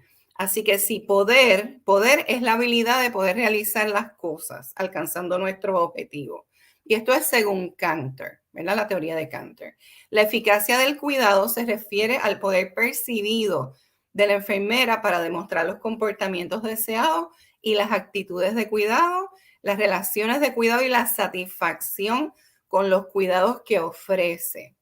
Así que entonces podemos asumir que el empoderamiento estructural tiene un efecto directo sobre la eficacia en el cuidado. Y de ahí es que parte nuestro estudio. Aquí tenemos en los antecedentes, ¿no? Tomamos en cuenta 4 conceptos mayores. Tenemos los retos en el ambiente de la unidad de cuidado crítico. Ya las colegas los han descrito, ¿no? Tenemos pacientes críticamente enfermos, tenemos unos pacientes que requieren un monitoreo constante, así que necesitamos esa relación, ¿no?, de enfermeros, número de enfermeros, pacientes asignados, especialmente en estas unidades, tiene una importancia sumamente grande. Estos retos también incluyen las destrezas especializadas. Necesitamos personal con destrezas especializadas, con el conocimiento requerido, destrezas actualizadas, conocimientos al día, ¿no? Necesidad continua de adiestramiento y desarrollo profesional. Esa proporción que ya hemos mencionado, ¿no?, de número de enfermeros por paciente, son otro de los retos que enfrentan estas unidades. Aquí en Estados Unidos eso es un tema que está en discusión constante y se trata de que en las unidades de cuidado crítico sea siempre a un enfermero por 2 pacientes, ¿no? Que no siempre se logra, como compartieron las colegas. Y la escasez de enfermeros especialistas en el cuidado crítico es otro reto que se está enfrentando ya hace algún tiempo. Ahora con la pandemia, pues se ha empeorado y los números son exorbitantes, por lo menos acá en los Estados Unidos, de las proyecciones de la escasez de enfermeros de cuidado crítico. El enfermero de la unidad de cuidado crítico, pues necesita estar empoderado, ¿no?, sobre el cuidado que ofrece en relación a sus destrezas y su conocimiento. Necesita acceso a estas estructuras de poder dentro del ambiente de trabajo. El enfermero empoderado ideal no abunda. Eso también está evidenciado en la literatura. Y los enfermeros empoderados realizan su trabajo de manera significativa. Significativa para ellos, profesional, personalmente, y para el cuidado que están ofreciendo. Entonces, en relación al ambiente de trabajo empoderante, pues ya conocemos que el ambiente empoderante provee acceso a la información, como la discutimos anteriormente. Este ambiente provee acceso a las oportunidades, provee acceso a los recursos, acceso al apoyo que necesitamos y promueve relaciones positivas. Y tenemos que la eficacia, como la definimos ahorita también, eficacia en el cuidado, está relacionada a la percepción de la enfermera sobre su poder, su propio poder para ofrecer el cuidado, su creencia en la habilidad. Esto es autopercepción, su creencia en la habilidad para alcanzar las metas y resultados esperados en relación al cuidado que ofrece, la confianza en sus competencias y acceso a los recursos que habilitan al enfermero a tomar control de la salud y sanación de su paciente. Hay elementos subyacentes, ¿no?, que también son influenciados por estas condiciones en el ambiente de la unidad. Y las percepciones del enfermero sobre su autoeficacia, las cuales resultan en estas conductas deseables. Y las conductas deseables aquí son sumamente importantes. Estamos hablando de conductas empáticas y conductas humanistas, ¿no? En inglés le decimos caring behaviors. Y son sumamente importantes. Y no las vemos, sabemos que no las vemos todo el tiempo, sabemos que no las vivimos todo el tiempo, los que hemos estado en cuidado crítico. Aquí en la literatura, pues les comparto más o menos la trayectoria, ¿no?, de estos conceptos y dirigiéndolos a cómo los vamos a relacionar. Pues tenemos a Chandler, como les comenté ahorita. Ella desarrolla un cuestionario, se llama el CWEQ, el cuestionario para condiciones de efectividad en el trabajo. Y es dirigido a enfermería, a unidades de enfermería dentro del área hospitalaria.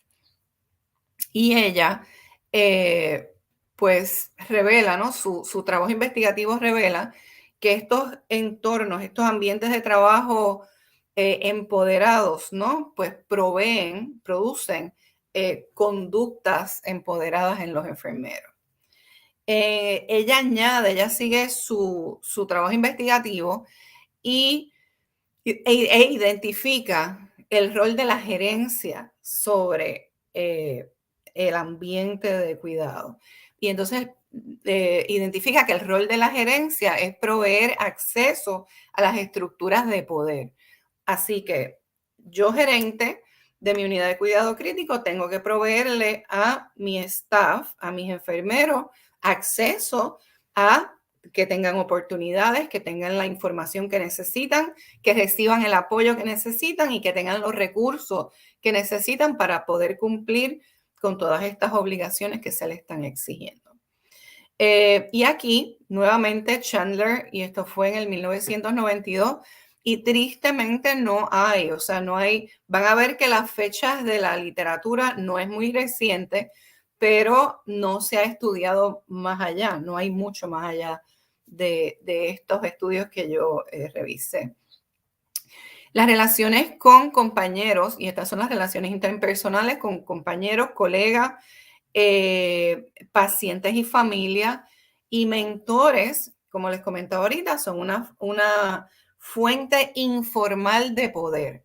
Y cuando hablo de poder, recuerden que estamos hablando de este empoderamiento que yo tengo para ejecutar mi trabajo, para proveer este cuidado que es tan importante, especialmente en estas unidades con estos pacientes tan críticos, ¿no? Entonces, el cuestionario que desarrolló Chandler se modificó más tarde en otros estudios De hecho, lo que se hizo fue que se recortó, ¿no? Era más largo, lo cortaron.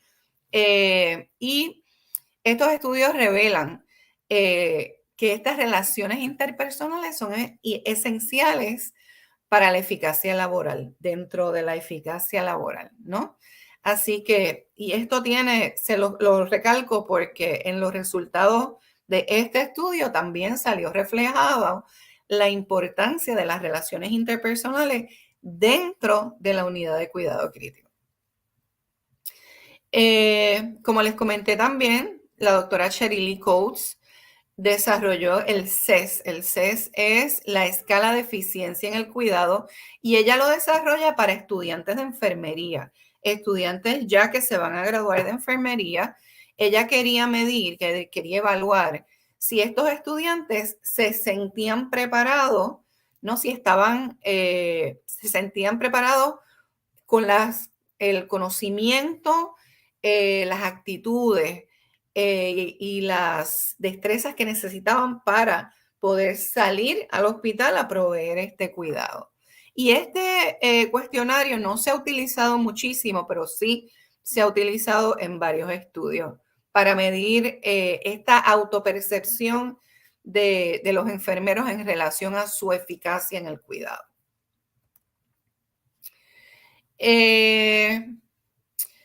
Aquí tenemos que posteriormente Manolovich en el 2005 comparó también ambos estudios y ella identifica la importancia del liderazgo dentro de la institución y el impacto que tiene en el ambiente y la eficacia de los enfermeros. Y determina que el liderazgo fuerte puede afectar la autoeficacia. La puede afectar positivamente, la puede afectar negativamente, ¿no? Depende del estilo de liderazgo. Aquí continuamos. Manolovich, en su cuerpo de investigación, revela que el empoderamiento estructural contribuye a las conductas profesionales de cuidado. Volvemos a lo mismo. Nos brindan eso que necesitamos para hacer nuestro trabajo, pues nosotros como enfermeros vamos a poder manifestar, vamos a tener el apoderamiento necesario para manifestar, sentirnos eficaces y manifestar estas conductas humanistas, conductas empáticas que necesitamos para nuestros pacientes. Amendoleer también estudia el concepto de autoeficacia en el cuidado y determina que el cuidado y satisfacción laboral, pasar tiempo con los pacientes, puede predecir conductas positivas hacia el cuidado. ¿Y por qué esto es importante? Porque acabamos de mencionar hace un ratito que esta unidad tiene tantos retos estructurales, tiene los retos de las maquinarias, tiene los retos de la documentación y los que trabajamos en cuidado crítico sabemos que cuando tenemos pacientes bien complejos conectados a ventilador mecánico, tienen líneas, catéteres, tubos por todas partes, el tiempo que requiere ofrecerle cuidado a toda esta tecnología, más ir a documentar todos estos protocolos que son requeridos y necesarios, ¿no? Todas esas cosas en este tipo de unidad nos alejan del paciente, Y por eso ese estudio de Amendoleer es tan importante. Así que el propósito del estudio fue explorar los elementos en el ambiente de trabajo de la unidad de cuidado crítico que pudiesen contribuir a la promoción de la eficacia del cuidado y, por tanto, las conductas relacionadas. La metodología que se utilizó fue un diseño correlacional descriptivo. La variable dependiente fue la eficacia en el cuidado y la independiente fue el empoderamiento laboral. Como covariables teníamos edad, educación y años de experiencia, los cuales se incluyeron en una hoja de datos sociodemográfico. La metodología, pues, como les comentaba, fue un método de encuesta, ¿no? Utilicé los dos cuestionarios, el cuestionario sobre las condiciones para la efectividad en el trabajo y la escala de eficacia en el cuidado. La muestra fue de 201 enfermeros, todos fueron cuidado crítico, basada en las recomendaciones de Craig y Morgan, y tuvimos, era 201 de mínimo de 326, que era el total de las enfermeras de estas unidades que se evaluaron. Y la muestra final fue de 190, excluyendo las que, por ejemplo, los cuestionarios que no se completaron correctamente, los que no tenían más de un 50% de las preguntas contestadas. Así que la muestra finalmente utilizada fue de 190 enfermeros de cuidado crítico. Para la colección de datos obtuvimos permiso de los hospitales. Estos hospitales, a pesar de ser tan grandes, no tenían IRB. Acá en Estados Unidos, pues los grandes hospitales tienen IRB para proteger los derechos de los pacientes, ¿no? Pero sí tienen comité de ética, pues obtuvimos consentimiento de los comités de ética de estos hospitales para realizar los estudios. La participación de los enfermeros fue voluntaria y tras su reclutamiento, ellos accedían, se les hacía el acercamiento y si ellos accedían a hacer el estudio, pues se le entregaba un sobre con la hoja de consentimiento, porque ellos firmaban su hoja de consentimiento, y las encuestas de los dos cuestionarios y una hoja de datos demográficos para que ellos la complicaran. Todo se codificó protegiendo la identidad de estos enfermeros, ¿no? Y se estuvo visitando personalmente estas unidades a través de todos los turnos, porque ellos están sumamente ocupados. Así que nos tenemos que adaptar a su tiempo y espacio.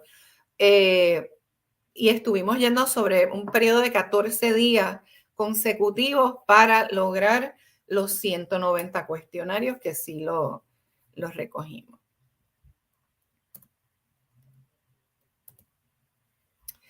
Las hipótesis que estudiamos fueron 3 hipótesis nulas que el estudio estaba probando, ¿no? Evaluando, era que no existe relación significativa entre las variables sociodemográficas de edad, educación, experiencia y el apoderamiento estructural en esta población de enfermeros de cuidado crítico, que no existe una relación significativa entre estas variables sociodemográficas y la eficacia en el cuidado de esta población. Y la tercera hipótesis era que no existe una relación significativa en las percepciones de las enfermeras entre estos dos conceptos.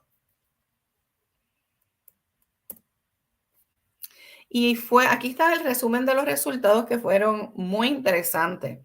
Yo los encontré sumamente interesantes porque no se probaron las 3 hipótesis, no se encontró relación entre el empoderamiento estructural y los factores sociodemográficos. Así que ahí no hubo relación significativa. Tampoco se encontró correlación significativa entre las puntuaciones totales de condiciones de trabajo y eficacia en el cuidado. Así que no se comprobó que hubiera una relación entre, y esto fue lo más interesante que yo encontré, entre este empoderamiento estructural y la eficacia en el cuidado. Se identificó una relación negativa al evaluar las subescalas de los instrumentos entre la edad de las enfermeras y su percepción sobre las oportunidades que tienen en su trabajo en estas unidades. Se identificó una asociación estadísticamente significativa entre la eficacia del cuidado y las relaciones, y esto también fue al correlacionar las subescalas, ¿no?, de los instrumentos. Así que sí hay una relación significativa entre la eficacia en el cuidado y las relaciones con paciente-familia, que esto también es muy interesante. Un total de 99.6%, o sea, casi todas las enfermeras que se entrevistaron reportaron altas puntuaciones sobre su eficacia percibida en el cuidado de la unidad. Así que estas enfermeras se sienten que sí, son muy eficaces en su cuidado, se sienten preparadas, se sienten que tienen los conocimientos, que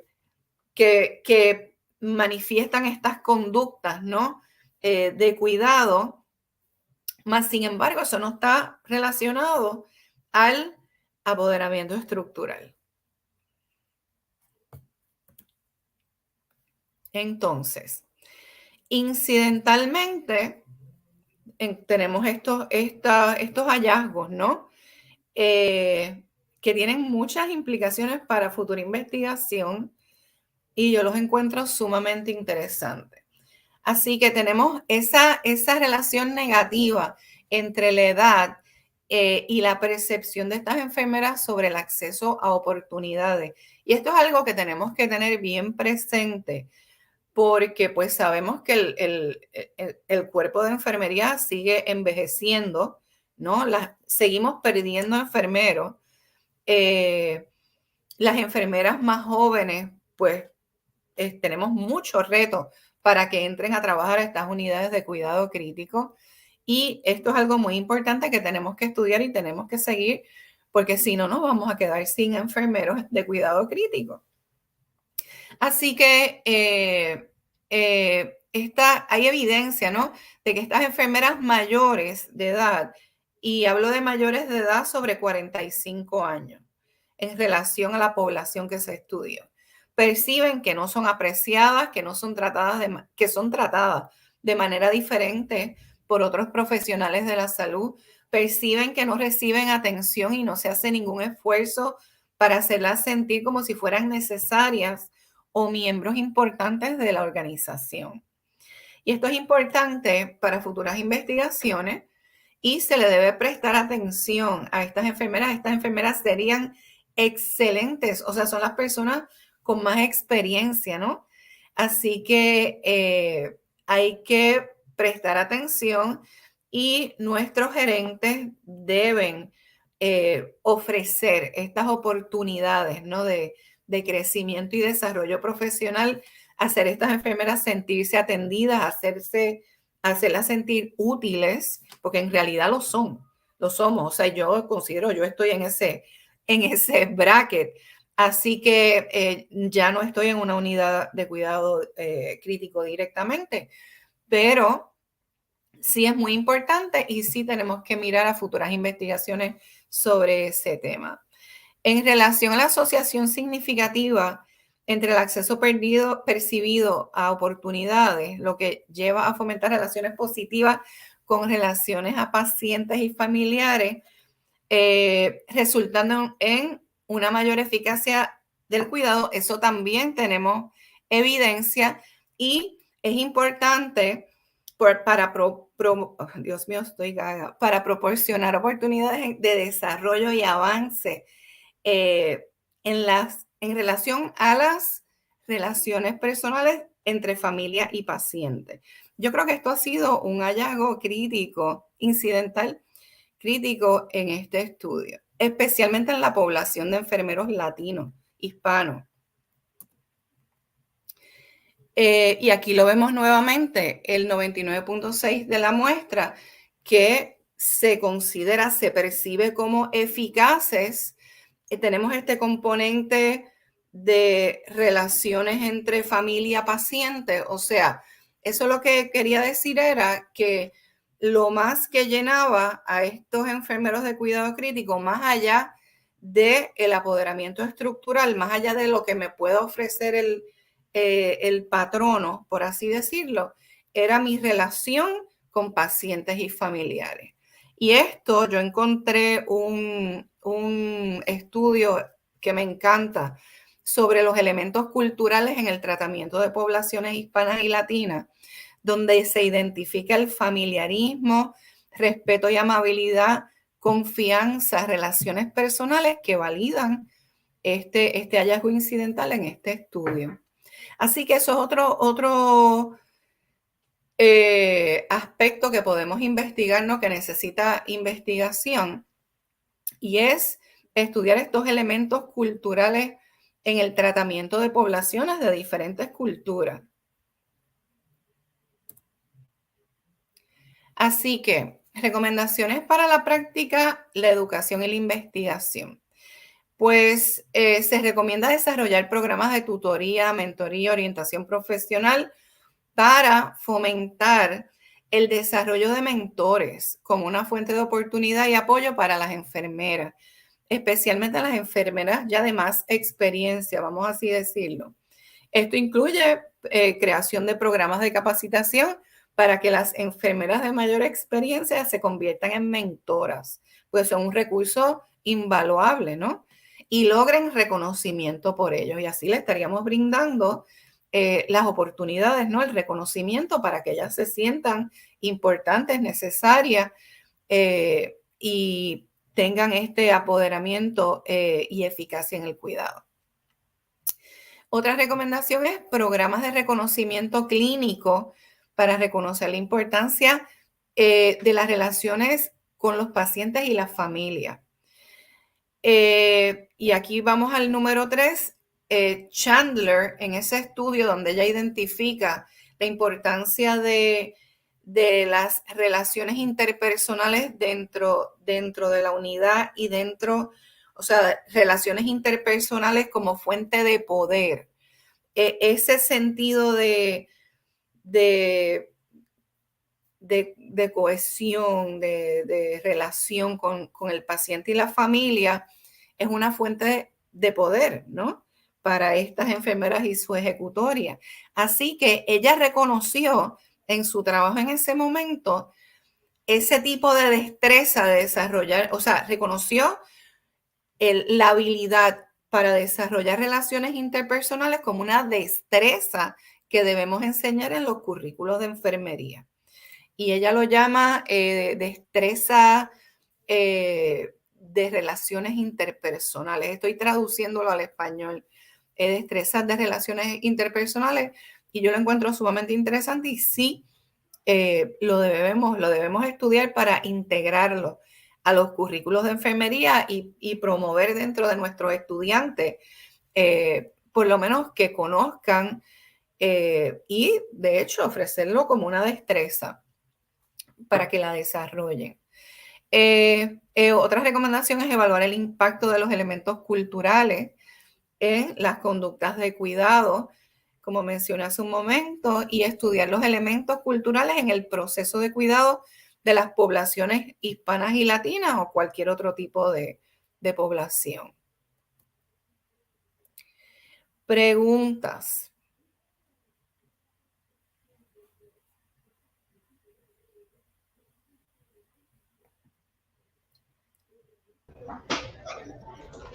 ¿Alguna pregunta? Bueno, antes que nada, muchas gracias, doctora Yolanda Torres, por la excelente presentación. Realmente una temática que resulta muy interesante, que nos destaca mucho la importancia del entorno de las unidades de cuidado crítico y que nos invita además a algo muy importante que usted mencionaba, lo importante que es adquirir un liderazgo en enfermería, en realizar investigaciones de este tipo que finalmente contribuyen a tomar un empoderamiento de la disciplina que aporta mejoras en el cuidado de nuestros pacientes. Realmente muchas gracias por participar en este simposio, por tu tiempo y por compartir estas excelentes conocimientos con nosotros. A la orden, muchas gracias a usted.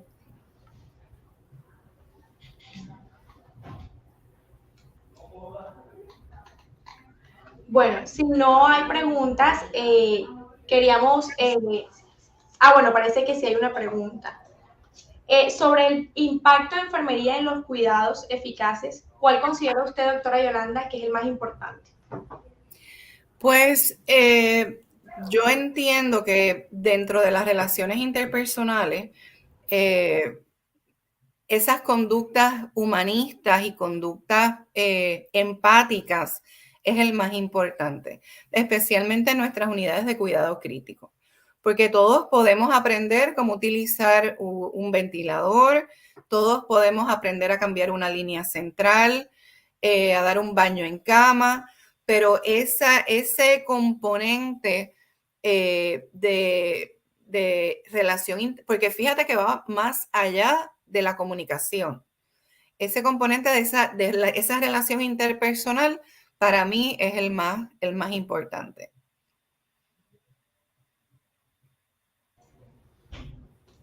Muchas gracias, doctora.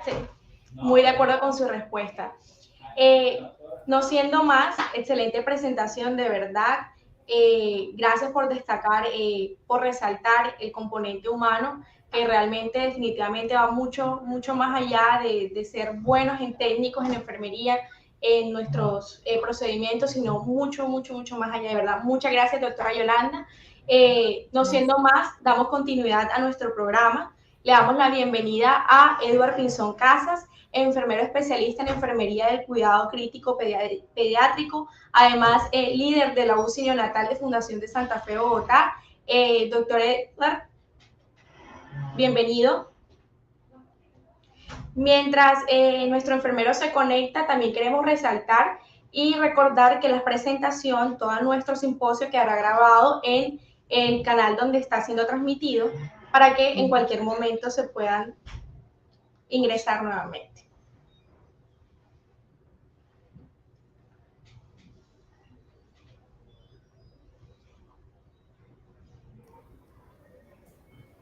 Bueno, le damos la bienvenida a Edward Pinzón con los cuidados en enfermería en ductos arteriovenosos en neonatos. Buenos días para todos. Voy a empezar a compartir pantalla en este momento.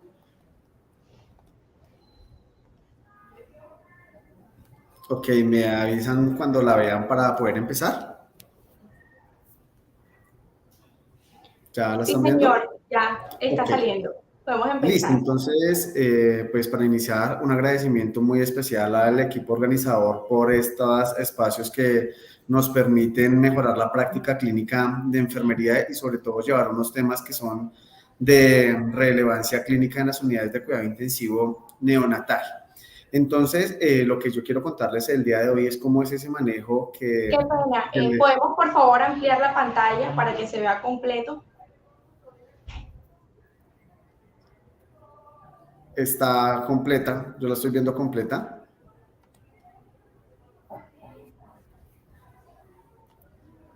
Ya está corriendo.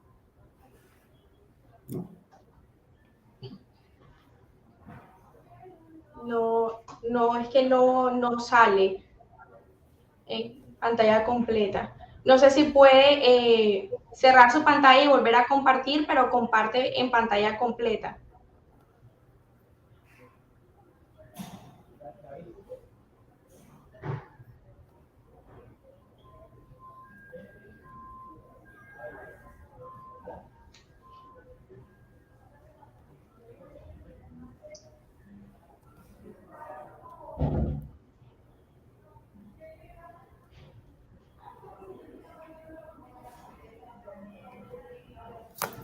En teoría la estoy compartiendo en pantalla completa.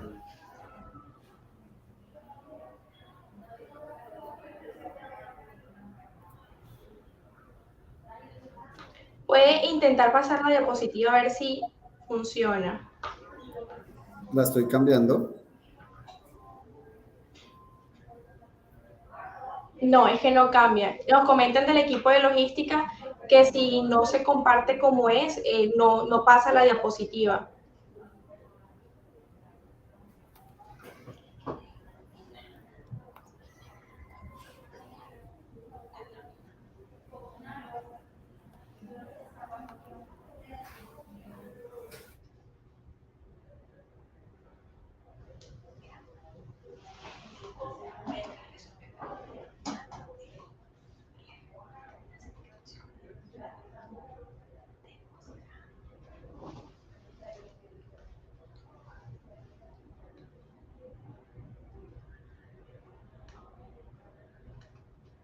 Bueno, mientras solucionamos este problema técnico, le queremos recordar a todos que las inscripciones a nuestros posgrados en Uninorte se encuentran abiertas.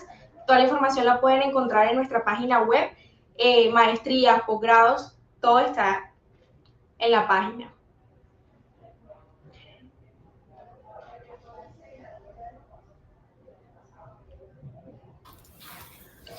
No, volví a hacer todo el proceso que me están indicando y no lo dejan. Bueno, de logística me comenta que para realizar la presentación debe seleccionar pantalla completa como opción y luego sí dar en compartir. Sí, eso es lo que estoy haciendo, pero no da esa opción de pantalla completa. Bueno, yo creo que entonces ahora lo podemos entonces dejar así. Y va pasando las diapositivas. Ok. Entonces, nuevamente, bienvenido y podemos comenzar. Muchas gracias.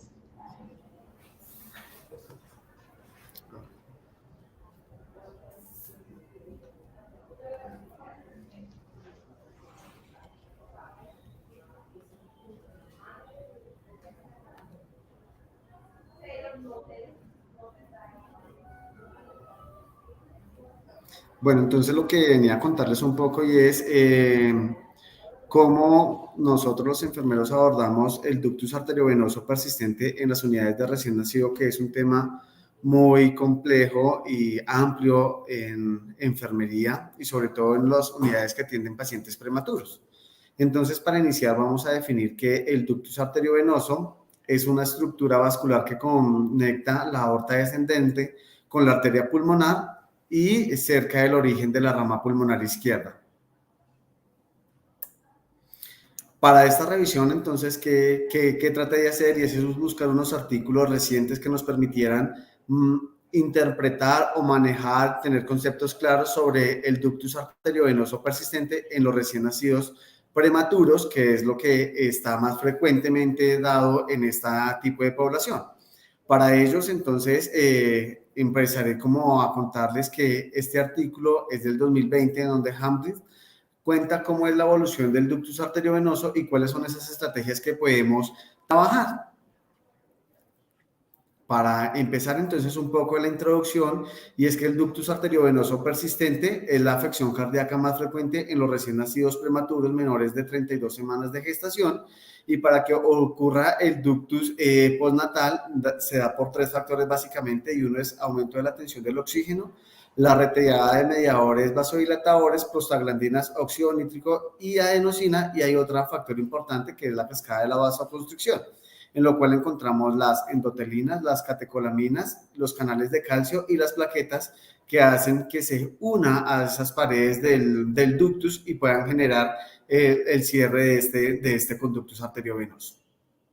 Pero para entender un poco es importante conocer cuál es esa fisiología y la fisiopatología de la adaptación, y para ello es un poco recordar cómo es esa circulación antes en la vida in útero, y uno es reconocer que la sangre oxigenada pasa a la placenta mediante la vena umbilical, viaja al hígado por el conducto hepático, allí ingresa al lado del corazón por los vasos pulmonares que están contraídos, y luego de esto va a pasar al lado izquierdo por el foramen oval y luego pasa nuevamente al ventrículo izquierdo, y allí ocurre el flujo hacia la arteria pulmonar y luego pasa a la aorta por el conducto arteriovenoso persistente, que es la diferencia que va a ocurrir. Y pues importante mencionar que la aorta es la que suministra todo el oxígeno y los nutrientes a los órganos del feto, con preferencia al riñón, cerebro, corazón.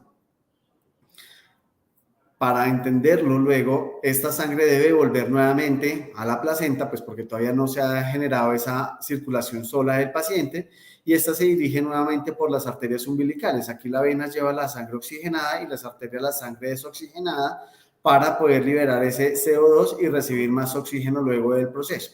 Una vez termina esto, se va a generar unos cambios muy importantes cuando el recién nacido pues nace, y esto aplica básicamente cuando cortan o clampean las arterias umbilicales y la vena umbilical, y el recién nacido comienza a hacer ese intercambio gaseoso mediante la primera respiración.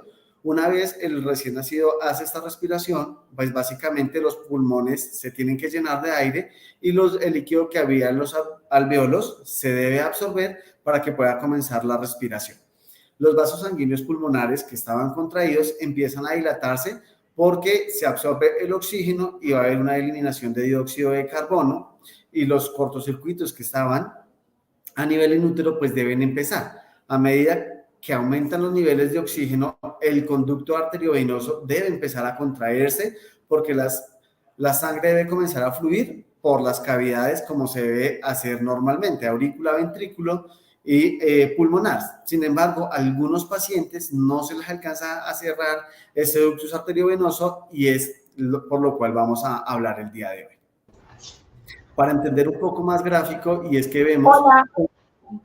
Interrumpo, qué pena interrumpirlo, es que no estamos viendo cuando usted comparte, o sea, cuando pasan las diapositivas, no lo estamos viendo.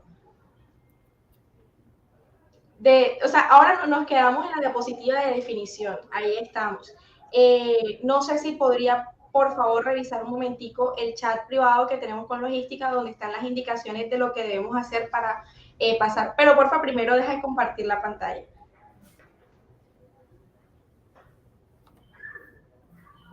Esa sería una opción, o la otra es que la siga pasando manual, como lo estaba haciendo ahora. Ahora, por ejemplo, la última diapositiva, como la pasó, sí la vimos. Entonces tendría que hacer este proceso para todas las diapositivas y así pues poder relacionar lo que nos está hablando con su presentación.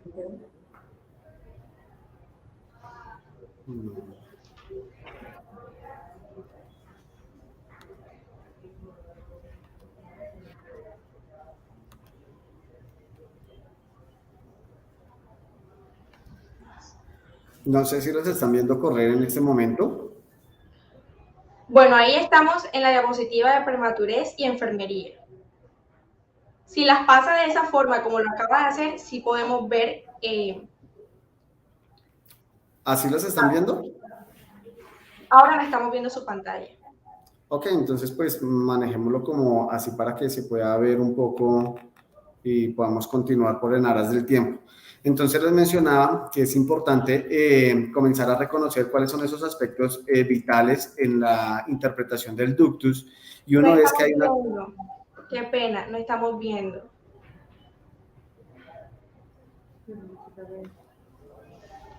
¿Sí? Bueno.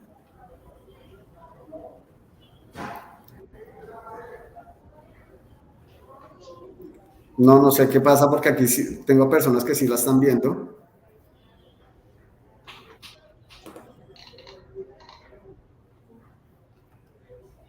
No sé si en el chat nos pueden comentar las personas que están presentes, si pueden ver la presentación.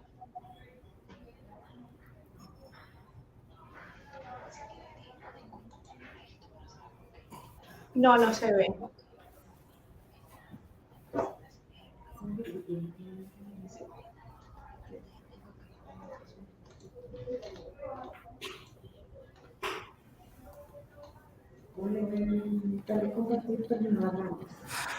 Por un momento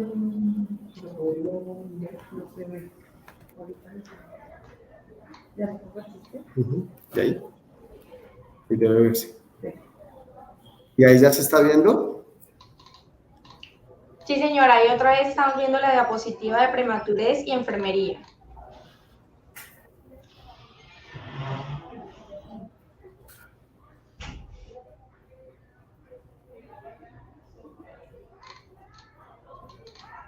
No sé por qué no corre, están corriendo aquí, están corriendo.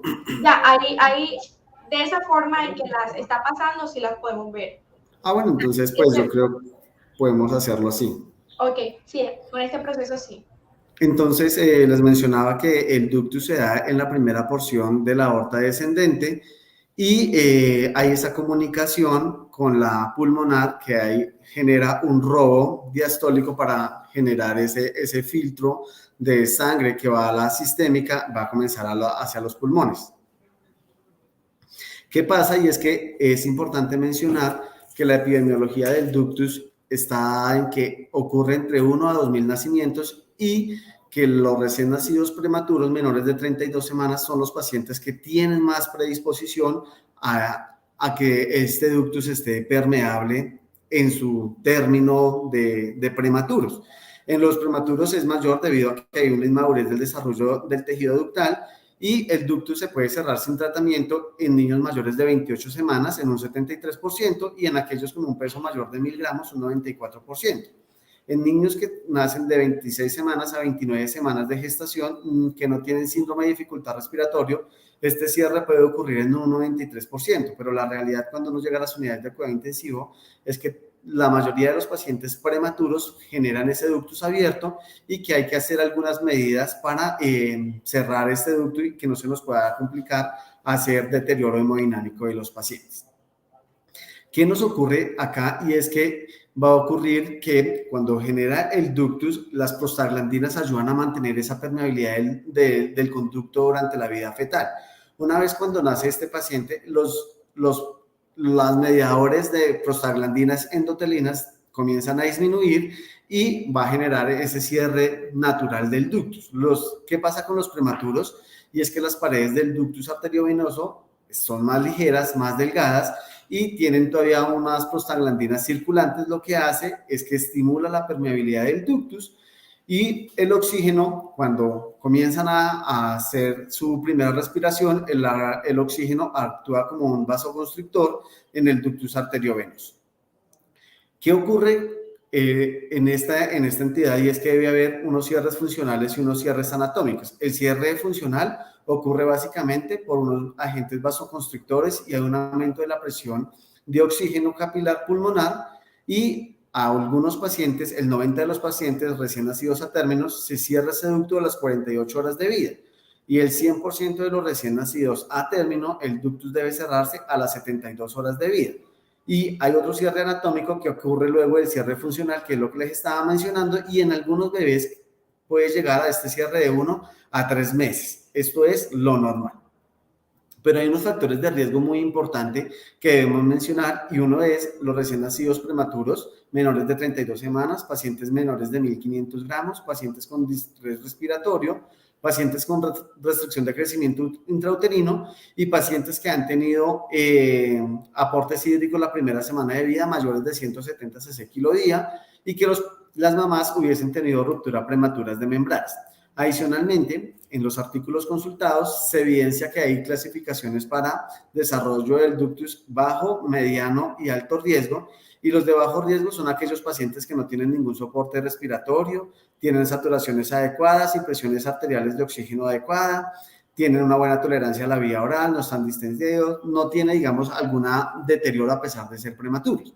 ¿Qué pasa con los pacientes que están clasificados en mediano riesgo? Y es que tienen soporte ventilatorio, tienen taquicardia, pueden presentar una taquipnea y algunos presentan síntomas a nivel gastrointestinal como intolerancia a la vía oral.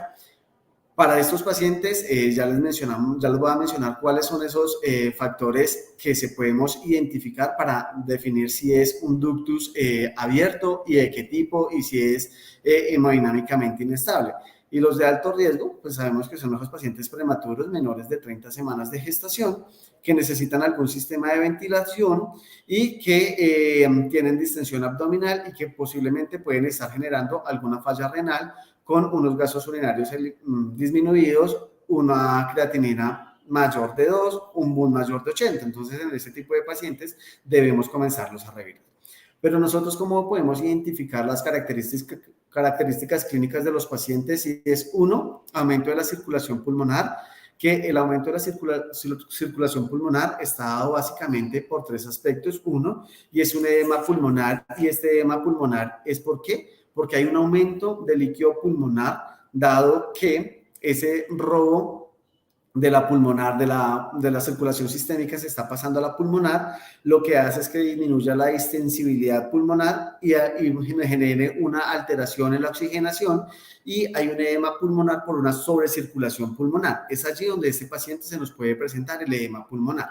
Lo otro es que hay una disminución de la saturación del oxígeno. Encontramos pacientes con taquipnea, apnea, hipercapnia, que son los signos de circulación pulmonar.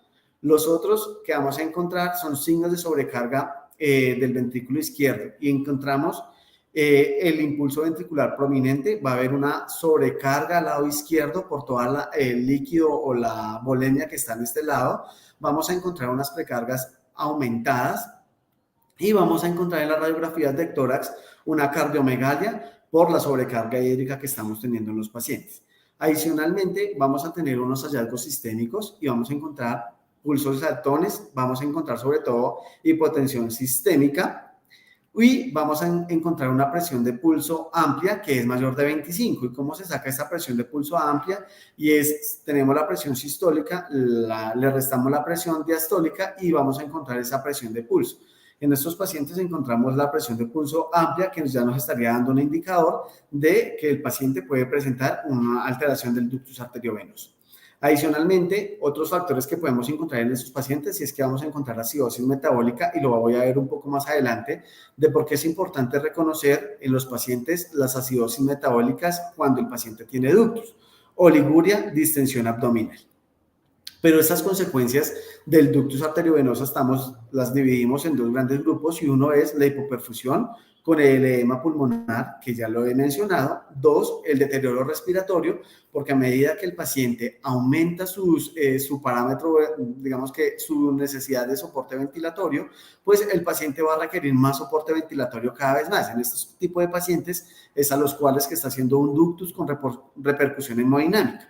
Lo otro es pacientes con compromiso renal, y lo vamos a ver, y es que como hay un robo de esa oxigenación de izquierda a derecha, lo que va a pasar es que no hay una buena fuente de oxigenación y de perfusión a los órganos principales, que son mesentérico y renal. Por eso es que los pacientes nos van a comenzar a hacer una falla renal. Y cuando hay un hiperflujo pulmonar, ¿qué vamos a encontrar? Que los pacientes van a requerir aumento de los parámetros ventilatorios, y hay un aumento de la incidencia de la hemorragia pulmonar, porque hay una sobrecirculación pulmonar, dado porque hay una disminución en la distensibilidad pulmonar.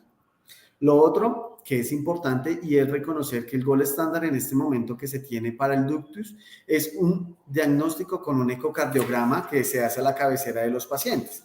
Sin embargo, cuando el cardiólogo hace el ecocardiograma, debemos saber si es un ductus que está haciendo repercusión hemodinámica. ¿Y cómo sabemos eso? Debemos preguntarle en cuántos milímetros está el ductus para saber, y es que si el ductus no lo interpretan como un ductus mayor de 1.5 milímetros y el chun está de izquierda a derecha, seguramente ese paciente nos va a hacer deterioro hemodinámico y hay que cerrarlo. Lo otro es que el cardiólogo nos diga que hay un flujo retrógrado. En este caso, ese paciente debe ser sí o sí de una vez comenzar a mirar qué mecanismos vamos a utilizar para cerrar el ductus. ¿Cuál es el tratamiento? Y es un manejo conservador solo con medidas de apoyo generales, y ya les voy a mencionar a qué se trata con el manejo conservador. Otro es el cierre farmacológico con inhibidores de la ciclooxigenasa, y ahí encontramos indometacina o ibuprofeno, y actualmente otros artículos ya recomiendan el uso del acetaminofén cuando el ibuprofeno no ha tenido los beneficios que queremos. Y la última alternativa que tenemos es la ligadura quirúrgica.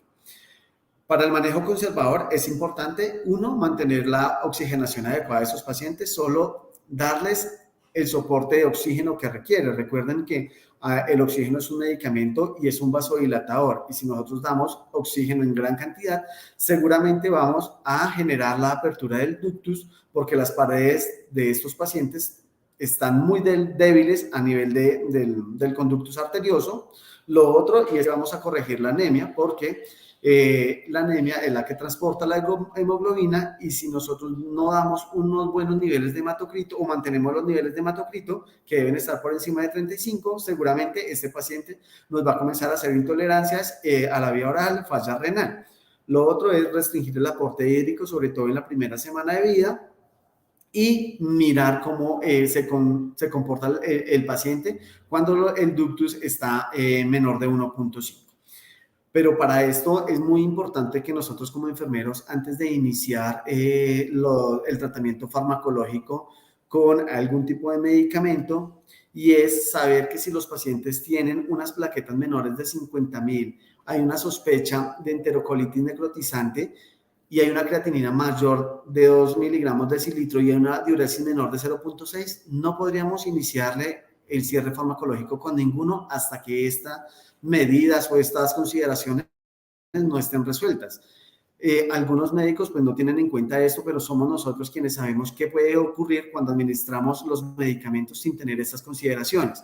Lo otro es que el paciente esté con sangrado gastrointestinal, una hemorragia intracerebral, o que el paciente tenga anomalías renales o gastrointestinales documentadas. Es muy importante estas consideraciones y sobre todo creo que es donde nosotros debemos hacer hincapié. Yo diría que es tromboplaquetas, mirar cómo están plaquetas, función renal y mirar cómo está la parte gastrointestinal. Creo que esos son los 3 elementos que uno como enfermero debería comenzar a revisar.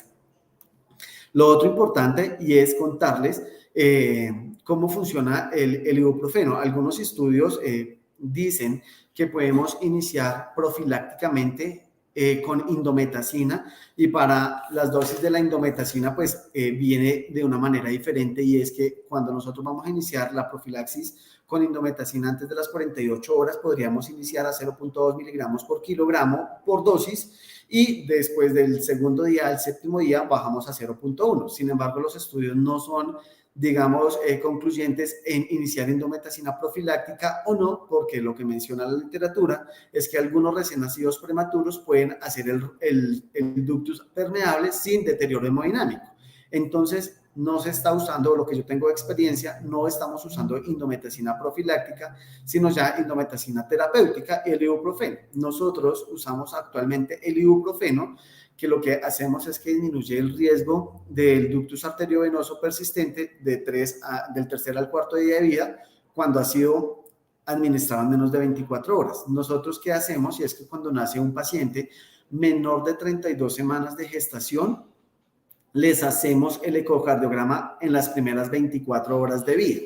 Y si el recién nacido nos nace mayor de 32 semanas de vida, hacemos el ecocardiograma al tercer día de vida, esperando que ese cierre funcional del ductus esté generado y ahí sí definir si se le hace cierre farmacológico o no, o hacemos medidas conservadoras como los que les había mencionado.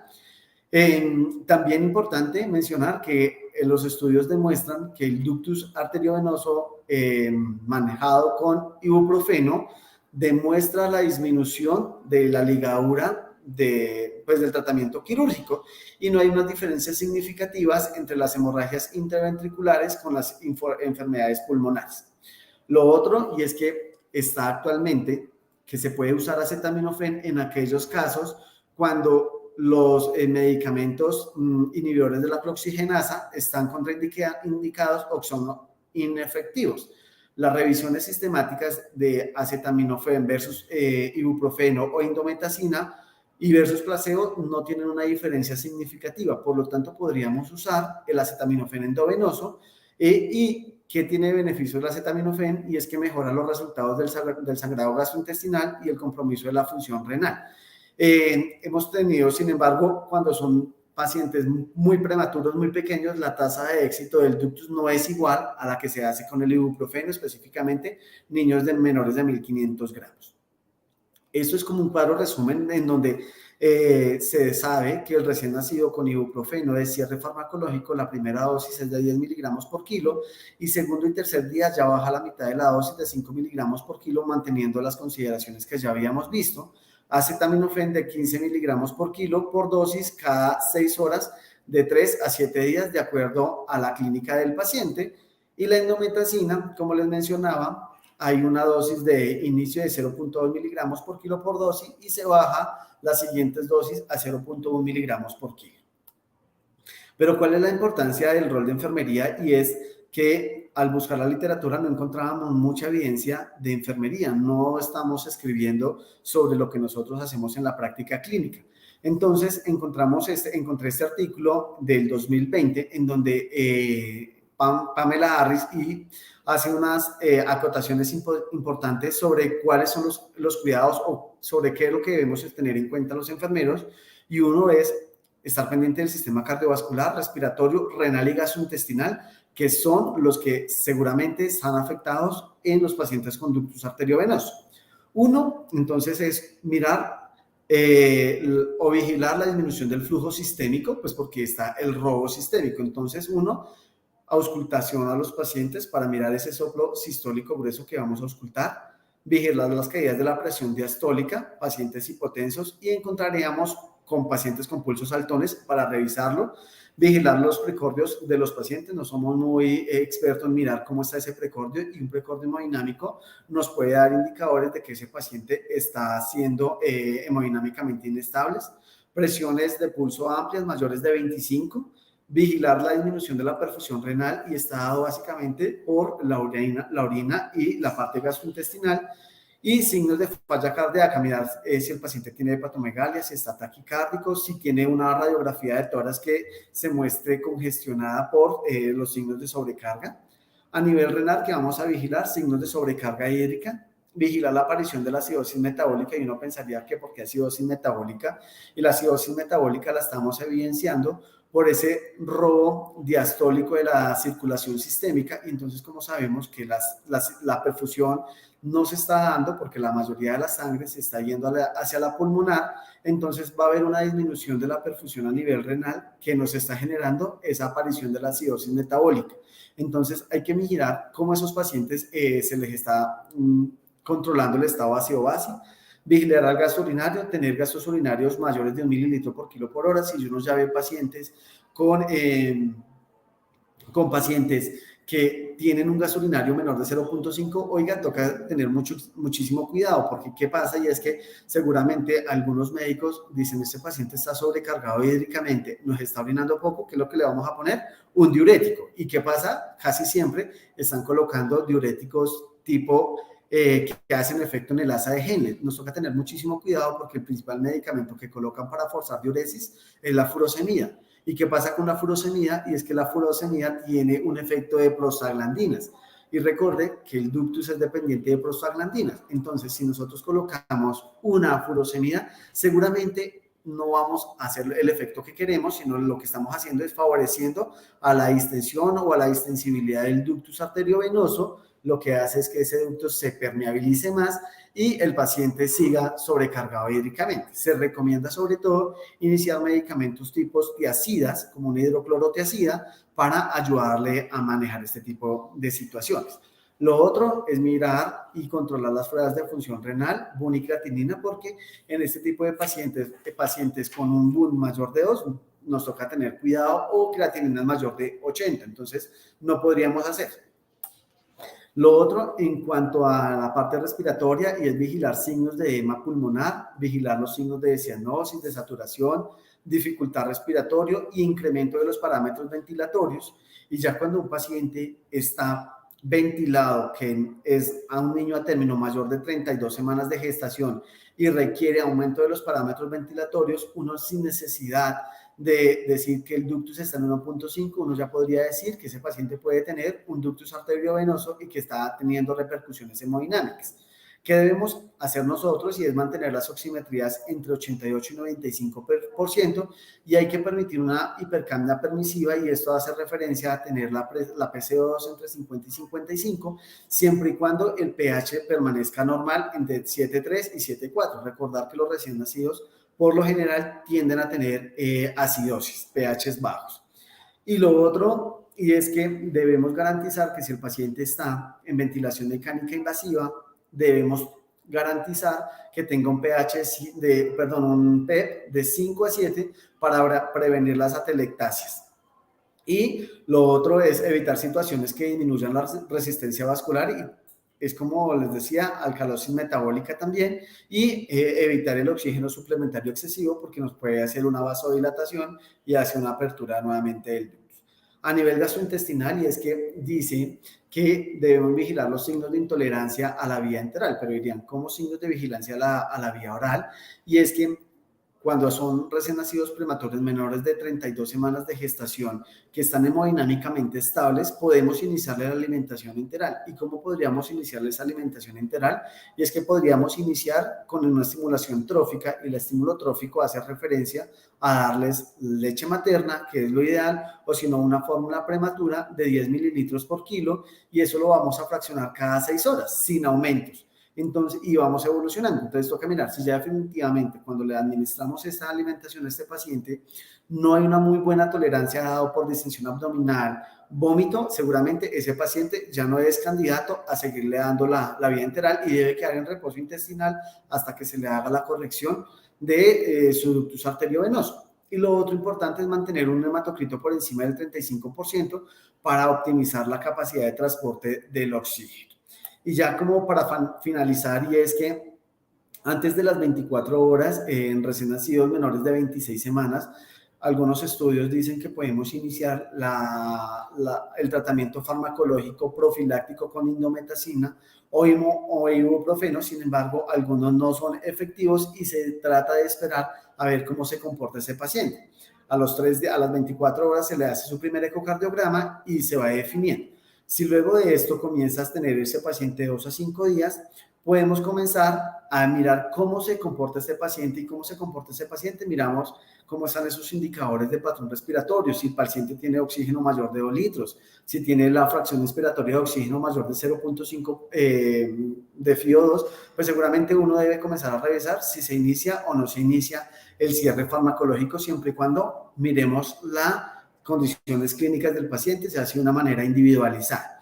Y lo otro, y es que ya debemos siempre basarnos con la ayuda del ecocardiograma, que es nuestro gol estándar, y poder colocar los medicamentos de elección, que es ibuprofeno y acetaminofén. La indometacina casi no se está usando en algunas instituciones, sin embargo, la evidencia cada vez más va al uso del acetaminofén, el ibuprofeno, por evitar los efectos adversos que tienen. No tendría yo más que decirles, pido excusas por la presentación, muchas gracias.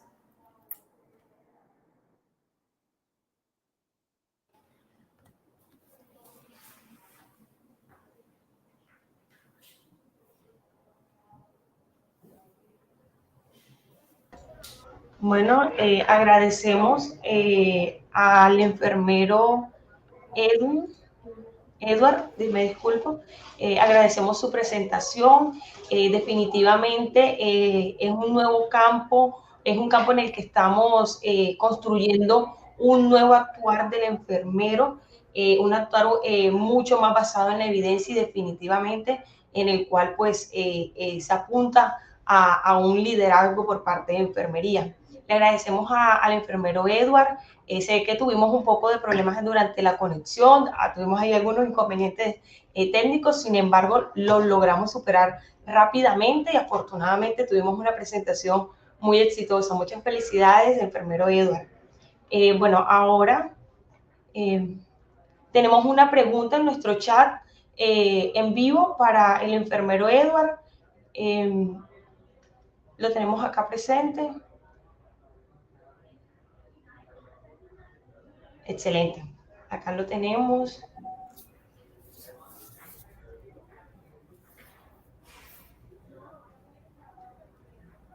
¿Nos escucha? Sí, yo los estoy escuchando. Perfecto. Bueno, no vemos su cámara, sin embargo, le leo la pregunta. Es la siguiente. En la terapéutica de ductus, los efectos adversos de medicamentos que se deben vigilar para la seguridad del paciente, ¿cuáles son las más frecuentes y los más graves que podían ocurrir?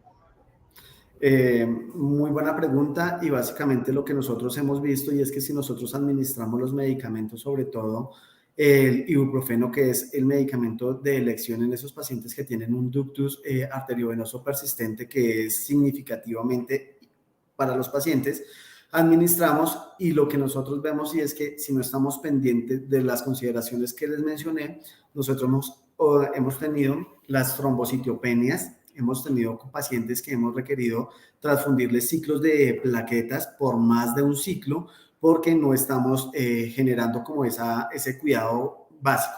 Lo otro que hemos encontrado también ha sido esas fallas renales agudas secundario al uso de los medicamentos tipo ibuprofeno. Entonces, esos son los dos eventos más frecuentes que nosotros, o que en mi práctica clínica he visto, y es la trombocitopenia marcada con requerimiento de transfusión de plaquetas y las fallas renales. Excelente respuesta. Bueno, y le agradecemos nuevamente, enfermero Edward, por su participación y por su excelente aporte en este simposio. A continuación, vamos a tener la presentación, continuando con nuestro orden del día, de la enfermera Luisa Daniela Fonseca Niño, enfermera registrada, máster en enfermería, especialista en cuidado crítico neonatal del Hospital Universitario Fundación Santa Fe de Bogotá. Ella el día de hoy nos tiene preparada la presentación de cuidados de enfermería en ventilación no invasiva en neonatos, novedades y actualizaciones. Le damos la bienvenida a la enfermera Luisa.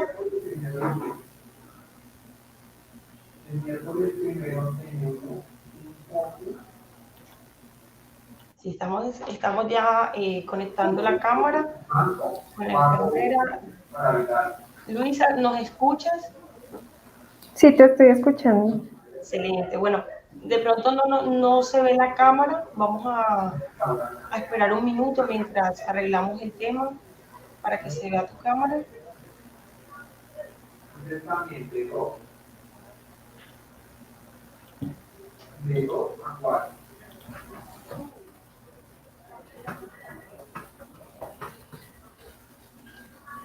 Y bueno, mientras vamos resolviendo la conexión de la cámara de la enfermera Luisa, les recordamos que esta transmisión está siendo grabada desde aquí, desde el canal de Uninorte Académico, canal donde van a poder encontrar múltiples ponencias, múltiples conferencias desde todos los ámbitos en Uninorte y por supuesto donde tenemos este espacio abierto para enfermería.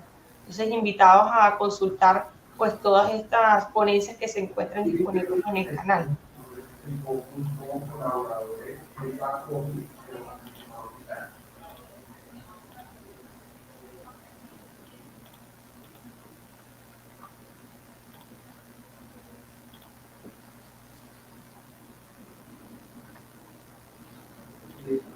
Ahora, pues,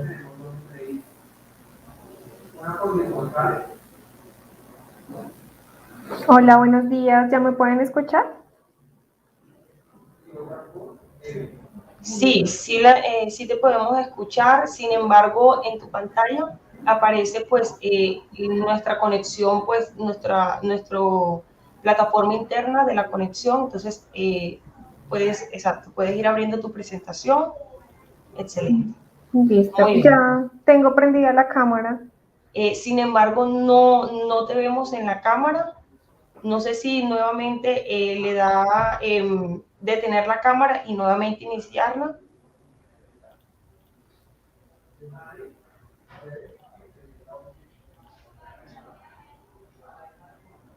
De pronto no sé si buscan las opciones de cam / micrófono, que aparece como una ruedita, para poder habilitar la cámara. Creo que ahí ya está. Excelente, muy bien. De pronto estas dificultades son muy propensas en medio de estas transmisiones en vivo, sin embargo, gracias a nuestro equipo podemos superarlas rápidamente. Entonces, no siendo más, adelante y puede iniciar su presentación. Enfermera Luisa. Bueno, buenos días a todos. Agradeciendo la invitación a la Universidad del Norte.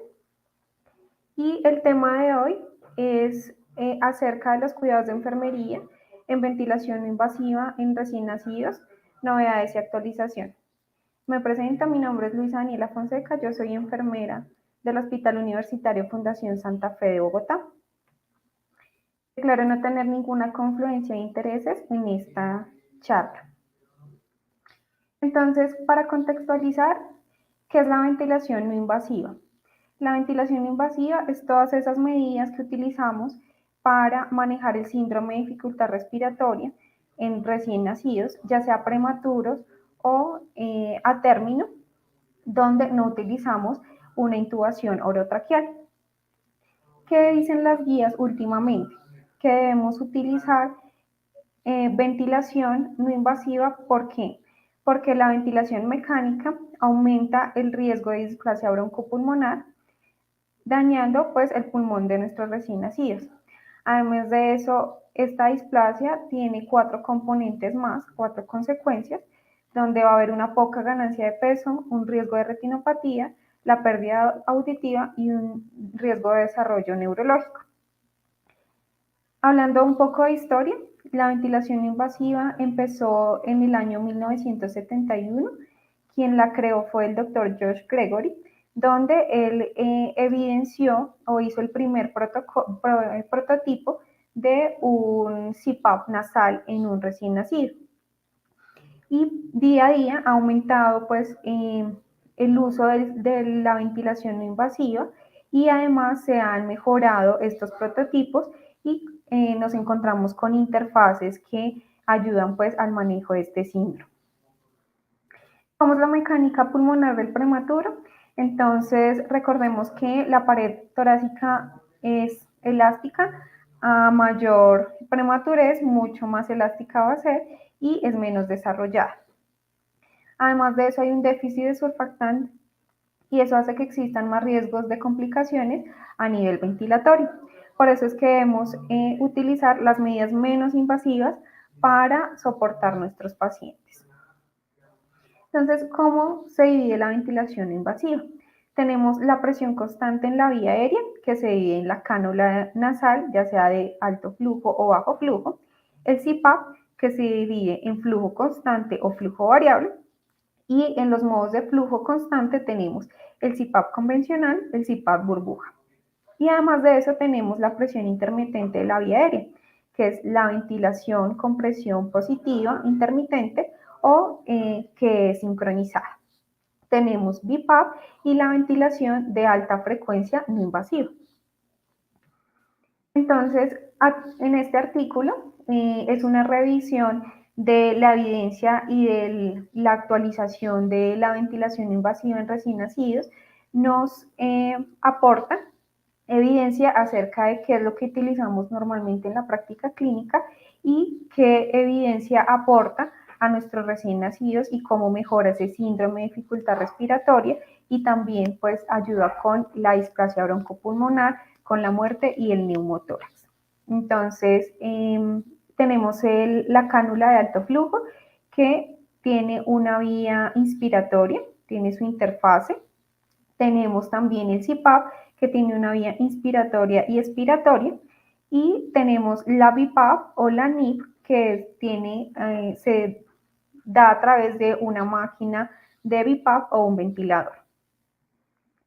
¿Y qué es lo que utilizamos en la práctica clínica? ¿Qué es lo que como enfermeros o terapeutas en las unidades neonatales utilizamos, y qué evidencia nos aporta cada una de estas sistemas respiratorios?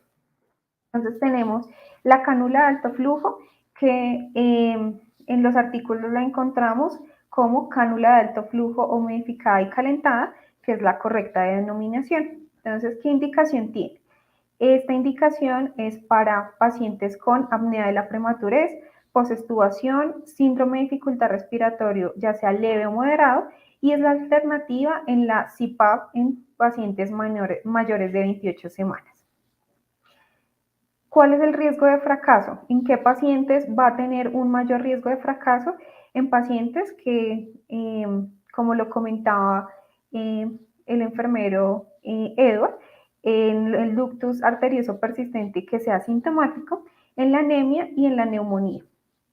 Además de eso, pacientes con sepsis, pacientes con ventilación mecánica invasiva prolongada, es decir, con más de 7 días en ventilación invasiva, y pacientes con coriamnionitis. ¿Qué contraindicaciones tiene?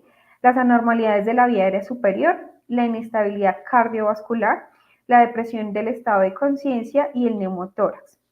Y en pacientes con cirugía de vía digestiva, pues no podemos utilizar este tipo de soporte de oxigenación por el riesgo de enterocolitis. Entonces, ¿cómo debemos utilizarlo y qué parámetros debemos iniciar posterior a la extubación? Vamos a hablar de un modo primario. El modo primario es cuando el paciente nace y se soporta ventilatoriamente, ya sea para el síndrome de dificultad respiratoria o lo que queramos disminuir, y el modo secundario es posterior a la extubación. Entonces, ¿cómo iniciamos la cánula de alto flujo humidificada y calentada? El flujo debe estar de 2 a 6 litros en menores de 1 kilogramo, y en mayores de 1 kilogramo es posible aumentar hasta 8 litros. No debemos exceder 8 litros por kilogramo, y la temperatura va de 34 a 35 para flujos menores de 5 litros por minuto.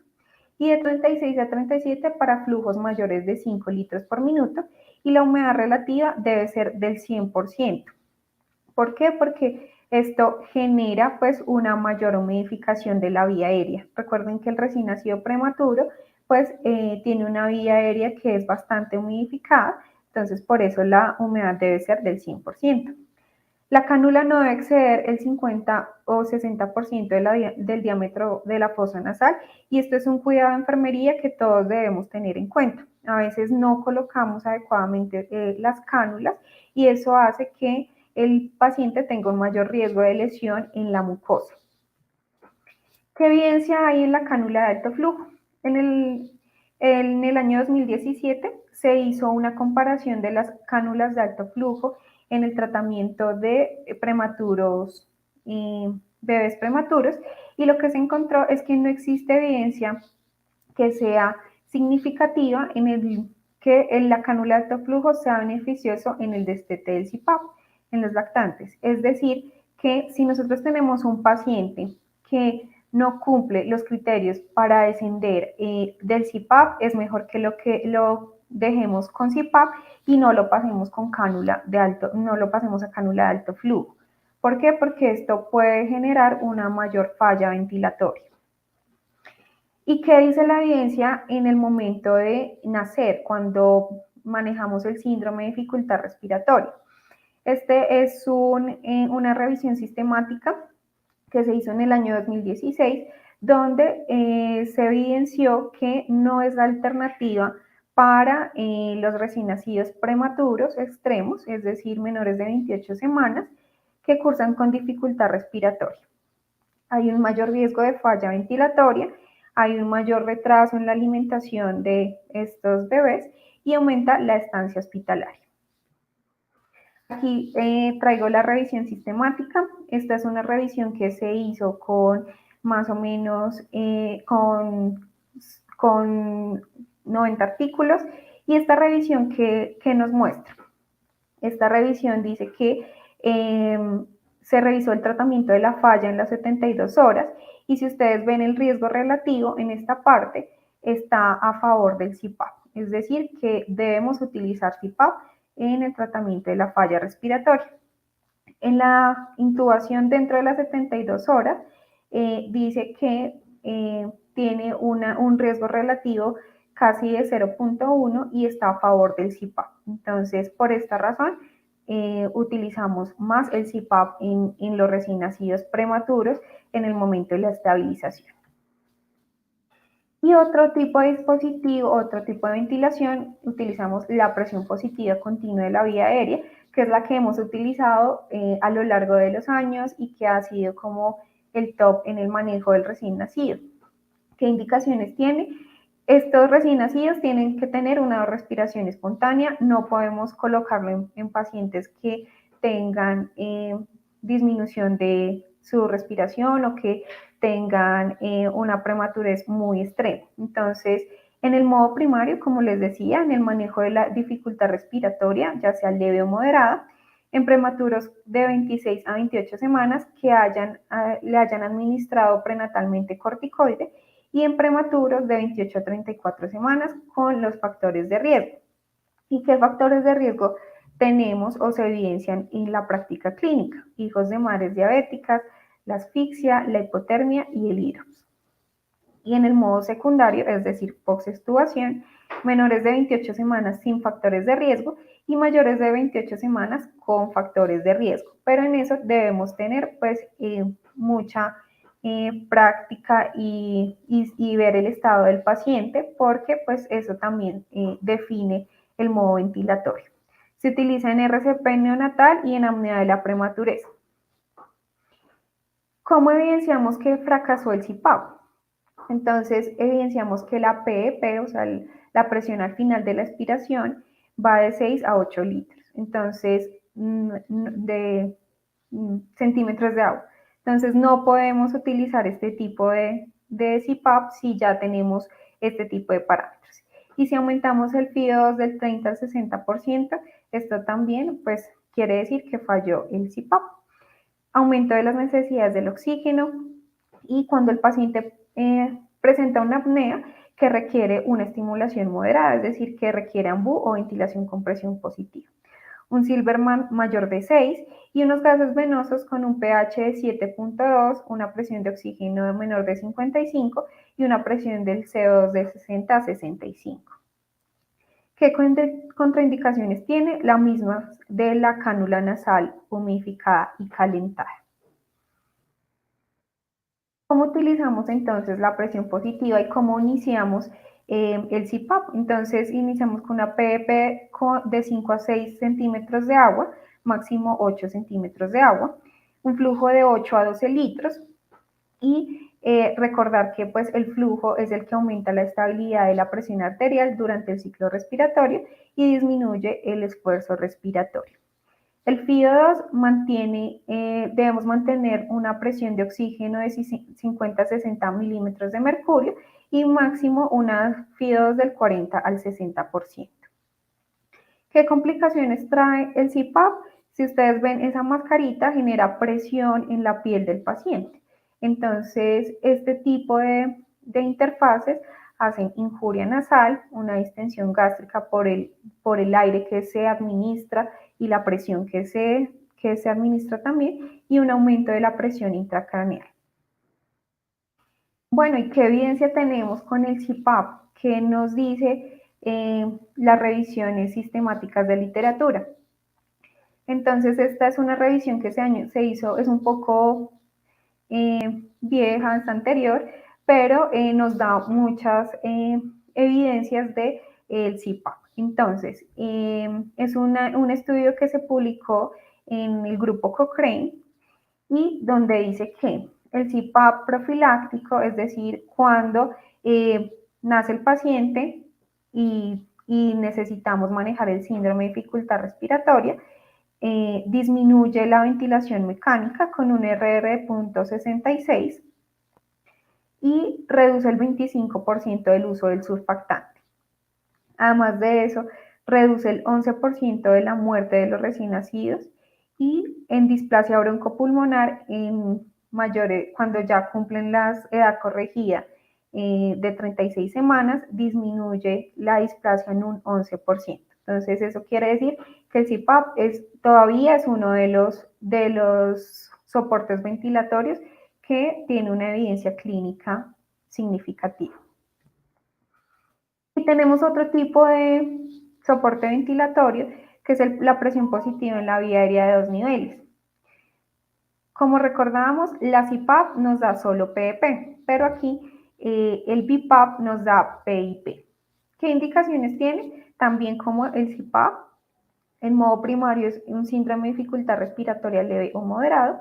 En el modo secundario, posterior a la técnica Ensure o alternativa al CPAP en menores de 30 semanas. Y en modo de rescate, que es cuando falla el Ensure y no tenemos soporte de CPAP, podemos colocar BiPAP. ¿Cómo se inician estos parámetros? Entonces, con una PEP de 4 a 8 centímetros de agua, una PIP de 8 a 15, un flujo de 8 a 12 litros y una frecuencia que lo normal que se maneja son 20, pero puede ser hasta 40. Un tiempo inspirado de 0.7 a 1 segundos y una FIO2 que también debemos mantener una presión de oxígeno de 50 a 60 y una saturación de 90 a 95. Y este tipo de ventilación se requieren más estudios para determinar su efectividad porque se comparan con el CPAP y no hay una efectividad pues comprobada que sirva más que el otro. Entonces, hasta el momento el CPAP es uno de los que más utilizamos y que mayor tiene evidencia. La presión positiva intermitente nasal, que es lo que utilizamos actualmente en las unidades neonatales, o por lo menos en la que yo trabajo, que es la presión, la NIP, que puede ser sincronizada o no sincronizada. Entonces, este tipo de ventilación se utiliza en el modo primario para el manejo del síndrome de dificultad respiratoria leve o moderada. En los recién nacidos prematuros de 26 a 28 semanas, también con administración de corticoide antenatal, y con prematuros de 28 a 34 semanas con los factores de riesgos anteriormente mencionados. En el modo secundario, es decir, post-extubación, en pacientes menores de 28 semanas, este tipo de ventilación es el que mejor ayuda al síndrome de dificultad respiratoria y más los que tienen una falla en la extubación.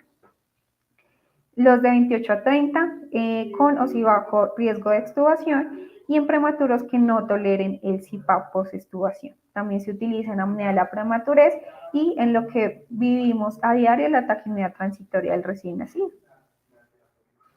¿Qué parámetros debemos tener entonces con este tipo de ventilación, con el NIP?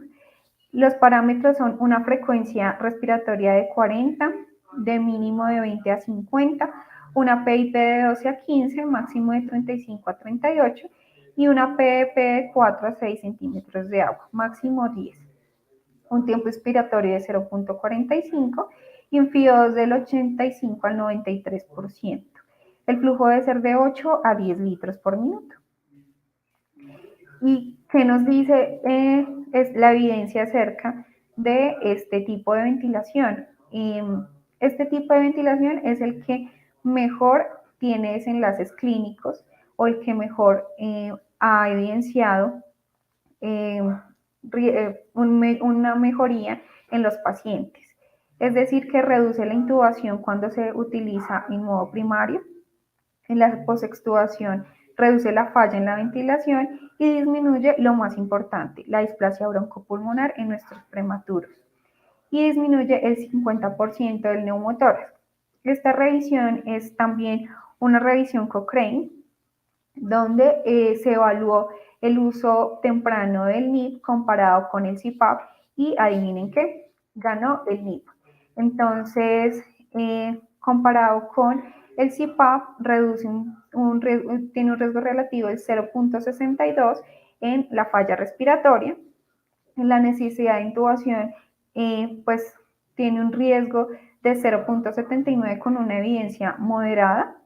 Y en el neumotórax, como les decía, reduce el 50%. Entonces, esta es una de las ventilaciones que deberíamos utilizar en todas las unidades neonatales.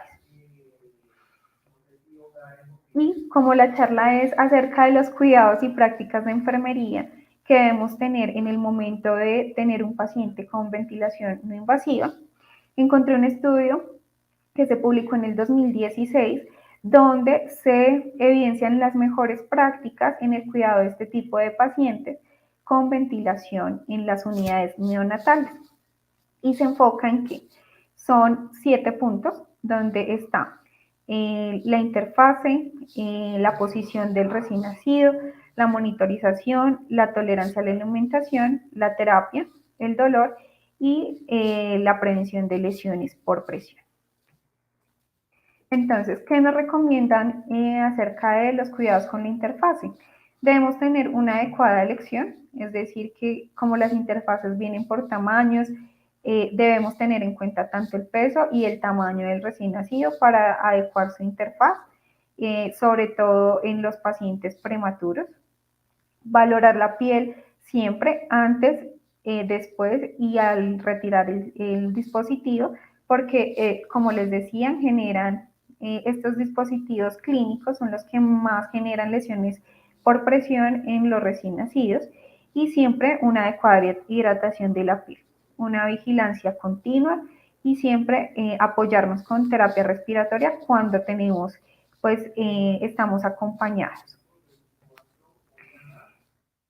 En cuidados con el posicionamiento, entonces nos dice que la mejor posición del paciente es de cúbito supino, pero que de cúbito prono también nos ayuda a mejorar la ventilación y oxigenación de nuestros pacientes.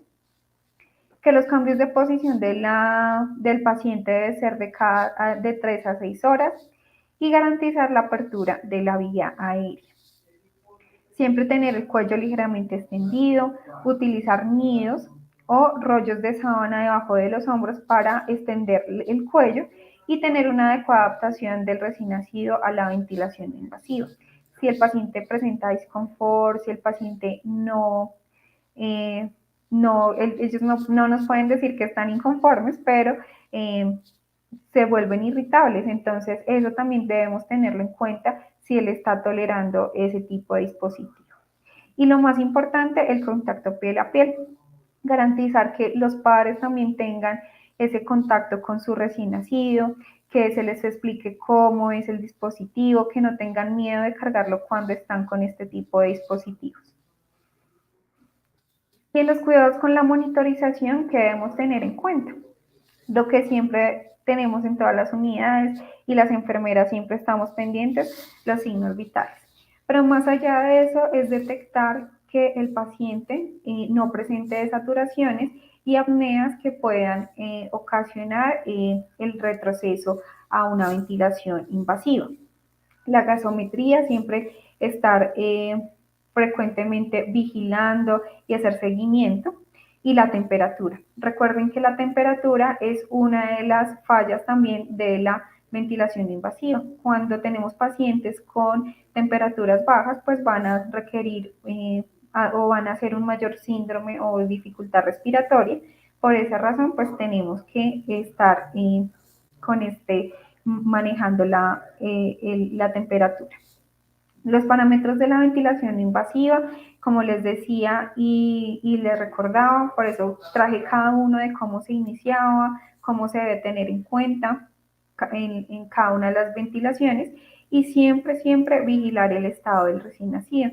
No solamente fijarnos en lo que dice el monitor, sino también ver nuestro paciente, cómo se encuentra, si se adaptó a la ventilación, si tiene disconfort.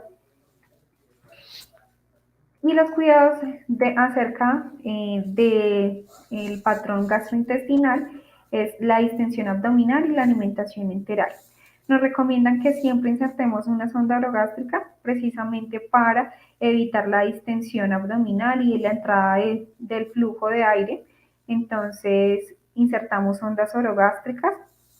Si el paciente no tolera la alimentación, podemos pasar sondas oroduodenales y debemos vigilar siempre la alimentación según la tolerancia. Entonces debemos siempre verificar si podemos iniciar con alimentación en infusión continua o por bolos o por gavaje. La valoración siempre de cada uno de los pacientes, vigilar siempre su estado general. Y en los cuidados de terapia respiratoria, que también nos vemos incluidas, es la permeabilidad de la vía aérea. Siempre debemos vigilar que siempre esté permeable, que no haya ninguna obstrucción. La aspiración de secreciones. Se recomienda el uso de solución salina para limpiar la vía aérea y mantener siempre la humedad. Recuerden que si tenemos una humedad muy alta, el paciente pues va a tener una mayor fragilidad en su piel y si no manejamos pues una humedad o hay disminución de la humedad, pues las secreciones se van a adherir pues a las paredes de la vía respiratoria. La posición semifowler, entonces siempre pues cuando se realiza la terapia respiratoria mantener este tipo de posición. En cuidados del manejo y dolor, ¿qué dice la literatura? Que hay evidencia. La posición canguro es la mejor, es el mejor manejo del dolor o manejo del confort del paciente. Mantener siempre estas medidas, disminuir siempre estos procedimientos, la toma de glucometrías, la canalización del paciente, siempre en pro del desarrollo neurológico del paciente. Otra cosa muy importante es fomentar la lactancia materna. Sabemos que este tipo de dispositivos pues a veces pues generan como incomodidad en los padres, pero podemos también fomentar la lactancia materna y administrar sacarosa para disminuir el dolor.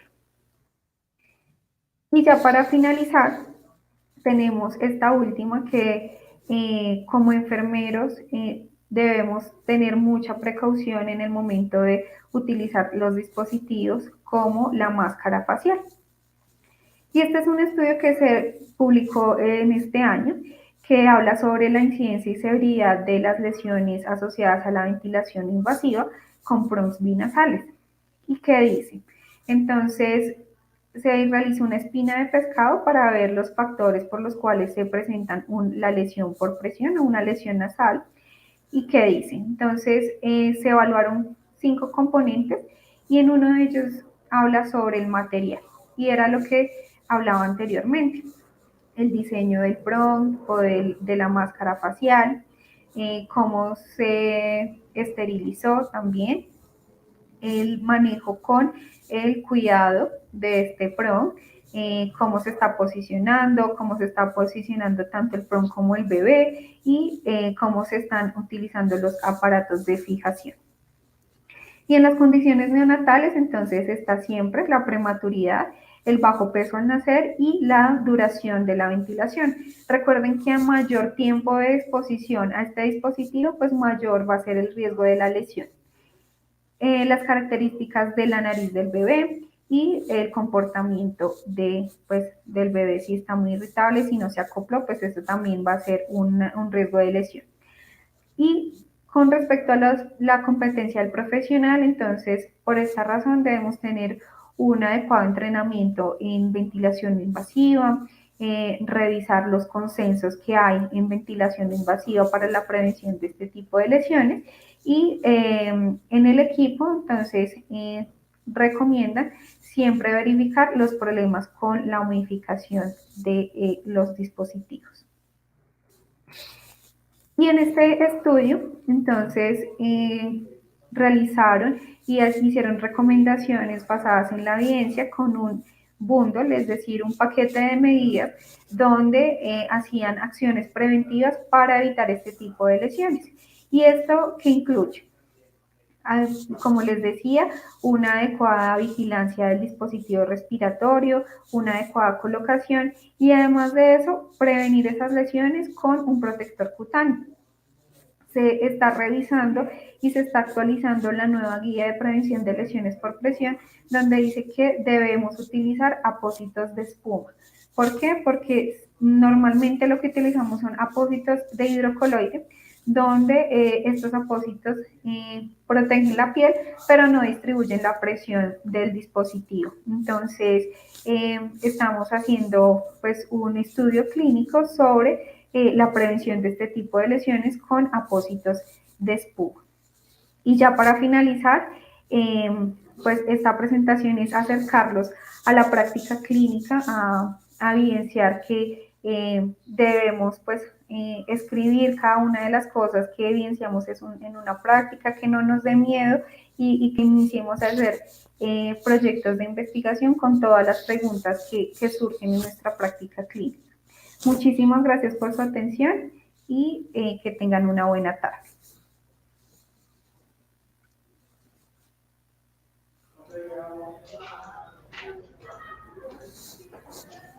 Bueno, muchas gracias a Luisa nuevamente por la presentación, una ponencia bastante acertada para el enfoque de este simposio, ya que pues realmente la gran mayoría de nuestros neonatos en cuidado crítico en algún momento de su tratamiento requieren de algún tipo de ventilación, en el cual nuestras enfermeras de las unidades neonatales juegan un papel fundamental y siendo sumamente muy importante que estemos entrenadas para este tipo de tratamiento. Muchas gracias, Luisa.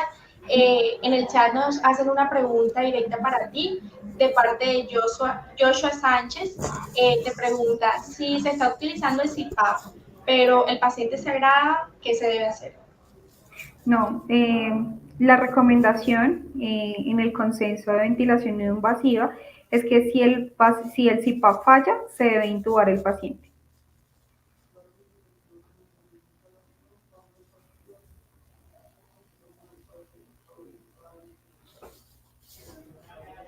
Bueno, muchas gracias Luisa por la respuesta.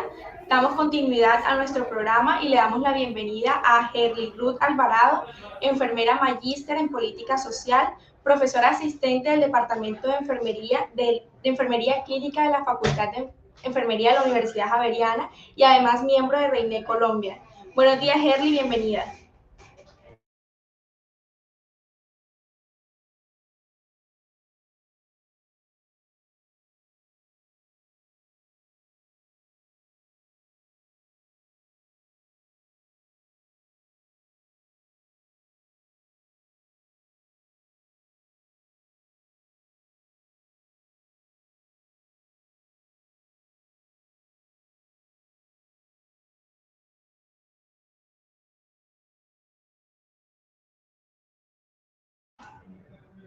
Buenos días, Herly. Bienvenida, ¿nos escuchas?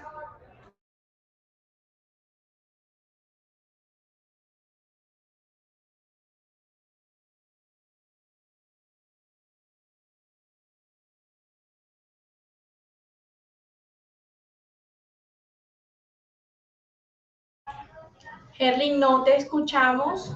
Por favor, activa el micrófono. Está desactivado hasta el momento.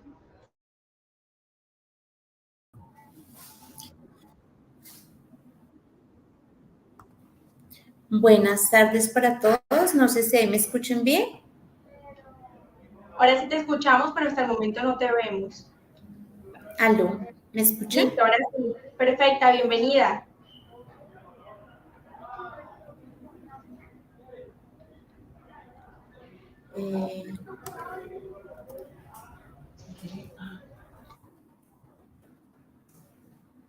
¿Me escuchan ahí?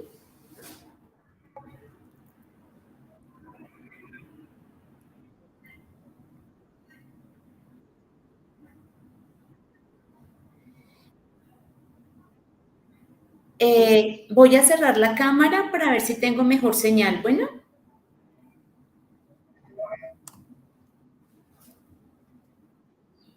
Bueno, buenas tardes para todos. Muchas gracias. En primer lugar, quiero darles las gracias por la invitación. A Roxana, muchas gracias. Primero, pues invitarlos a los que no pertenecen a la red que se conecten a la red, a REINEC, la Red Internacional de Enfermería en Cuidado Crítico, que es una estrategia a la cual está vinculada Roxana, y en esta buscamos cooperación entre personas, instituciones, organizaciones y programas para mejorar el cuidado y la calidad de los servicios. Entonces, los invitamos desde allí a que se conecten a la red. No tengo la cámara encendida porque tenemos problemas de señal, entonces para que me escuchen mejor, por eso cerré la cámara. El tema, no sé si me escuchen bien, me gustaría si me escribes por el chat porque es que no tengo mucho acceso. Perfecto. El tema al que me invitaron es hablar de vasoactivos en pediatría. Voy a ser rápida porque, verdad, hemos tenido problemas con la señal. Si quieres la siguiente. Cuando hablamos de uso de vasoactivos en pediatría, es muy importante saber cuándo lo utilizamos, cuándo utilizamos vasoactivos, y básicamente tenemos que recordar que es cuando el paciente está chocado o está en choque. Entonces, ¿cómo identificamos el choque en pediatría? Tenemos que tener en cuenta los datos clínicos, los hemodinámicos, los bioquímicos, tenemos que tener en cuenta el gasto cardíaco y las resistencias vasculares sistémicas. ¿Le das enter, por favor? Tenemos que recordar, sí, eso. Tenemos que recordar que la respuesta cardíaca en los niños es diferente a los adultos. El gasto cardíaco en los niños no se mantiene o no se mide con fracción de eyección y frecuencia cardíaca, sino que en los niños depende mucho del índice cardíaco. Este depende de la frecuencia, del volumen, pero como el corazón no tiene las mismas fibras, no se puede manejar con frecuencia y eyección, sino el índice cardíaco, que es el gasto cardíaco por metro cuadrado.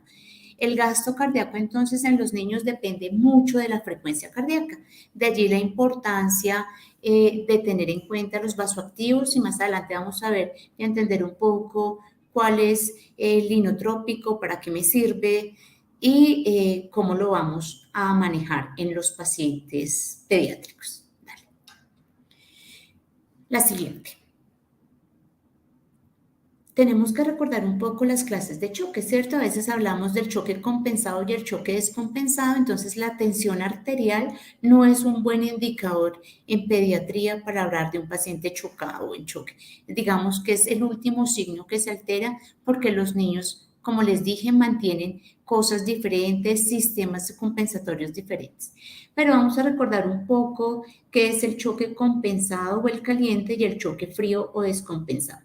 El choque frío es cuando las resistencias vasculares sistémicas se elevan y el gasto cardíaco baja. En el aumento en las resistencias hay hipoperfusión, entonces ustedes van a encontrar los miembros, las partes distales del niño fríos, mientras que en el choque caliente ustedes van a ver al niño rosado, caliente, porque hay una vasodilatación. Sin embargo, las dos van a bajar la tensión. Sin embargo, hago énfasis que la tensión arterial en los niños no es un buen indicador porque puede ser el signo que se altera en último lugar. Un bajo gasto cardíaco se aumenta con alta mortalidad, dada la incapacidad de la población para incrementar la frecuencia. Nosotros o los niños funcionan totalmente diferente a los adultos. Entonces, es importante mirar cómo se maneja el choque en pediatría y de ahí la importancia del uso de los vasoactivos. Siguiente, por favor. Cuando hablamos, la siguiente, por favor. Dale. ¿Qué aspectos debo tener en cuenta yo en los pacientes? Entonces, el niño, como les dije, funciona más con frecuencia, entonces vamos a encontrar a un paciente pediátrico taquicárdico porque ellos lo hacen para mantener el índice cardíaco. La perfusión distal es un buen indicador, entonces tengo que mirar el paciente que esté mal perfundido, tengo que mirar pulsos, cómo están los pulsos, cómo está el llenado. El gasto urinario no lo debemos descuidar, es otro indicador casi que es de monitoría urgente cuando estamos en salas de urgencia y en la unidad de cuidado intensivo, es un indicador claro de cómo está nuestro paciente, el estado ácido básico, el ácido láctico y el estado mental. Tenemos que tener en cuenta si el paciente está orientado o no, si está confundido o no, porque nos puede dar un indicador de cómo está la perfusión cerebral. Dale. Entonces, ¿por qué los vasoactivos? Hay una revisión retrospectiva que dice que cada hora adicional de choque persistente, es decir, más allá de 60 minutos, si el paciente está chocado, yo no le inicio los vasopresores, aumenta hasta el doble la probabilidad de mortalidad del niño. Entonces, la importancia de allí de iniciar los vasoactivos. Pero cuando nosotros como enfermeros iniciamos vasoactivos, tenemos que tener en cuenta muchas cosas adicionales. Siguiente. ¿Para qué me sirve un vasoactivo y cuáles son las clases de vasoactivos? La siguiente, por favor. Yo tengo que tener en cuenta los vasopresores que me aumentan la vasoconstricción periférica. ¿Lo pasas?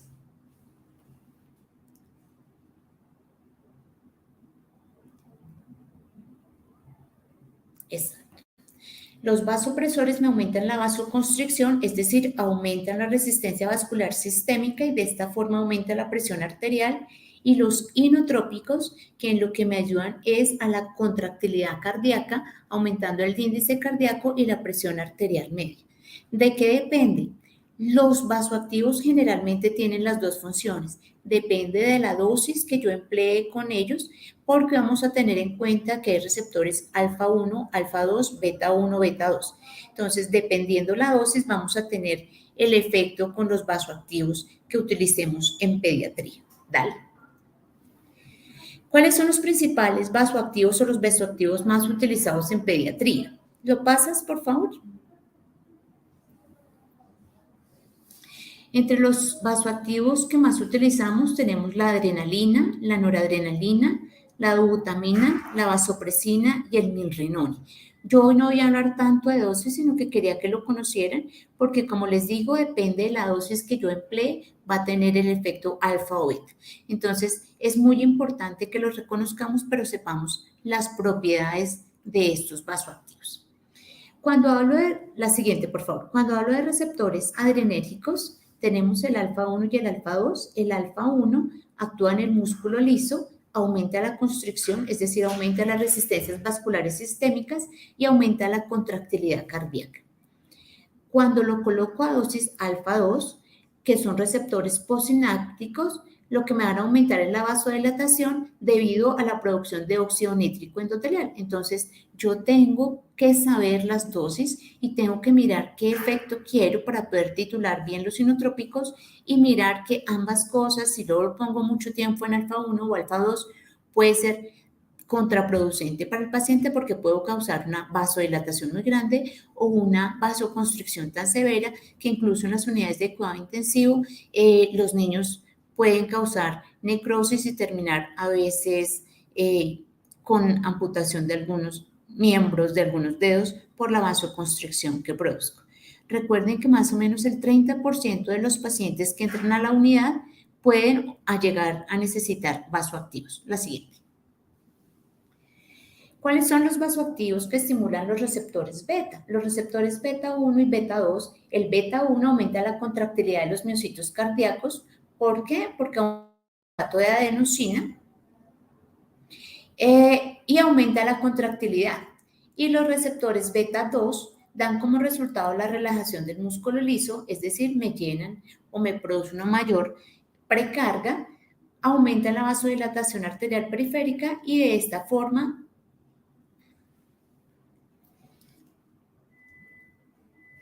me aumentan o me mejoran la tensión arterial. Siguiente, por favor. El efecto beta 1 entonces aumenta la frecuencia, la contractilidad, mejora el rendimiento cardíaco, tiene un efecto inotrópico. Recuerden que los vasoactivos aumentan las resistencias y los unitrópicos la contractilidad.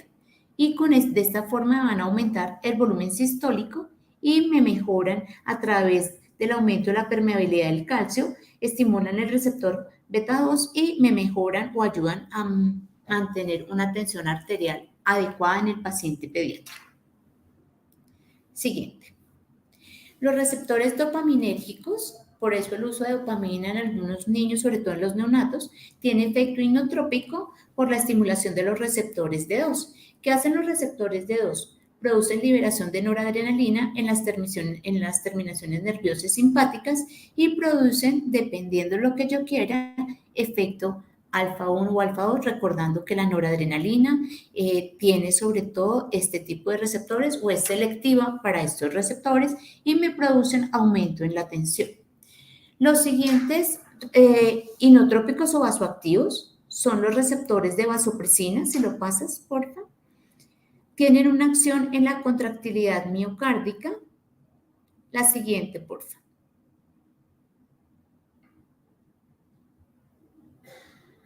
¿Lo pasas? Tiene una acción en la contractilidad cardíaca y en la vasodilatación coronaria, pulmonar y cerebral. Entonces, de alguna manera me ayuda sobre todo a mantener una buena perfusión. ¿Qué tengo que hacer? No ir y no estar con medicamentos a ciegas. ¿Por qué? Porque si no sabemos titularlos, si no sabemos manejarlos, podemos complicar a mi paciente o aumentando y dañando la perfusión distal o llevando al niño una vasodilatación tan severa que puede ser hipotenso. ¿Qué tenemos que saber y estudiar o tener en cuenta durante la administración? En pediatría, por las dosis, hay mayor probabilidad de error. Debo saber y usualmente la compatibilidad de infusiones. Cuando tengo un paciente con infusión continua, debo saber cómo se prepara, con qué diluyente, cuánto es la estabilidad, si es fotosensible, con qué lo puedo colocar para evitar errores en el manejo de los vasoactivos. Siguiente. ¿Qué debo estudiar entonces? Debo conocer el mecanismo de acción. ¿Lo pasas, por favor?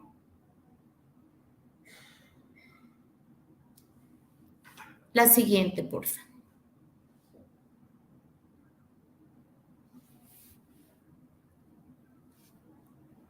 ¿Lo pasas? En la siguiente yo tengo que conocer el mecanismo de acción, las indicaciones y contraindicaciones de los fármacos, los vasopresores e inotrópicos. Es importante saber y conocer el objetivo frente al manejo de las cifras de tensión que yo quiera manejar.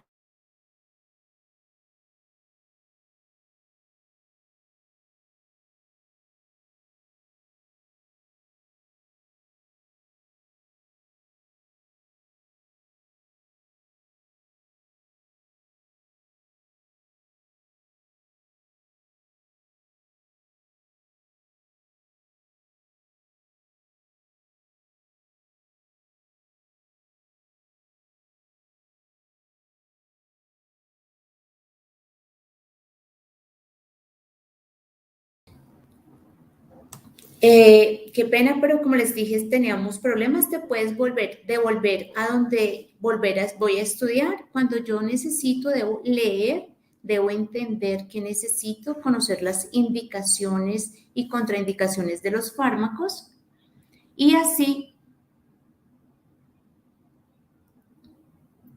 tener en cuenta qué vasoactivo tengo, la titulación, por dónde lo voy a poner, cómo se prepara y los cuidados que yo debo tener. Siguiente.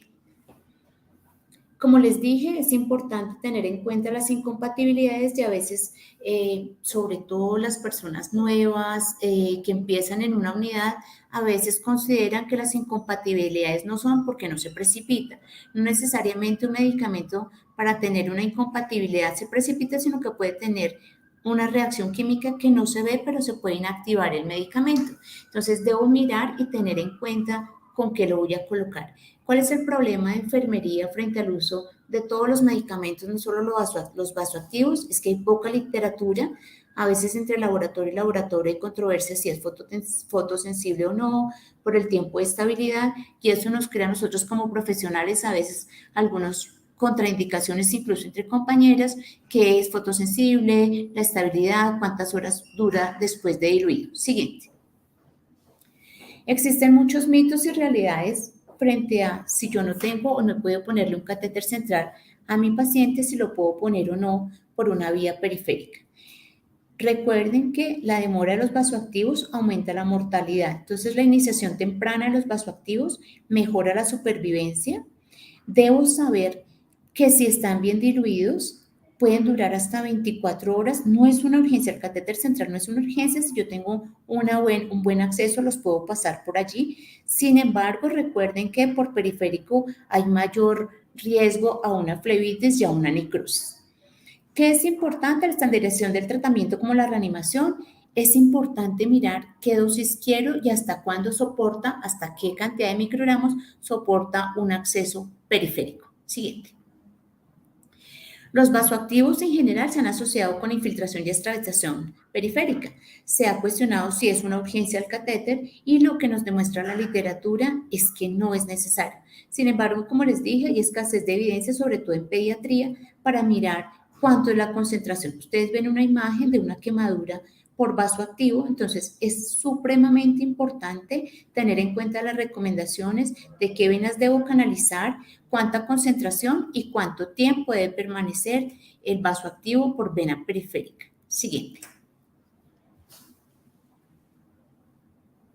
¿Qué es importante en el inicio de los vasoactivos? El inicio temprano de los vasopresores ayuda a restaurar la perfusión de los órganos terminales, me evita daños en el riñón, en el cerebro.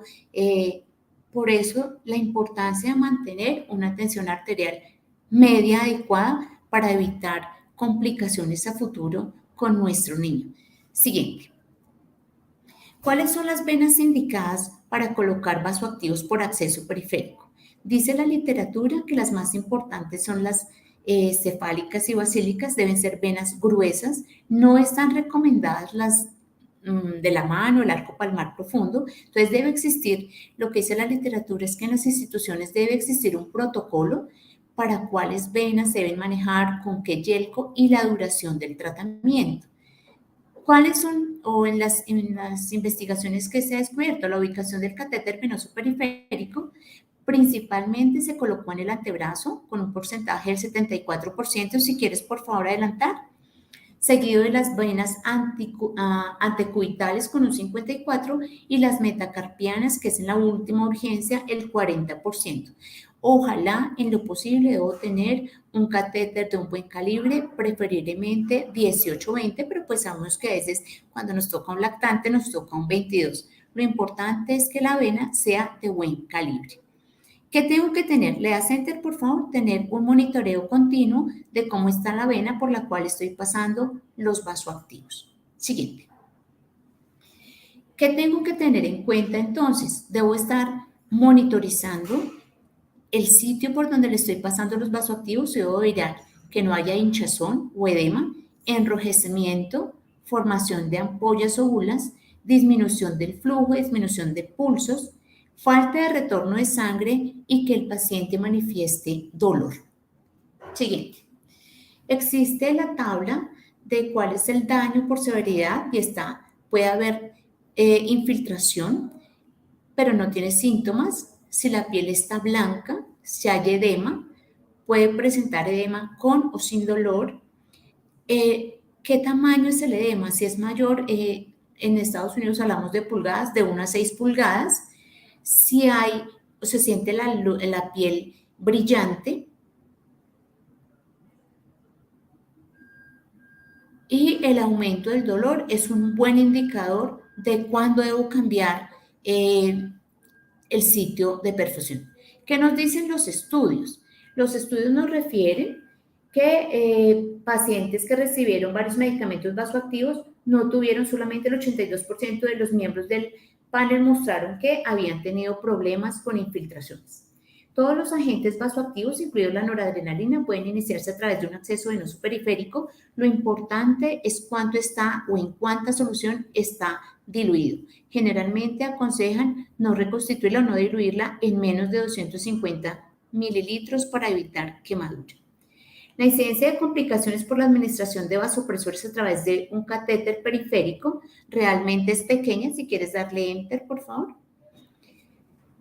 Lo importante es que tan pronto pueda tener un acceso central, debo tratar de mantener y cambiar los vasoactivos a catéter central. ¿Lo pasas, por favor? Realmente, ¿lo adelantas? No hubo diferencia en la mortalidad entre los grupos de catéter central y periférico. Sin embargo, la literatura evidencia que se necesitan más estudios y la mayor recomendación es que debe existir un protocolo si los vasopresores se van a utilizar por vía periférica. Entonces, debemos mirar en cuánta solución los vamos a diluir. Como les digo, la literatura insiste en que no sea menor un volumen de 250 mililitros. Siguiente. ¿Qué debo hacer entonces? ¿Debo mantener baja concentración de infusión para evitar quemaduras?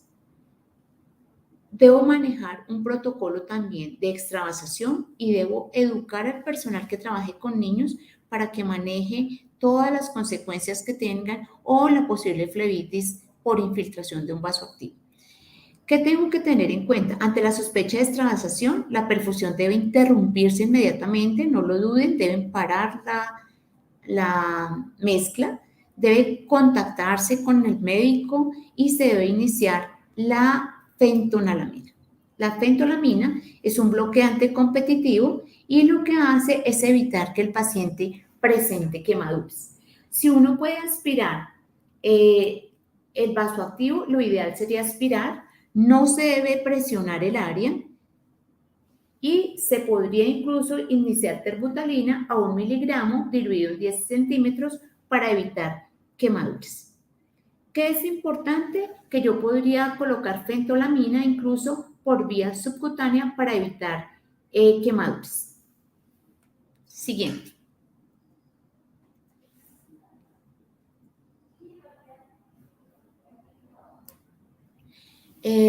Espero, porque nos tocó como carreras y con los dudas, que si tienen preguntas, dudas, o haya podido lograr decirles a enfermería la importancia de los vasoactivos, no les dé miedo iniciarla por vía periférica.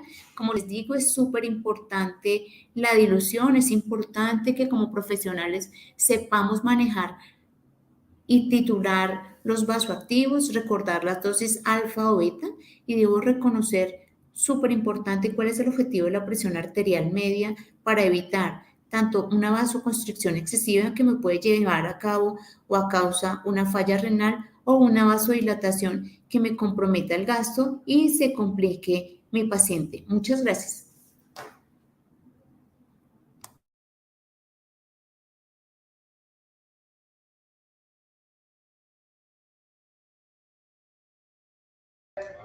Bueno, le damos muchas gracias a la enfermera Gerly Alvarado por esta ponencia. Definitivamente en la práctica de enfermería el componente del manejo de vasoactivos representa una gran complejidad y un cúmulo de conocimientos muy amplio, y sobre todo genera un reto el que se haga en esta población que serían los pediátricos. Entonces, definitivamente unos aportes muy esenciales para nuestra práctica clínica y que definitivamente nos van a ayudar a ir encaminándonos en este área del cuidado. Le agradezco a la enfermera Gerda Alvarado, excelente presentación. Dentro del chat vamos a revisar si tenemos alguna pregunta. Pueden ir generando sus preguntas dentro del chat en vivo y las vamos a estar leyendo a medida que vayan apareciendo.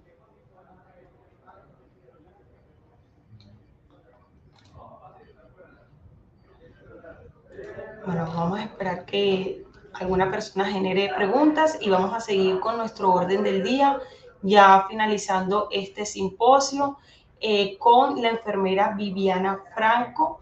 Es enfermera, especialista en cuidado crítico, magíster en enfermería y profesora de la Universidad Simón Bolívar acá en Barranquilla. Viene a presentar, a hacer su ponencia acerca del cuidado de enfermería en el paciente con terapia dialítica. Enfermera Viviana, bueno, ya la tenemos en pantalla, le damos la bienvenida. Tiene su micrófono apagado. Vamos a activar el micrófono. Muy buenas tardes, muchas gracias. Yera, ¿cómo estás? Muy buenas tardes a todos. Buenas tardes, enfermera. ¿Me escuchan bien? Sí, sí, se ve bien y le escuchamos muy bien. ¿Se ve bien la presentación ya? Sí, señora.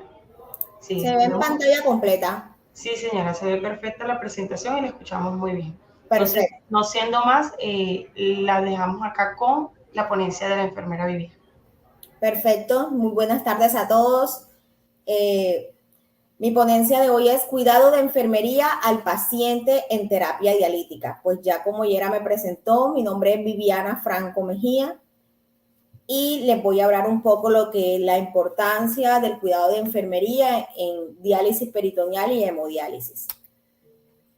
Bueno, de acuerdo a las guías CADIGO, definen la enfermedad renal crónica como un síndrome caracterizado por persistente alteración en la estructura o función renal, presente por más de 3 meses y con implicaciones en la salud del individuo. Su grado de afectación se determina mediante la medición de la tasa de filtración glomerular menor a 60 o la presencia de daño renal, demostrado directa o indirectamente mediante marcadores como la albuminuria.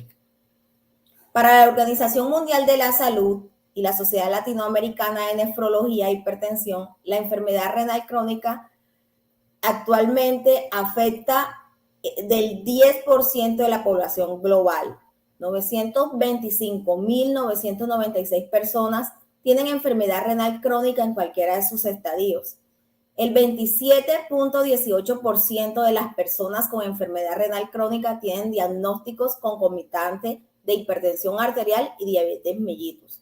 Y para el año 2019 se reportaron a la cuenta de alto costo 4.539.694 casos de pacientes con enfermedad renal crónica o hipertensión arterial o diabetes mellitus.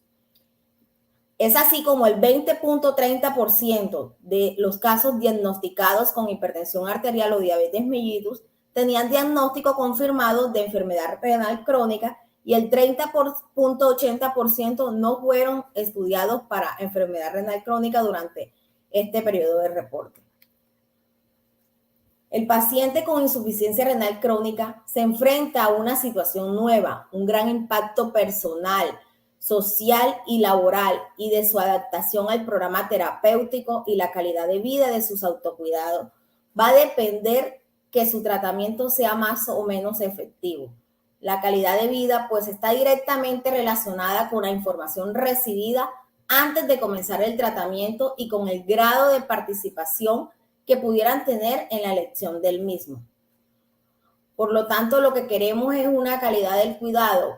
Es así como el enfermero de terapia dialítica debe tener unos conocimientos necesarios para poder y unas habilidades técnicas como educador, para poder desarrollar estrategias de soporte psicológico y asimismo hacer un intento de ejercicio de conocimiento, habilidad e intuición. La información que se le suministra a este paciente que inicia una terapia dialítica debe ser una información individualizada, adaptándose a la situación específica de cada paciente, que incluyen factores como la edad, el nivel cultural, el estado físico, etc. Pues esto le va a ayudar a adaptarse a su nueva situación, que va a ir encaminada a que él alcance el máximo grado de autoeficiencia posible. Y esta información debe ser oral y escrita. Entramos a la clasificación de las terapias de reemplazo renal.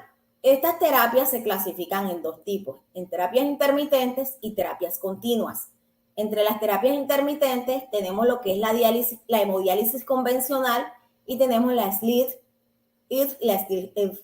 Y tenemos las terapias continuas como la diálisis peritoneal, y acá tenemos lo que son la hemofiltración venosa, el SCUF y la hemofiltración venosa continua, la hemodiafiltración venosa continua, la hemodiálisis venosa continua. La diferencia es que las hemodiálisis intermitentes son de tiempos cortos. Por ejemplo, la convencional hablamos de un tiempo de aproximadamente 4 horas. Y las SLID o hemodiálisis intermitente se hacen entre 6 y 12 horas. Y cuando hablamos de hemodiálisis continuas, es para pacientes que van a durar más de 24 horas conectados. En este caso, está indicado para pacientes en las unidades de cuidados intensivos o pacientes hemodinámicamente inestables, pacientes en shock séptico. Hablemos un poco de la diálisis peritoneal. La diálisis peritoneal es una terapia de reemplazo renal que se encarga de retirar el desecho y el exceso de líquido a través de los vasos sanguíneos que cubren las paredes del abdomen, en este caso, el peritoneo. El peritoneo se utiliza como filtro. Las fases, tiene una fase o está constituida por unas fases que van enfocadas a lo que es drenaje, infusión y permanencia. Básicamente, drenaje porque para que se infunda un líquido en la cavidad peritoneal debemos cerciorarnos o garantizar que esa cavidad esté vacía. Por lo tanto, lo primero que se hace es un drenaje, aunque el paciente esté con la cavidad, aunque el paciente estemos garantizado que no le haya quedado infusión, a veces hay residuos y por lo tanto siempre drenamos. Luego que se realiza el drenaje, se realiza un proceso de infusión, que es la entrada de ese líquido, que ese líquido se llama dianeal, y el kit completo se llama Ultravac. Entonces, ese líquido que entra a la cavidad peritoneal, ese proceso se llama infusión. Y el tiempo que dura ese líquido en la cavidad peritoneal se llama permanencia. El tiempo es de aproximadamente de 3 a 4 horas. La diálisis peritoneal se clasifica en diálisis peritoneal continua y diálisis peritoneal automatizada. La diálisis peritoneal continua es un tipo de diálisis que el paciente realiza en su casa de manera ambulatoria con un previo entrenamiento. Enfermera Viviana, qué pena la interrupción, es que nos hemos percatado que no se están viendo las diapositivas. Listo, ya vemos que tiene secuencia lo que va diciendo con la presentación. Hemos tenido como un problema técnico. Sí se ve ya. Listo, ahora sí. Debe ir pasando manualmente las diapositivas para que se vayan viendo y vaya habiendo concordancia en lo que nos va diciendo y nos va poniendo con la presentación que tiene preparada. Ok, perfecto. Listo, muchas gracias. En estos momentos estamos hablando de lo que es los dos tipos de diálisis peritoneal. Tenemos la diálisis peritoneal ambulatoria continua o comúnmente llamada diálisis peritoneal manual. Es una diálisis que se realiza para los pacientes crónicos y donde el paciente realiza esta terapia de manera ambulatoria en su casa con un previo entrenamiento, y es manual porque el mismo paciente se hace con un protocolo indicado todo el procedimiento en su domicilio. Inicialmente debe realizar un entrenamiento a la unidad renal que está enfocado en 4 semanas, un mes aproximadamente, y luego él se traslada a su domicilio con todos los insumos necesarios donde él se realiza la terapia, por eso se llama manual.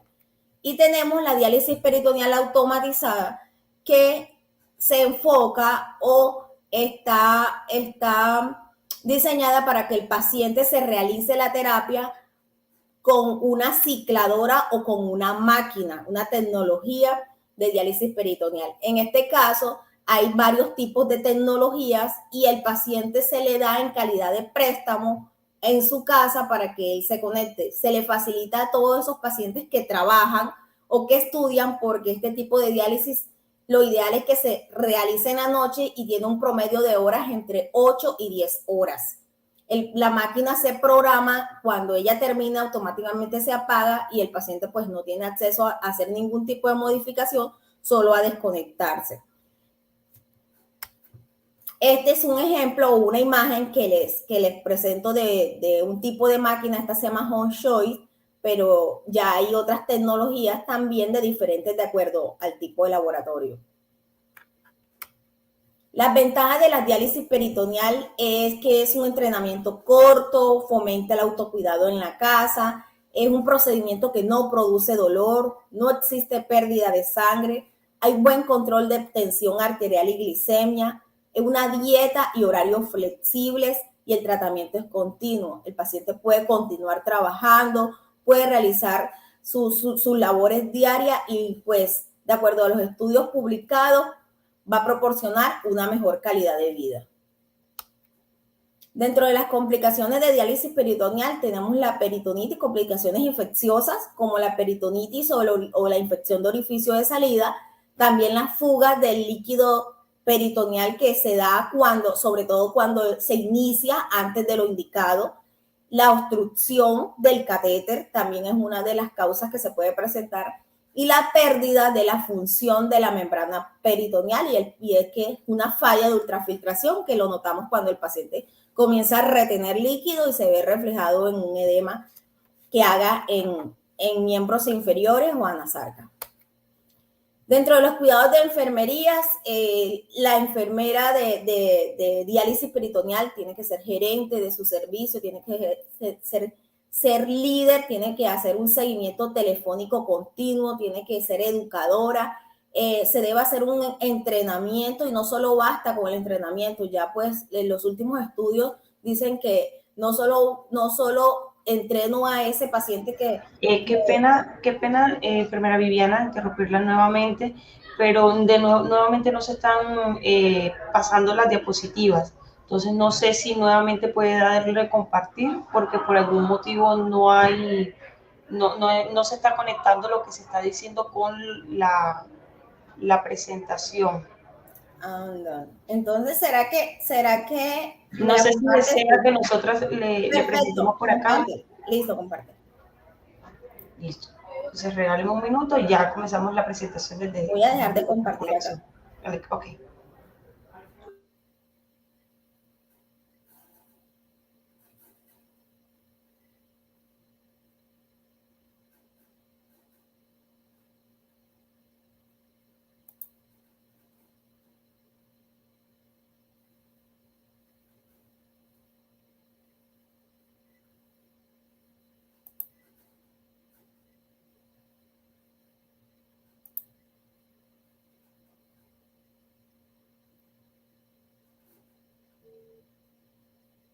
Listo, puedo continuar.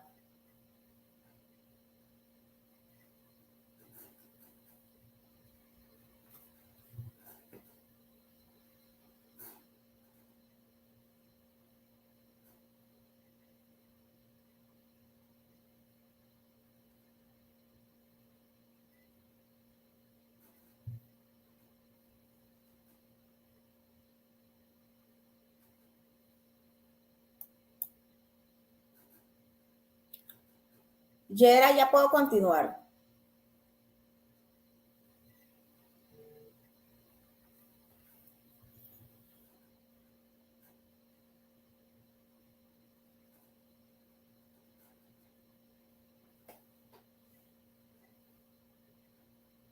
Hola, ya puedo continuar.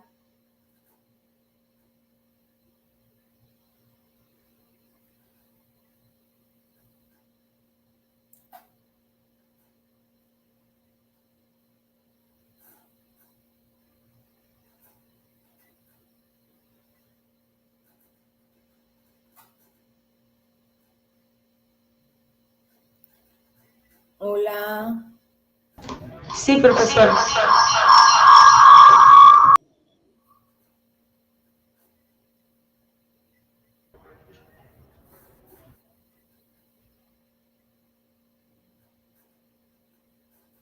Profe. Hola, Yera, no veo la presentación. Bueno, vamos a hacer lo siguiente. Vamos a presentar nuevamente y usted me va a avisar en qué diapositiva pues es la que debemos continuar su presentación. ¿Oye? Ok, listo. Listo.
Bueno, al parecer estamos teniendo algún problema de conexión con el tema de... ¿Será que yo intento compartirlas de nuevo para ver? Sí, señora, vamos a intentar nuevamente eso.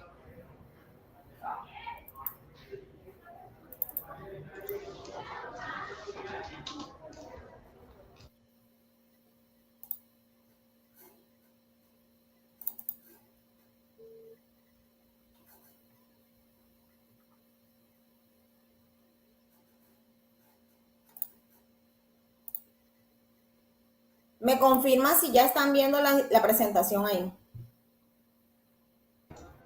Sí, señora, sí los estamos viendo. Sí, se ve completa. Sí, señora. Estamos en la presentación Cuidados de Enfermería y hay un gráfico en el que dice seguimiento telefónico. Perfecto, esa es. Muchas gracias. Excelente. Muchas gracias. Ok. Bueno, entonces, dentro de los cuidados de enfermería, les decía que la enfermera de diálisis peritoneal debe ser una enfermera que dentro de sus habilidades debe ser educadora. Básicamente, el éxito de la terapia del paciente en diálisis peritoneal está enfocado en la educación que la enfermera le da para que él pueda desarrollar el autocuidado y pueda adherirse a la terapia y prevenir las complicaciones. Por lo tanto, los principales cuidados generales son seguimiento. El seguimiento se puede hacer de manera telefónica, de manera presencial con visitas domiciliarias. Se debe hacer un entrenamiento y un reentrenamiento y pues que realmente ya las publicaciones que salieron ahorita en el 2019-2020 dice que no solamente con el entrenamiento es suficiente para que el paciente tenga un éxito y una adherencia en la terapia de diálisis peritoneal. Se deben hacer reentrenamientos que lo ideal es que se hagan entre 3 y 6 meses. Y los reentrenamientos pueden ser en la unidad renal o en el domicilio del paciente. Debe haber una consulta de enfermería mensual donde se valora todo lo que son los parámetros de laboratorio del paciente, donde se hace una valoración física completa del paciente y se lleva a cabo el plan de atención de enfermería. Y lo más importante, que en todos estos cuidados que se le están brindando al paciente esté enfocada la educación. La educación es continua. Dentro del cuidado del orificio de salida, vemos que hay que mantenerlo cubierto durante la primera semana después de haberse implantado el catéter. El catéter este es un catéter TENCO y se debe realizar, después que ya pasó la primera semana, se debe realizar diariamente cuidados del orificio durante el baño en ducha. Se debe colocar gasas en el orificio hasta que ya haya cicatrizado totalmente. Se debe fijar cerca del catéter del orificio de salida, puede ser con un micropor, y detectar cualquier signo de infección, como por ejemplo rubor, calor o algún tipo de salida de secreción. Los cuidados específicos dentro de la cavidad peritoneal es que mantener cubierto durante las primeras semanas y después, detectar signos de infección. Hay que siempre utilizar el lavado de manos antes, durante y después de la terapia. Y cada vez que se vaya a realizar la curación del orificio de salida, con lavado de manos. No se utilizan guantes para la realización de esta terapia. Bueno, en cuanto a la hemodiálisis es una técnica de depuración sanguínea extracorpórea que va a suplir parcialmente las funciones renales de excreción de soluto, regulación de equilibrio ácido-base y electrolitos y eliminación de líquidos retenidos. Existen complicaciones de la hemodiálisis como la hipotensión, los calambres, náuseas y vómitos, la cefalea, el prurito, arritmias, convulsiones, reacciones anafilácticas, síndrome de desequilibrio, hemorragias, embolia gaseosa y accidentes técnicos.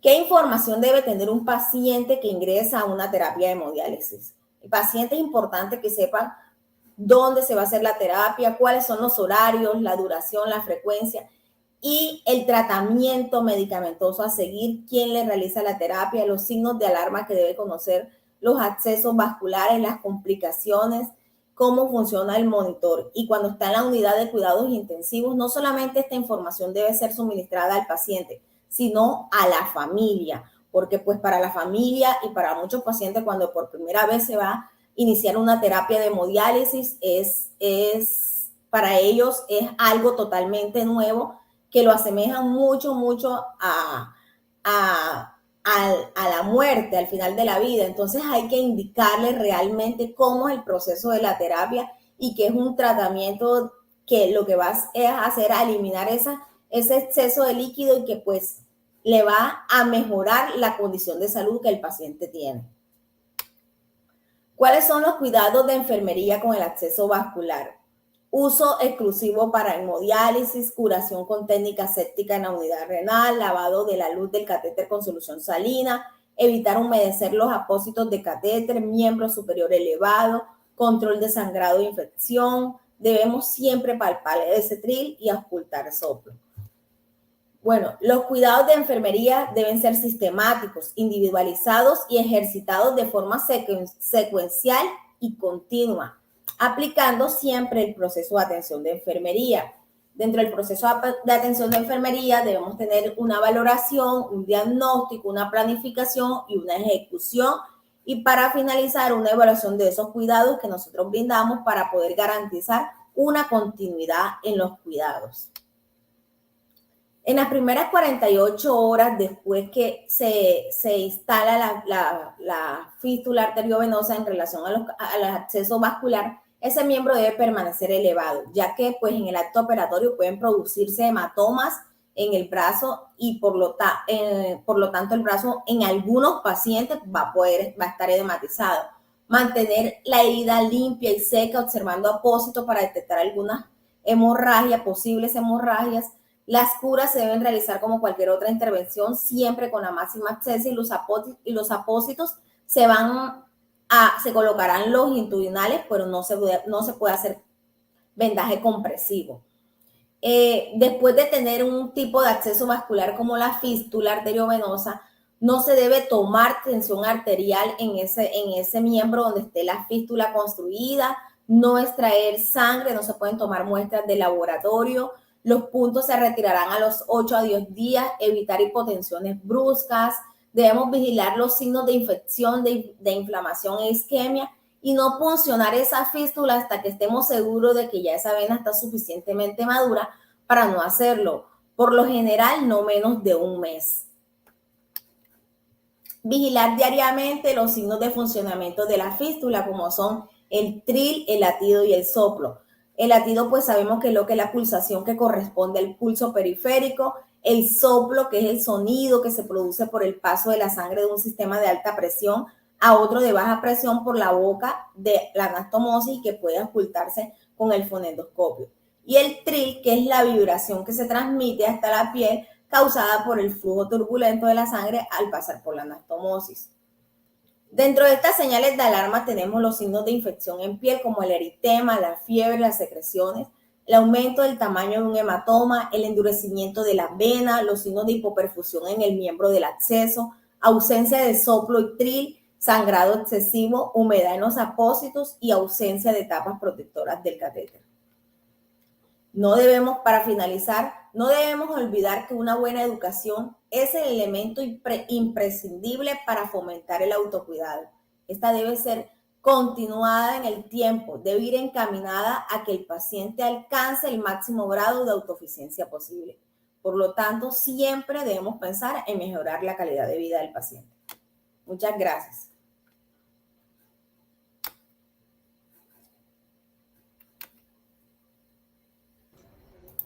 Bueno, muchísimas gracias a la enfermera Viviana por esta presentación. Sabemos que en medio de todas estas transmisiones en vivo, pues es común que suceda esto de algunas dificultades técnicas, pero siempre tenemos un equipo que nos apoya y que afortunadamente pudimos superar rápidamente. Eso es lo más importante. Muy excelente su participación, enfermera Viviana, siendo pues ya la 1:11. Vamos a leer algunas preguntas que han sido dejadas dentro del chat en vivo y de las cuales pues no hemos tenido la respuesta, pero ya afortunadamente vamos a presentar.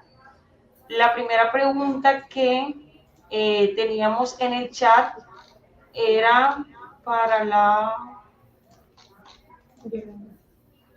enfermera Yolanda. Bueno, esta pregunta fue realizada por Carlos Alberto Dorado Figueroa. Hemos contactado a la doctora Yolanda y nos comenta la siguiente respuesta. La pregunta dice, ¿qué estrategias se podrían implementar para fortalecer los cuidados humanizados en la unidad de cuidados intensivos según su experiencia y los datos obtenidos en la investigación? A lo que la doctora responde, inicialmente, excelente pregunta.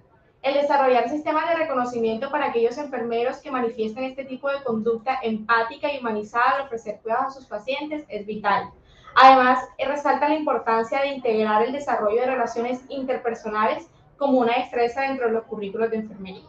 Agradecemos a la doctora Yolanda por su respuesta.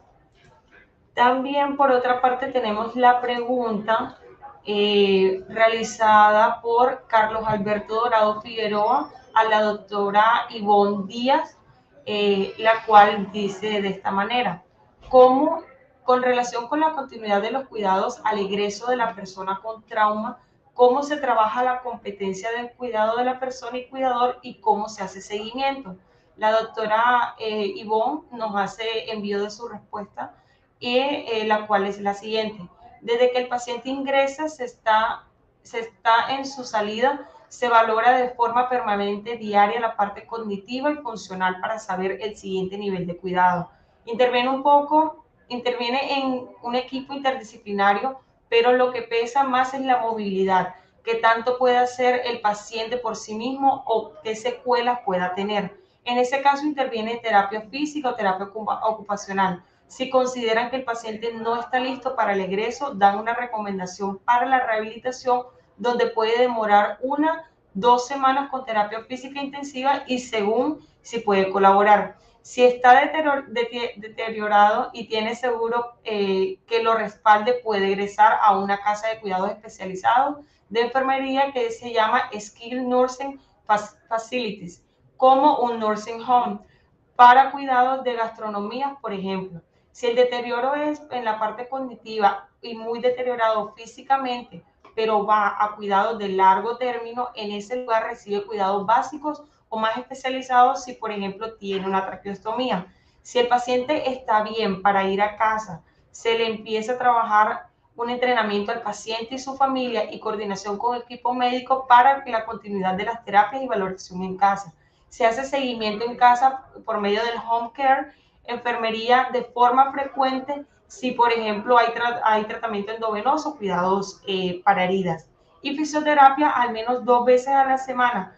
De esa manera se le da continuidad al cuidado que dependerá de la condición del paciente, pues determina el lugar y el tipo de cuidados que necesita este individuo. Bueno, por lo pronto vemos que en nuestro chat ya no tenemos más preguntas. Siendo así, vamos a dar cierre a este simposio, a este gran espacio que nos ha servido para compartir diferentes ideas y sobre todo abrir un espacio en este canal de Uninorte para enfermería. Recordamos nuevamente también para finalizar que aquí en pantallita pueden ver la información acerca de nuestros posgrados, nuestras maestrías y especializaciones que tenemos abiertas ya. Pueden ingresar también a la página web de la universidad o también estamos dejando los correos a los que se pueden comunicar. Bueno, no siendo más, les deseamos un feliz resto de día, muy honrados de tener su presencia y de haber sido parte de este espacio, y esperamos que en otras próximas ocasiones podamos brindar otros espacios en los cuales podamos seguir compartiendo todas las ideas y todos los conocimientos que se van desarrollando en enfermería. Muchísimas gracias. Los siguientes contenidos de Uninorte Co.